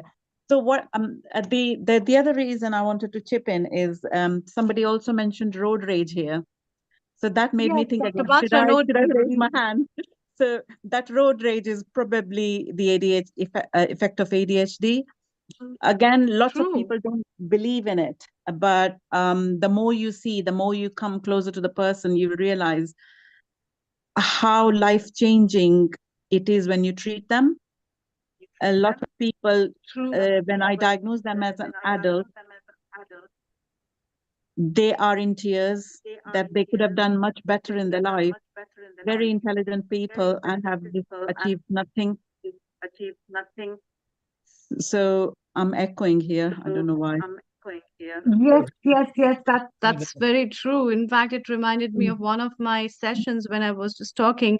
So there was a person who came from Dubai, and he said, it's around 5 years back, and he said that whenever we have the Ramadan, the time of Ramadan, we have double the incidences of road rage because of the Ramadan and the principles of Ramadan that frustrate people sometimes, where they're not able to have their own lifestyle stuff sometimes, and that increases up the anger and the rage and the attention issues, and because of that the road rage episodes are doubled up. And this was like a normal thing which he has experienced staying in Dubai for such a long time, which is not only one Yeah, but small then part of it, again, but then when we see people nowadays in every part of the world, these kind of things are intolerance and impatience as a part of yeah, ADHD has come up to be a very big primary subject yeah. to Again, address. I would emphasize here that all the symptoms that we're mentioning, it's the combination of all of them. So people get True. mistaken. They all say, "Oh, am I not just like Dr. Gupta said? I'm also ADHD." And I was thinking that's not true. He probably doesn't, because one symptom doesn't make you an ADHD. And people say, True. aren't we all ADHD? It's not true, because when you look at the guidelines, you look at the combination of symptoms, then it has to be fulfilling certain criteria, and it has to be really debilitating, to action things and achieve something in life. So True. not just life, relationships and everything. Everybody has got some element of ADHD. But all of Everybody attention has. span is going shorter and shorter. Yeah. We are kind of, if you think of old time, the yogis could sit in one position for Yes. days. And Yeah. now, even sitting for 10 minutes in one position is difficult. So that's Yeah. the mobility, then attention span, meditation. Like you're trying to do meditation, but you're thinking of 15 things at a time. So that's Yeah, I wonder if there will be research in future to tell you, is it the modern life making it more, or more people are coming forward? It's the difficult to say, because yogi could sit then because they had limited distraction. They didn't have mobile phones, I believe. yeah. That's probably helped. So, but these days we have got too many distractions, and I can see how things have changed since you've started watching reels and all. My concentration span is much different from what it was when I was studying. So we could sit and study. Now, if I think if I have to go back and study the same books, will I be able to achieve? Because I'll be taking out one of the videos to relax and then getting hooked onto it and carry on watching that. That also is one of the ADHD symptom, but who knows? Yeah. My wife Yeah. But do actually, you think in that chat GPT and other things have ruined up the Yeah, subjects of people in way to? I think so, because impatience has gone worse, isn't it? So even if you are not an ADHD, you still are. It's still affecting. Even if you don't qualify as ADHD, that symptom is getting worse. You're getting restless. You don't have patience to listen to anybody. So this is almost like one of those symptoms of ADHD, isn't it? yeah, So it performance will is bring. going down. And my wife is a psychiatrist, and she only sees tertiary ADHD patients. Okay. Her Yeah. waiting list is like something like 2 years, 3 years. It's just because there is so much more prevalence. And Yes. through Lot. to my And and if we can come up with this integrated medicine with something in general life, it will help not just ADHD. I think if it's an integrated and holistic, it will help everybody, not just ADHD. Um, they say that ADHD has a big impact on crime rates as well. yeah, Lots of the crimes can be avoided just by treating their ADHD. yes, People because are people take action, pull trigger when impulsive. yes, impulsive. And Traffic. so I have done a lot of work on it, Vinita, looking through this, trying to find what is the active ingredient. And ashwagandha and Yeah. bacopa minori, which is like one of those couple of Yeah, herbal lots of patients come products. in saying that we tried ashwagandha as well. They try magnesium to help them sleep. Yeah, They try all sorts. But the you the need proper more scientific holistic it study. is, the better it is. Yeah, it has to be a very personalized stuff when it comes to holistic, because I am a lifestyle counselor and a well-being consultant, and my primary job is to address people. So whatever is being done basically has to be seen in a very one-to-one case, which because every case is very different, and a personalized schedule has to be designed for an individual based upon his symptoms as well as his medical and other family Yeah. histories and stuff like that. Wherein, as Dr. Anjali has just said about the vitamin deficiencies, we can find some of them sometimes. We can also find some genetic traits. We can also find vata symptoms that have increased in an individual where anxieties have gone to such a high level. And all these things in connection with many other things can have its own implication on an individual, where personalized solutions can be given to a person in which will be right for him. So just giving an ashwagandha or giving a bakapa monere or giving some rasayana or giving magnesium alone will not help. It is a combination of everything that Yeah. connects together for a personalized, customized solution. We also have Dr. Rajan Patnankar over here, who is an Ayurveda expert with us. He's my teacher in Ayurveda, and so we can have some couple of points. Dr. Rajan, would you like Yeah. to add? And then we move to Damayanti and Dr. Anjali henceforth. Thank you. Yes, as well said by Why Amrita. Ayurveda is important in ADHD? Just 2 minutes. Why Yes, yes, Ayurveda is yes. important is because then they have got loads of side effects. Correct, Yeah, correct. yeah, and then it's not a permanent solution. You take it in the morning, by evening it should wear off so that the person can sleep. Otherwise, you won't be able to sleep. So that's where Ayurveda comes in. So if Ayurveda Yes, can give us a and most of the solution, non-communicable diseases, that's what is the problem that comes, because medications that are given are just treating the symptoms, and the side effects keep growing, growing, growing, and then we don't have the solution. And at the end, you are like, oh, maybe something more could have done. Rajansan, could you please make your camera landscape? Kindly turn your camera landscape. Yeah. So Okay. basically, that's where the holistic therapies, that's where the integrative approach fits in. That is yeah. important. Yes, Rajan, sir, your comments, Correct, please, and then we move correct, to Dr. Anjali. correct, correct, correct. As 100% Dr. true. Vinita, can we Wha- have your camera landscape, please? Just a minute. Yes, Uh, please continue. 100% true, as Amrita ji said, कि Ayurvedic medicines are not generalized, they are personalized. So, to give proper treatment of Ayurveda, we must diagnose the patient properly. And as said by Vinita ji, yes, the side effects are there in Ayurveda also. If the medicine is not given in a proper way or in proper dose, so that should be taken care of while giving Ayurvedic medicines also. That's my thoughts. But definitely, Ayurveda will definitely help with integration in these cases. Thank you. Wonderful. And my Anything? landscape now. I'm Yes. struggling with this phone. Yes, Tell yes, us yes, yes. that Yes, Dr. Vinita. this medication methylphenidates, you know, or its variants, they are all temporary fix, while what Yeah. we need is a long-term fix. So that's great. Yeah, and recently I've also noticed that some of the patients, they help for a few months and after that it stops working. So there is a bit of a tolerance as well, more than what it's theoretically accepted. So that's again they are in back to square one. Cool. Yeah. Rajan. Only Yes. only one thing to add. Previously, there were integrated families, sorry, joint families, and nowadays they are nuclear families.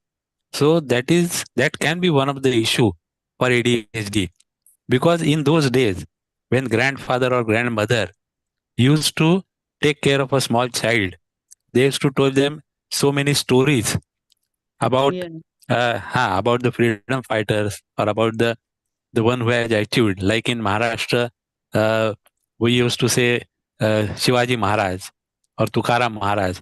So they definitely help to grow the student or to grow the child in a proper way. That is also one of the reason, in my opinion. Yeah. Yeah, the And other thing is that the child that we thought was not good in studies, Correct, always correct, naughty and not interested in studies, that doesn't mean that parents didn't tell them to study. It's just they couldn't help it.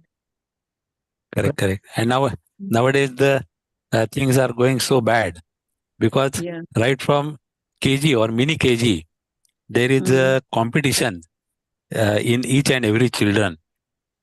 So Oh, that is yeah. also Yeah. mm, Yeah. And then everybody is measured on the same parameter. If you don't know this, correct, you're a bad student. And lots of them come saying that they have always believed that they were good for nothing, whereas all they needed was a bit more time, bit more attention, understanding that they've got ADHD. correct, So correct. And uh, in this- only one sentence, and in my Mhm. opinion, the parents also should be counseled properly. That is Yeah. also my opinion. Because nowadays, I used to tell parents also that each student or each girl cannot be Lata Mangeshkar or Yeah. Sachin Tendulkar. So Yeah. that's why they had their strength. So Mm. grow them like that. That will definitely help in these problems. Yeah. Yeah. For example, if they're not able to study or concentrate, they can do something with their hands, more Correct, creative. correct. Yes. They're good at it. And they can Okay. be creative Thank because you. We we are have very Damayanti as well.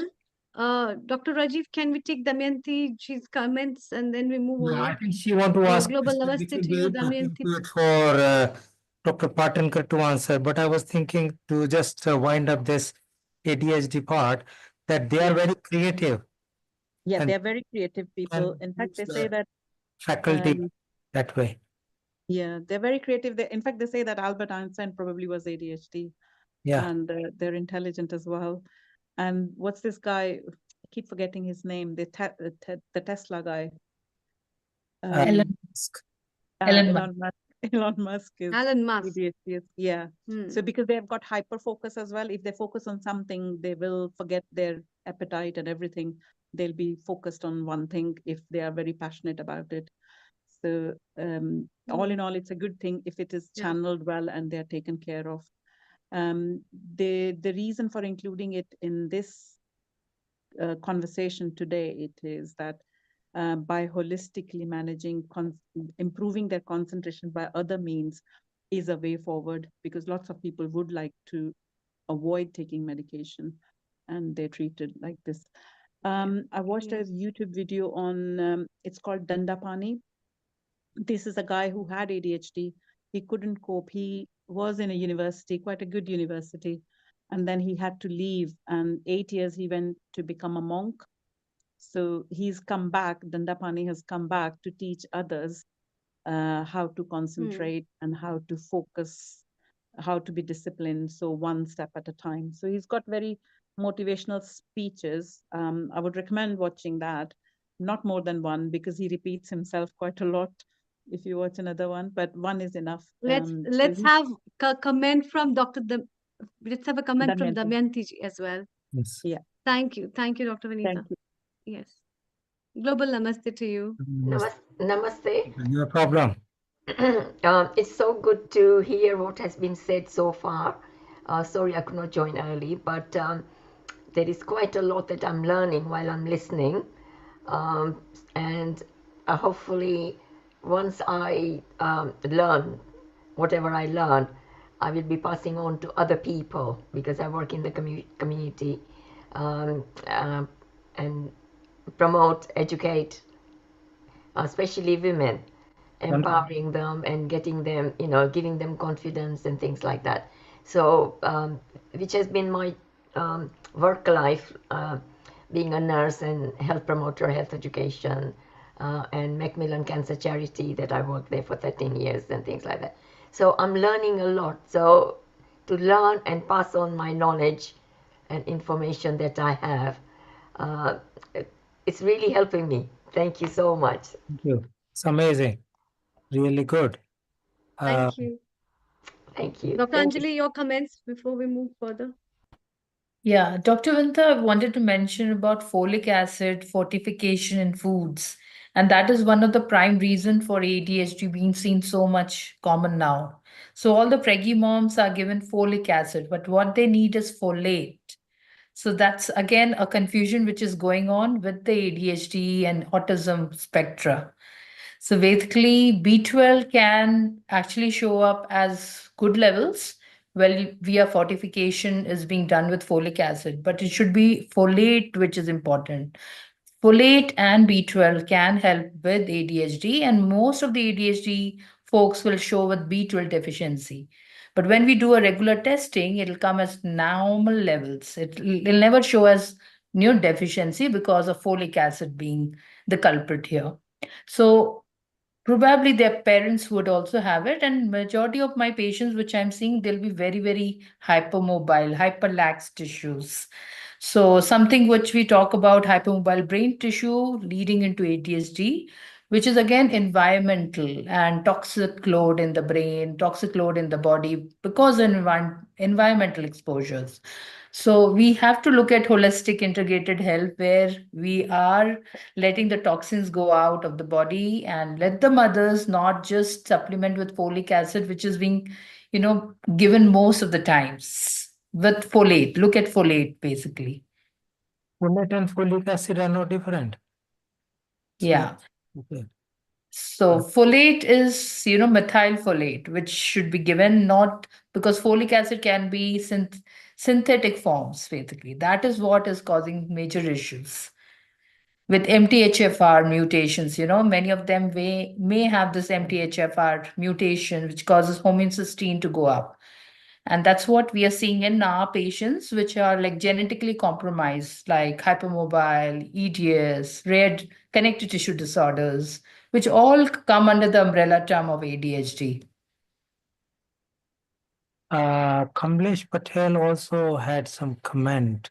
I don't know if he is still here. He mentioned earlier about doing some work on ADHD, but also some sustainable approaches and focusing on the long-term solutions. Kamlesh, yours. Unmute, please. I am trying. Can you hear me? Yeah, we can hear you. Yes. Hi, yes, sorry. I just made a comment working for the NHS that we have started using Tai Chi within our care groups and HD groups and care homes as well, which has given them a bit more focus and also gives them a bit flexibility as well. We've had 2 sessions and it's worked out very well, which we are funding through the PCN basically, I think. So just wanted to make that comment that it is working and it's like saying we do need long-term solution to these problems. And I think one of you mentioned that all these medicines only last you temporary. And that doesn't help in long term, does it, really? So just wanted to make that comment. Thank you very much, Kamlesh. Time now to invite our transatlantic speaker, Maureen Edwardson. She's amazing, and I think I probably would find it's a fascinating taking a completely different aspect onto the healing, thinking, believing, working. And I think this is what the whole integration is. So do you want to say something? Maureen, what got you into it and how you see it working together? Well, hello, and I thank you so much for this wonderful introduction. Yes, and thank you for putting my website up there. Inner Resonance Technologies acknowledges the power of consciousness and our quantum spiritual selves and the power of mind and big mind. And we are part of a greater field of information that we have access to. And so, yes, that page on my website, who are you really? Are you only human? And yet the very word human, when you break it down, is Hu, man. And Hu is another name for God. So we are God man. We're breathing in source energy. We're breathing in higher consciousness. We're breathing in the all of everything that is.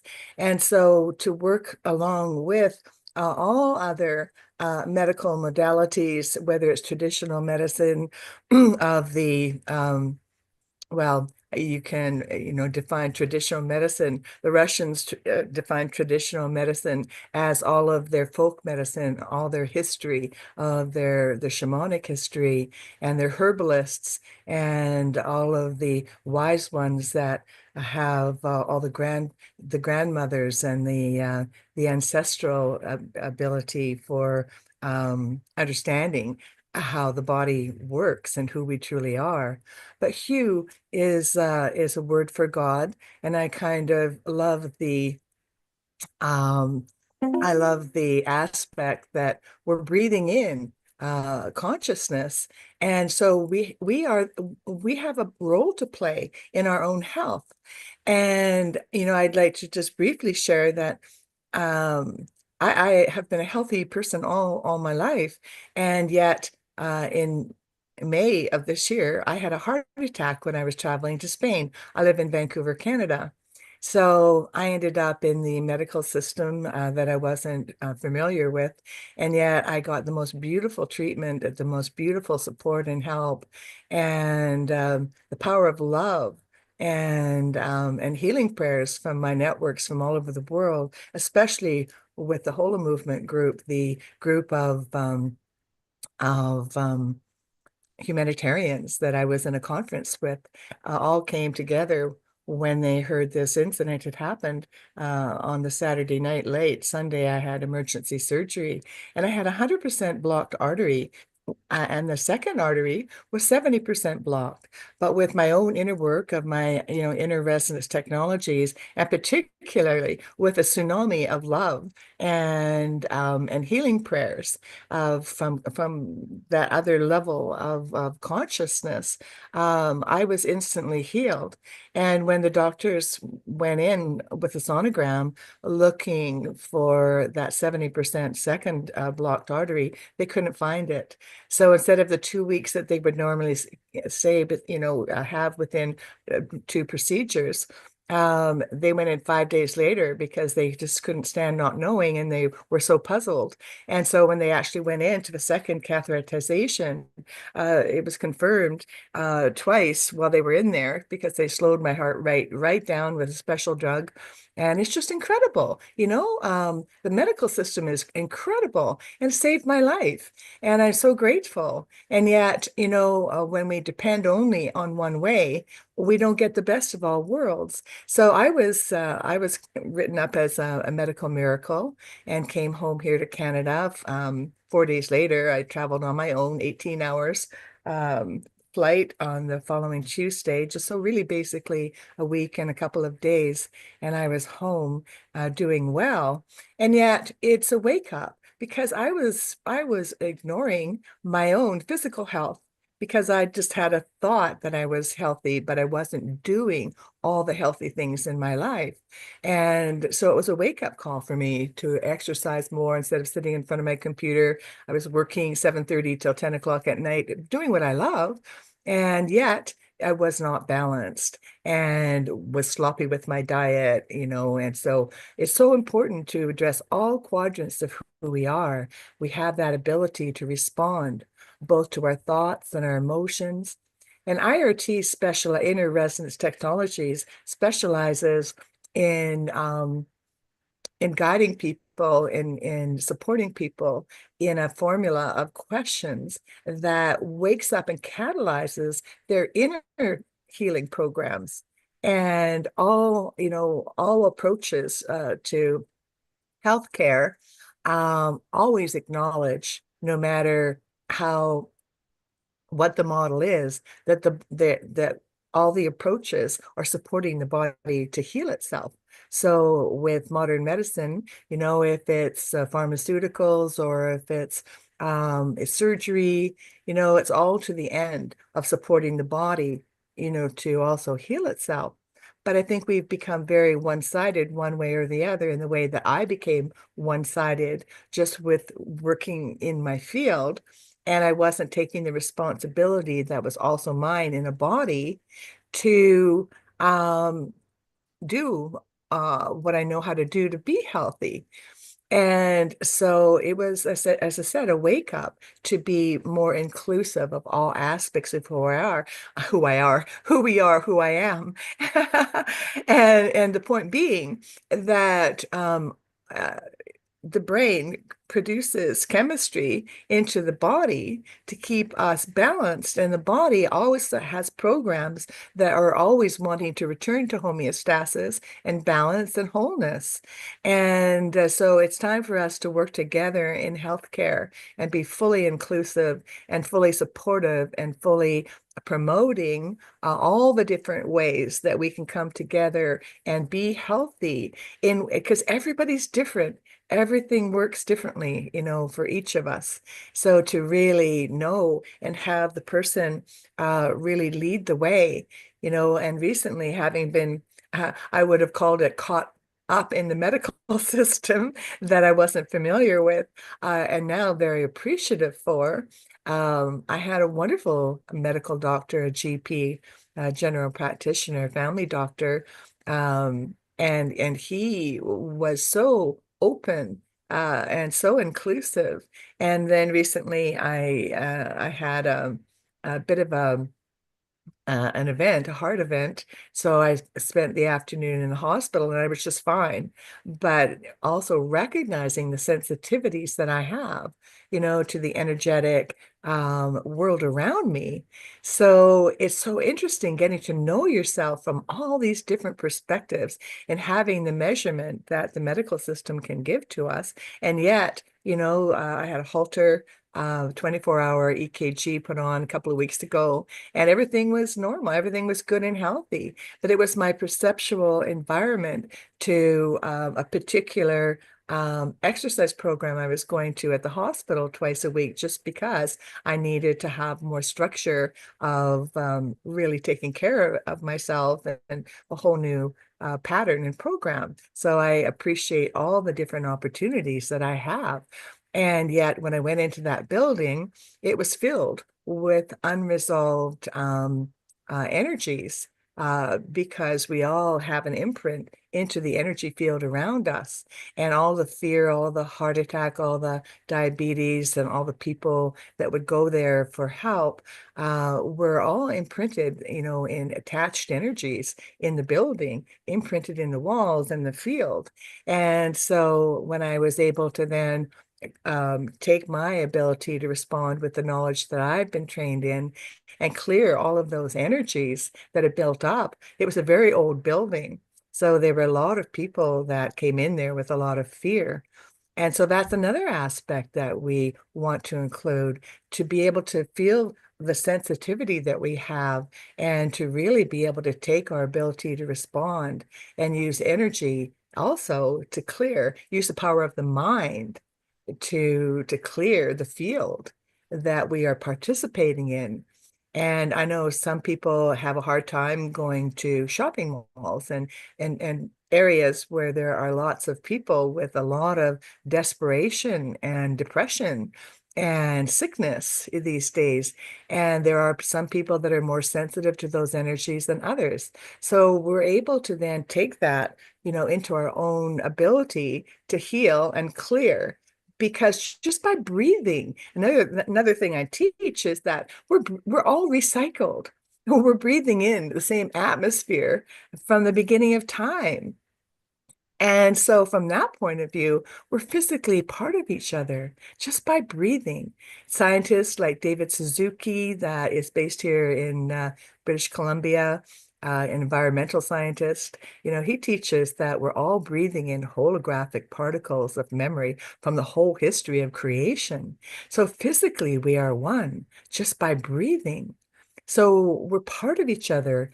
And so to be able to take that in and feel present in our body, and then be able to have various techniques for cleansing and clearing our internal world, because we know that with the mind and with the brain, every thought, every emotion, every state of being has a chemical signature that influences then and allows behavioral change in the body.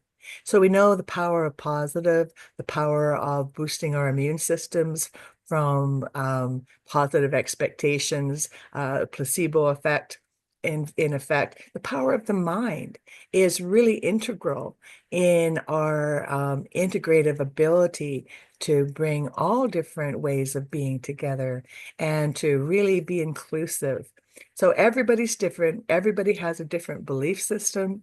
Everybody has their ability to know what feels right for them.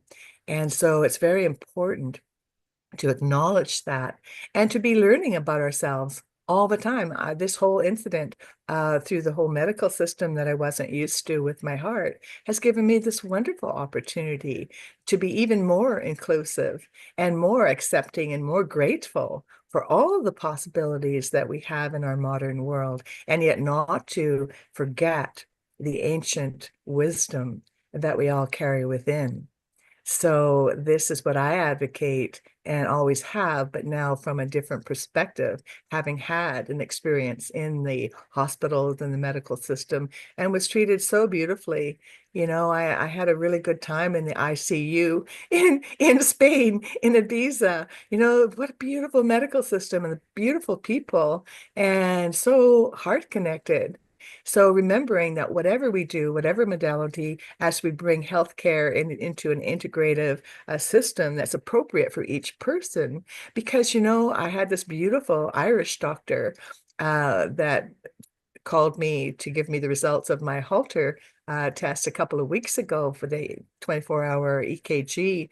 And she said, "Oh, your heart has the finest rhythm and your blood tests are excellent," you know? And so a perception and the power of the mind can shape our realities very quickly, because our spiritual selves are the part of us that is consciousness, that's breathing in that greater field of infinite potential, has greater power than what we realize when we've been asleep to it. So when we wake it up, then, you know, and this doctor says, yes, you're in charge of your health. This medical doctor told me that, and it's not something I've heard or, you know, heard from other people and other doctors. And so she said, yes, we're here to consult with you and give you our, you know, the benefit of our wisdom, but you are the ultimate, you know, wise person for your own self. And so it's up to you, and we can give you advice, but you're in charge. So this is what IRT, Inner Resonance Technologies, teaches people, that we are in charge. We are the choosers. We choose our thoughts. We choose our emotions.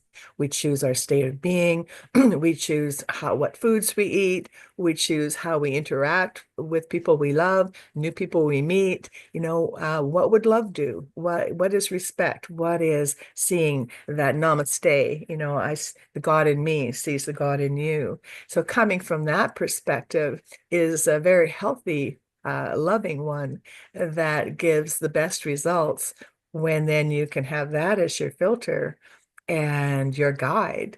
So what is this? You know, are you open? What is that? Can that be helpful? And not just put a block up to anything, you know, before you've actually experienced it and tried it for your own self. So what IRT does basically, to give a little understanding of inner resonance technologies, it's a formula of questions that activates and catalyzes the part of you that does know everything beyond your conscious mind's ability to understand it, beyond your body's need to act it out, because what IRT allows us is the next level of quantum medicine, where all the information of what's, you know, poking at your body, and your body is acting out. The body is a reflection. It's a radio that receives the signals from our field of consciousness, and it allows any unresolved traumas and pain and old contributing factors to what is keeping us from full vitality. And it neutralizes that, because our quantum spiritual self, that field of consciousness, has everything available for us.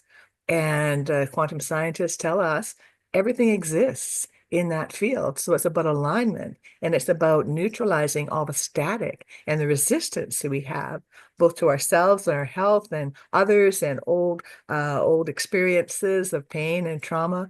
It's a very gentle and fast and effortless way to allow a clear space for those healing energies and for the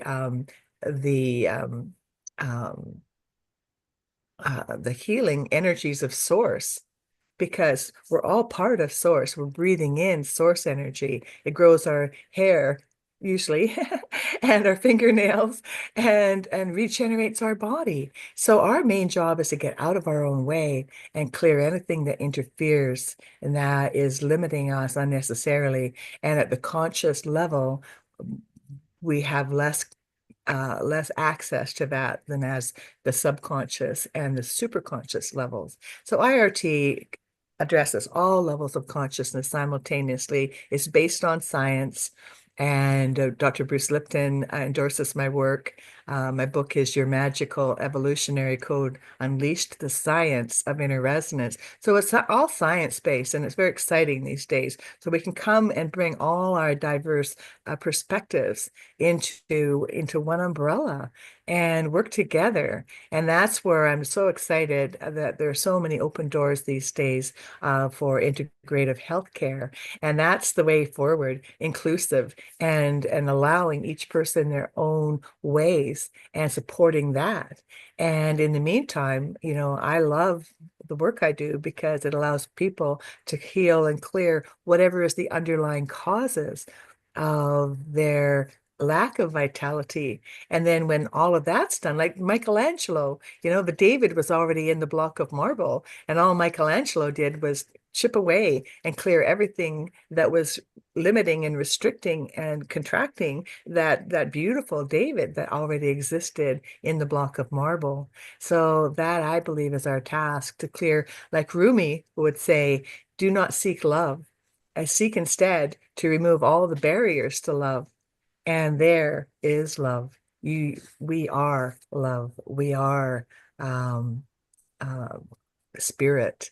And so that is the ultimate that I believe that we're all working towards, to be our greater selves, to be free, to be love. And from that, everything flowers and grows, and our own ways emerge, and to really allow our individual gifts to shine. Because I think all of us have a heart for humanity. All of us here, we're here because we care. And as caregivers, for ourselves, our families, and our communities, we all have different ways and gifts.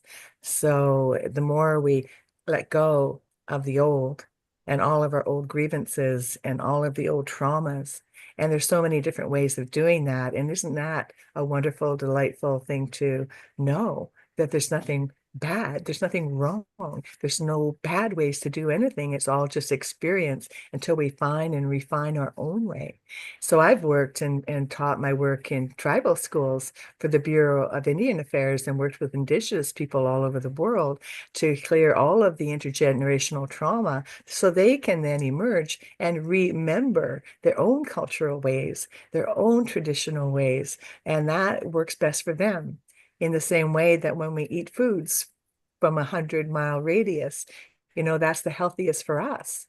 So, just bringing it back home into our hearts and listening, being able to listen to what's the best for us in every moment. And that way we can clear the static and the interference. So I've just feel like I've been babbling on here. Hopefully that's helpful. And there's some like-minded hearts here, as I know there are on this call. And I thank you so much for inviting me today. Yes, I just want to say a special thank you for Sharon Rose, my dear friend, and she's introduced me to this beautiful family, and Neil Kumar, and I just really love and appreciate being here. So thank you so much. Thank you so much, Maureen. It was so immersive and soul connecting. And we are, as mentioned, we are embodiment of love. As Michelangelo was there in that block of stone, all the ego is to be removed from us, we will become the true embodiment of love. It's our false pretense, our ego, our I, our like materialistic attachments that actually keep that block, a stone block, rather than a beautiful statue that is within us. And it is so well described by you through your experiences, through the medical system, through your own part, the refining yourself. And sometimes I feel that we are so engrossed in day-to-day life that we don't pay attention to who we are and what is the purpose of our life. We were talking at the beginning of this session around 2 o'clock that we all have a purpose of life.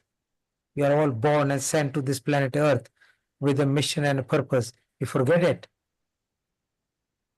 We just go, wake up, tell some good words to some people, bad words to some other people, crash, earn money, have car, house, you know, whatever, servants, drivers, and all that. We don't know what we are saying to whom. And that driver could have been our boss, our mother, our father in past life, and could be the same. And we don't know what we are doing because we are so oblivious of our true self. Yes. That we are lost in the system. And it's good to reborn into the system with a clear motive, clear intention, and that inner self which can come out and survive like lotus opening. That's right. Yes, I love that. And the point is, I think the whole purpose is for us to wake up, as you say, and remember who we really are. And that core is love. Yeah. So what would love do? And, if anything is not love, what is it? Just like dark is absence of light. So we just infuse love, we infuse light, and it automatically dissolves anything unlike that. So it can be really simple. It can be really easy, and yet it's a choice. It's about making that choice and allowing the part of us that knows how to do that, the freedom to go and play in that field and chip away and shift. And it's, like we're breathing infinite consciousness into a quantum supercomputer. The body is a miracle machine. Did you know the body has trillions and trillions of cells, and every neuron in our cellular system has 100,000 potential connections. Each one of those 100,000 potential connections has 85 billion wormholes into other dimensional realities. So we are a multidimensional quantum supercomputer, breathing infinite consciousness into this machine, breathing spirit in. So how do we then, eliminate and neutralize the static and the resistance and old programming? So that, I believe, is our task, as Michelangelo, clearing, our matrix of what's kept us stuck and in old beliefs and old programs. So, we're all on the journey and we're doing it in our own time, in our own way. And I think that's really beautiful. Sharon, our Thank you. queen, it was so good to bring more into us. What do you think of it, Sharon? Well, I know her work, and it's really extraordinary. And she's helped so many people around the world. So I'm so pleased to bring her into this community. Yeah. There's a subject I'd like to talk about a bit as a woman, and something I've been going through. One of the areas of research of my life, I came in with overabundance of emotional energy. And it was wonderful to throw into my artistic expressions as a dancer, as a musician, having all of this deep emotion as an actor, being able to cry on cue. It was always wonderful. I've found lately that, and I want to ask you all about the concept of boundaries. in talking with a lot of women lately, the thing that we're noticing, and this is a generalization, is that we have a tendency, instead, men have a tendency to just be very short about their thing. Like, they'll just say no. They'll just speak in very short sentences about their things, where women feel like they have to explain themselves. They can't just say no. A friend just said to me, no is a complete sentence, and you can use that, no, right? But I'm seeing that as I talk with women, our friend Cindy, who's been on here many times, we're talking about the fact that for some reason, women feel like they always have to explain themselves if they're saying no. And so this is an issue I wanted to bring up because it deals with your emotions. And yes, we all feel that love is the divine current. Love is where you're pouring from our heart. But at times, if someone is energetically attacking you, Maureen, Rajeev, Amrita, how do you deal with this? So I think one of the important thing I believe, and I believe in Swami Sathya Sai, and we went and live in ashram, just like yourself, Sharon. Surrendering yourself is the best way, because we, over a period of time, tend to become more artificial, more materialistic, and more inappropriate human being as the time goes. But realizing the own super self, connecting to the universe, is a journey back, or retrograde journey, which most of us do not want to do. It's the only journey. For me, it's the only journey. However, if you're in a situation, I've just had a situation, I've been working with someone for years, and it's been wonderful. And all of a sudden, now it comes down to completing a project, dealing with finances. And there are a lot of people who are just desperate these days, And so instead of the loving person that I have been dealing with and supportive person, all of a sudden, this person has turned and been really bullying and demanding. And it's shocking to me because, I thought we had an amazing relationship. So that's what I'm talking about in the saying no and standing. You can't just say, okay, whatever you want, because I'm not the endless source of financing. But it's a rough time, there are a lot of people suffering. I mean, there's always been a lot of people suffering, but there are many people here in Crestone that can hardly make ends meet. And, I do my best to help them when I can. But, how do you stop people from taking advantage of that loving heart? Maureen. I would love to respond to that because, I've had a lot of that experience as well. And, we're moving into next level where there is no more victim consciousness, that we actually are sovereign. And, I love to remember for myself that there's, in physics, the definition of resonance is that there's a range of frequencies that are harmonically compatible. But if there's too much dissonance, there's a push-pull, there's a, there's oil and water effect.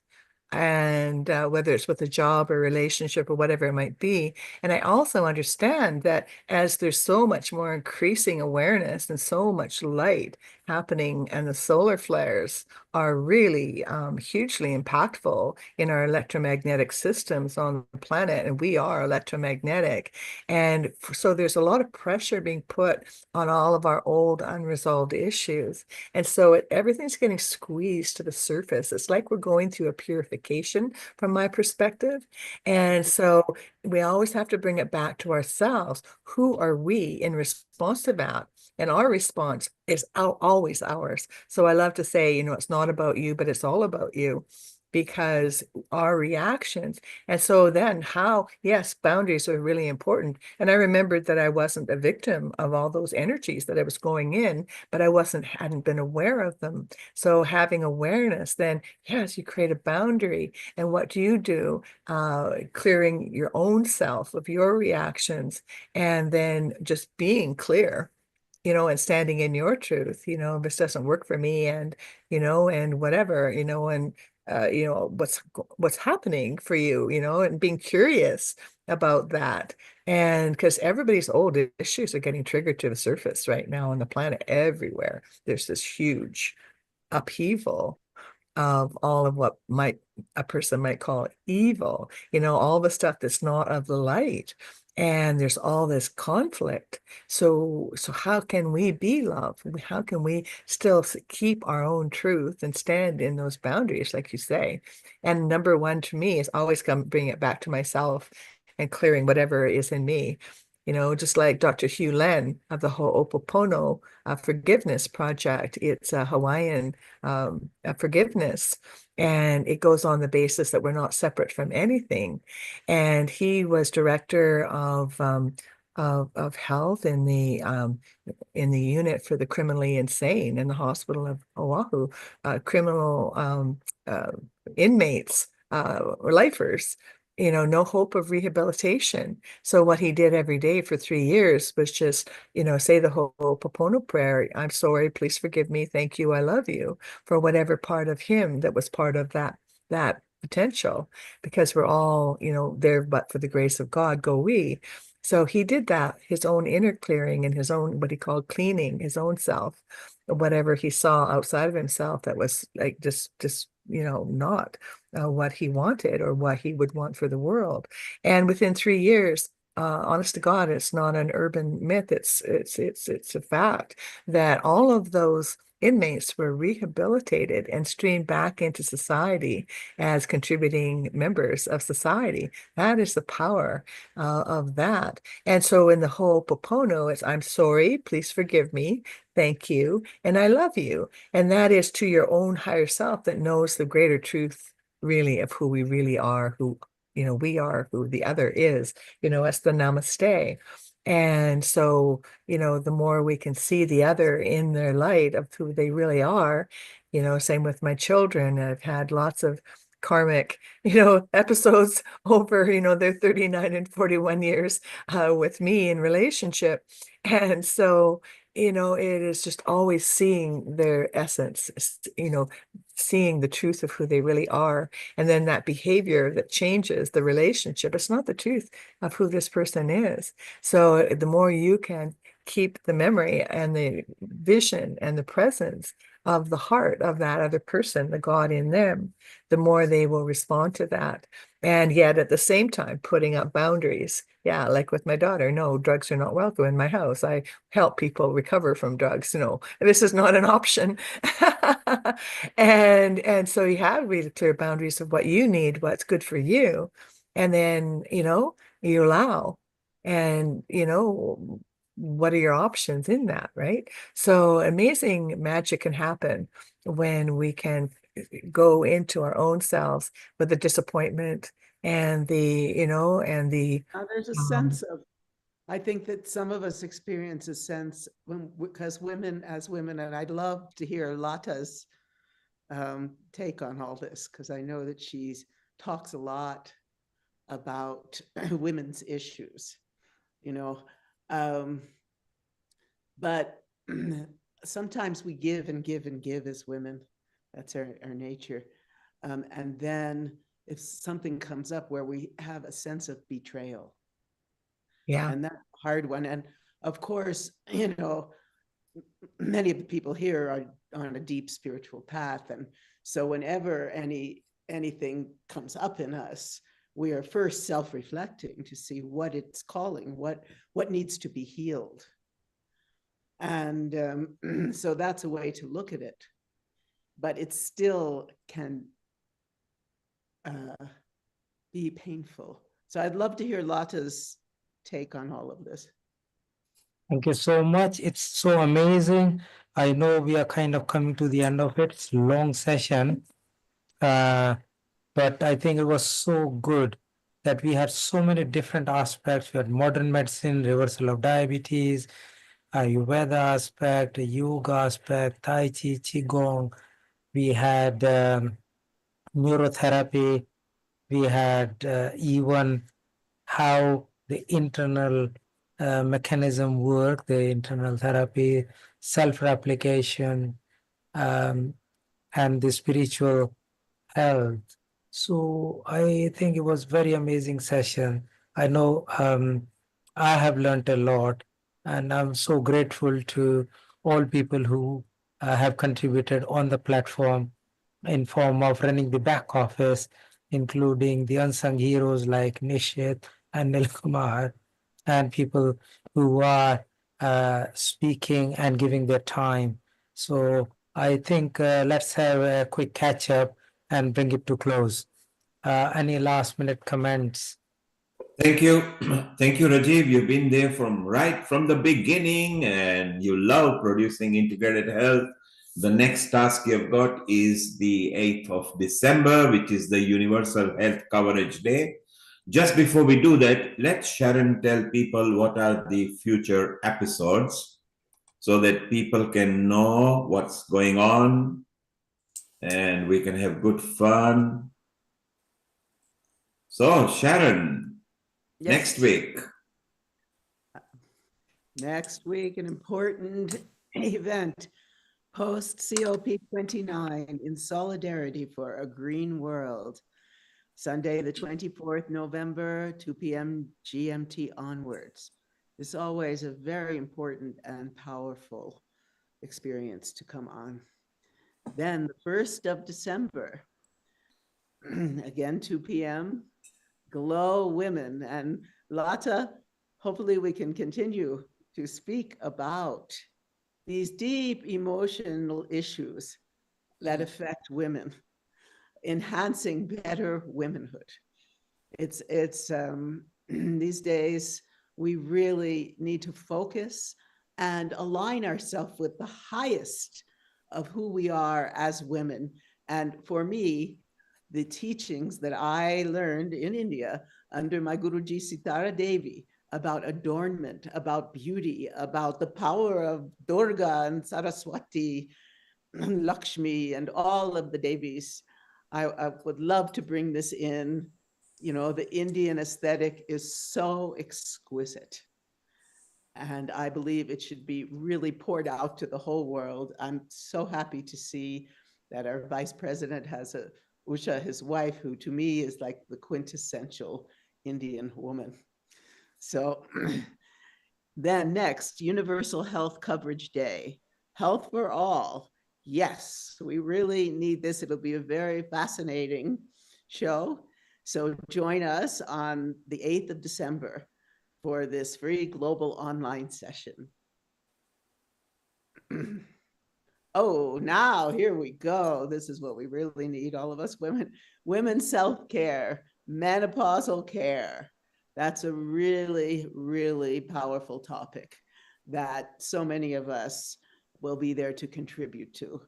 So we'd love to have you join us and give us your insights, your experiences. This is a forum, Healing Our Earth, for all of you, all of us, to come together in love and to help heal us all. Sunday, the 15th of December. And then, yay, Sunday, 22nd December, singing and festive fun. So we'll have songs and maybe some dancing and music to celebrate the holidays, regardless of what holiday you celebrate. Let's come together in joy and have a wonderful session. and have jingle bells going round as well. Yeah. Yeah. And then the following week, we're going to take a break, Sharon. We'll be back in the new year so that everybody at Healing can have a holiday. So we wish everybody a happy, healthy, festive season. Happy New Year. Say goodbye to Christmas. Bring in the new year. And our first episode is going to be Bhakti Yoga. Yes. Yes, that'll be wonderful. We bring peace and love and unity, which you just mentioned a while back at Healing Our Earth, with lots of bhajans, kirtan, songs, chanting. It doesn't matter what nationality you are. We are going to have Armando in Australia, who is going to bring a different flair. We're going to have Ramsel in USA. We'll have Gina Sala. We'll have Shanti Sivani. We'll have you chanting, Sharon, as well. Maureen can come and bring this technology merger of integrated health, and Amrita will be singing, Lata will be singing, Meeta will be singing. It's all to bring fun and a start of a new year in a different way rather than just celebrating with drinks and food. That's wonderful. That's wonderful. So that's been beautiful. So what we'll do now, Rajeev has been here since 1:30. It's a very long day. He hasn't even had a break or a tea break. He's been there full on, just like Amrita. So Rajeev, it's okay for you to go and plan your early supper. Very well done. And Rajeev, we start planning the Universal Health Day again that comes under your jurisdiction, which is going to be very beautiful. Today we had a very nice mixture of a chat. We started in Israel with Rina, completely different style, and came with Riddhi, who was there as well. We then merged into Khan, Dr. Khan, who brought diabetes in a different style. We also had Anil Sharma, doctor, the TV doctor. We had Dr. Mukesh Patra, completely bringing different spectra from homeopathy. And it's so beautiful the way we travel today. So Rajeev, well done. We look forward to seeing you again. And don't forget, Rajeev, although there are some women topics, I'm sure because you're used to handling your personal life, there will be some tips from you as well. So it'll be very good. Both the topics are important on the women's subjects. So Rajeev, thank you very much. Very well done, and I'm very proud of you. Thank you so much. Have a great time. Bye for now. Thank you, Rajeev. And Amrita, coming to you, our senior anchor, admin, producer. You're always there well before start and right to the end. It's going to come to midnight shortly in India, where you are. It's as cold as it is in United Kingdom. Our temperature dropped to 3 degrees last night. So it's becoming beautiful. And Amrita, before we let you go, so that Sharon can have last few minutes and Maureen and Meeta and Lata can make comments, how do you think the day went today? It was a beautiful day again. And hearing all the expertise, and last Maureen added up the glitters to all the stuff, because what comes up is the ultimate consciousness, and the integrated health episode has the basic approach. I think all the integration of conventional systems of medicine, apart from that, the traditional therapies mostly talk about consciousness, and most of the realm of understanding about your own self starts from consciousness and ends into consciousness. And the moment you realize all the qualities of feeling a bliss within, of kindness, compassion, love, solidarity, bringing up together and nurturing ourselves and others in that dip of love, is the part of healing. And that's what is the integrative approach of health is, which is a holistic therapy to combine everything together and to give the essence of that love to everyone, which I get from each one of you every time I host this episode.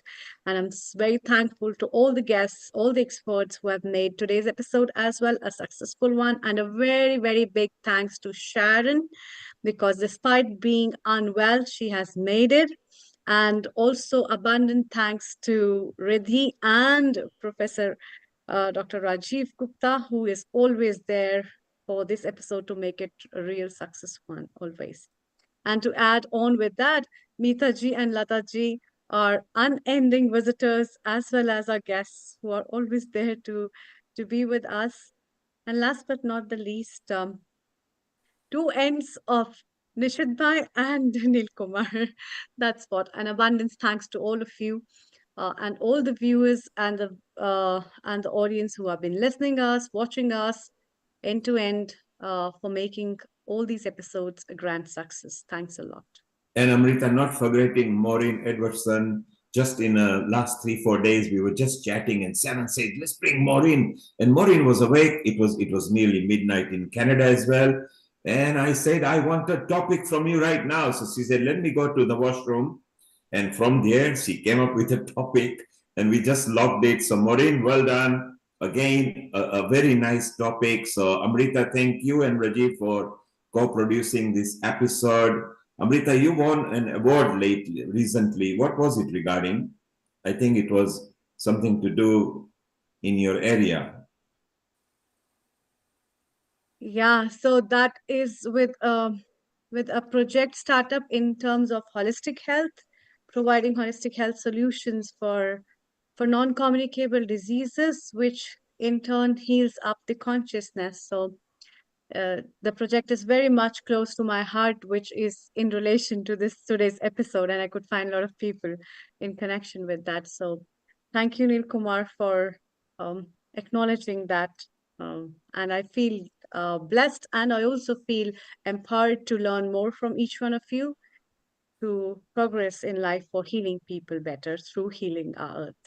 Well done, Amrita. We are very proud of you. I suggest you go to sleep now before you get sore eyes, okay? So thank you, take care, and have a lovely time. Thank you so much. Thank you. Global Namaste to everyone. Thank you. Well, Sharon, thank you for being here, knowing that you had a flu very recently, but you are recovering so fast. We had a long chat just very recently.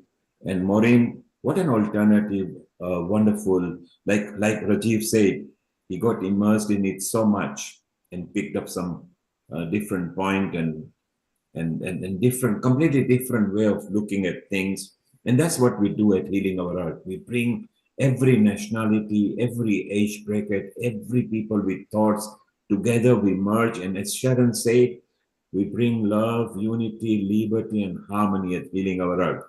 So Sharon, before we close, let's have a concluding session with Lata and Meeta.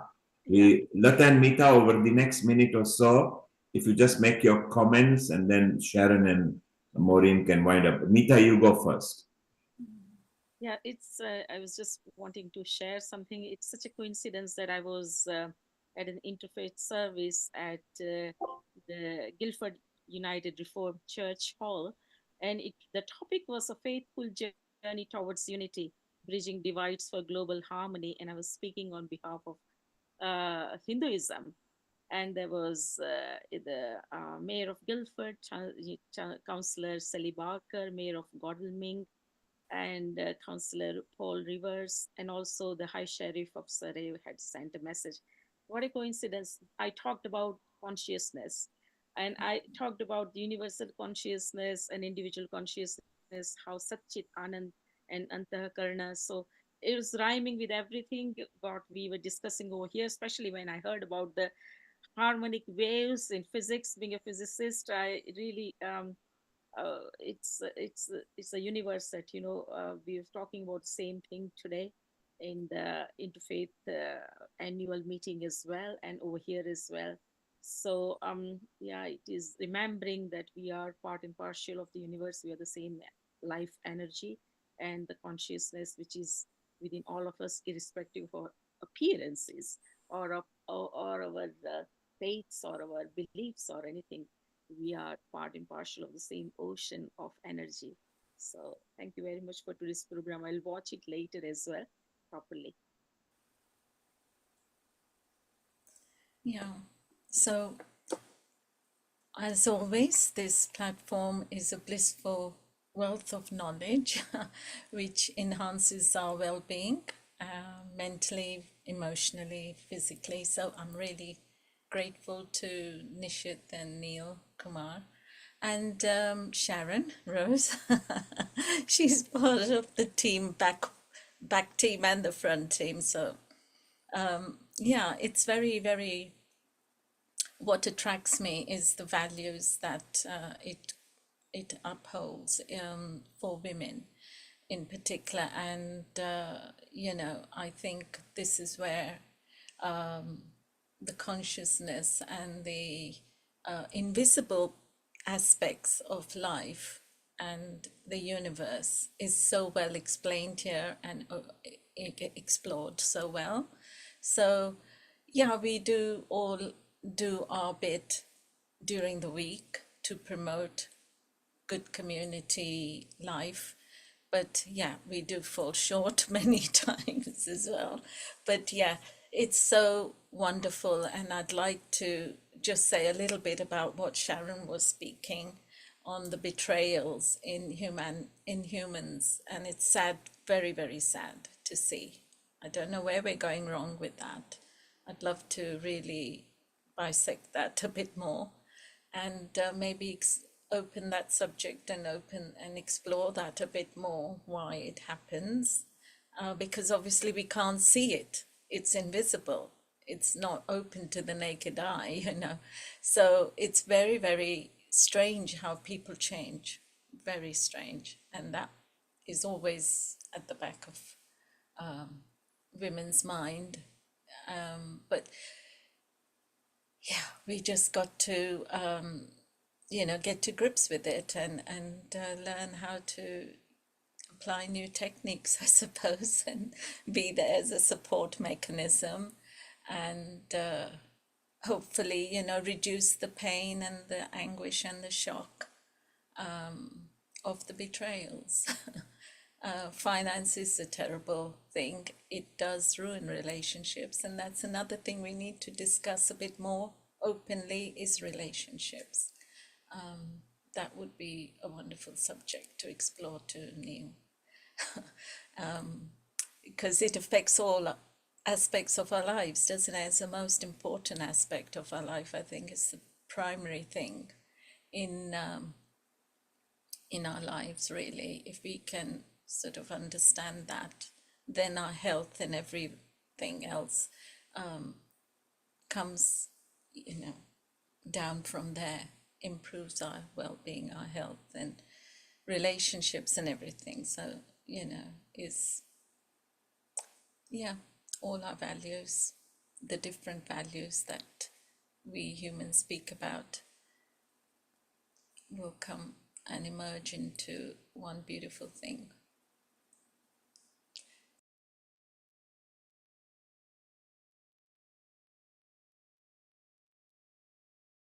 Sharon, we can't hear you.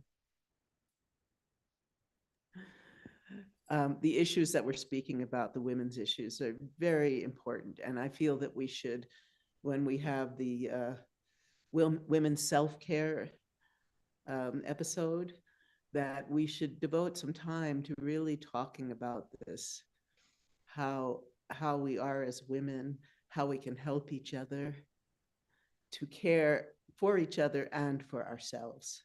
Because we have such a tendency, at least in my generation, to be so concerned about the others first. And we really need to come through, you know, I've learned this a lot through the Qigong, my Qigong immersion, Tai Chi immersion, Taoist immersion. You know, we want to come to this place of what's called Wu Wei, effortless grace. So we allow life to just flow without getting caught in all the storms of emotions. And there's a lot to talk about in this, and I think we should bring this in. Maureen, you're welcome to join on the women's self-care. Yeah, Thank you. I'm very happy to see you, Neil, to be back here, and look forward to next week.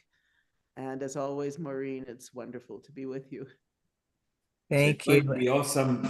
It's going to be awesome. Next week, we are doing post COP 29, which should be finishing this coming Friday. So we will get all the latest report what happened in Baku. Sister Jayanti and the team are already there.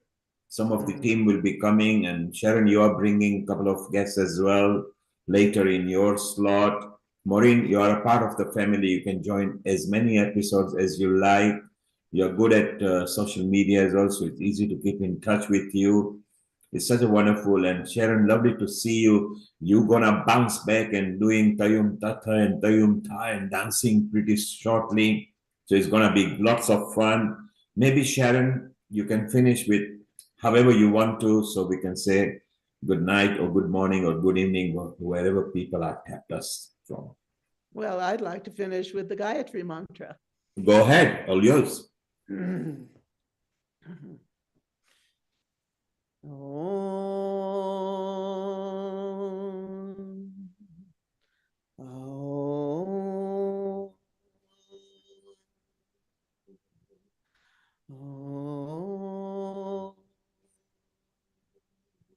Om Bhurvasvaha Tatsavitur Varenyam Bhargo Devasya Dhimahi Yuryuna Prachodaya Om Bhurvasvaha Tatsavitur Varenyam Bhargo Devasya Dhimahi Yo Yuna Prachodayat Om Bhurvasvaha Tatsavitur Varenyam Bhargo Devasya Dhimahi Yo Yuna Prachodayat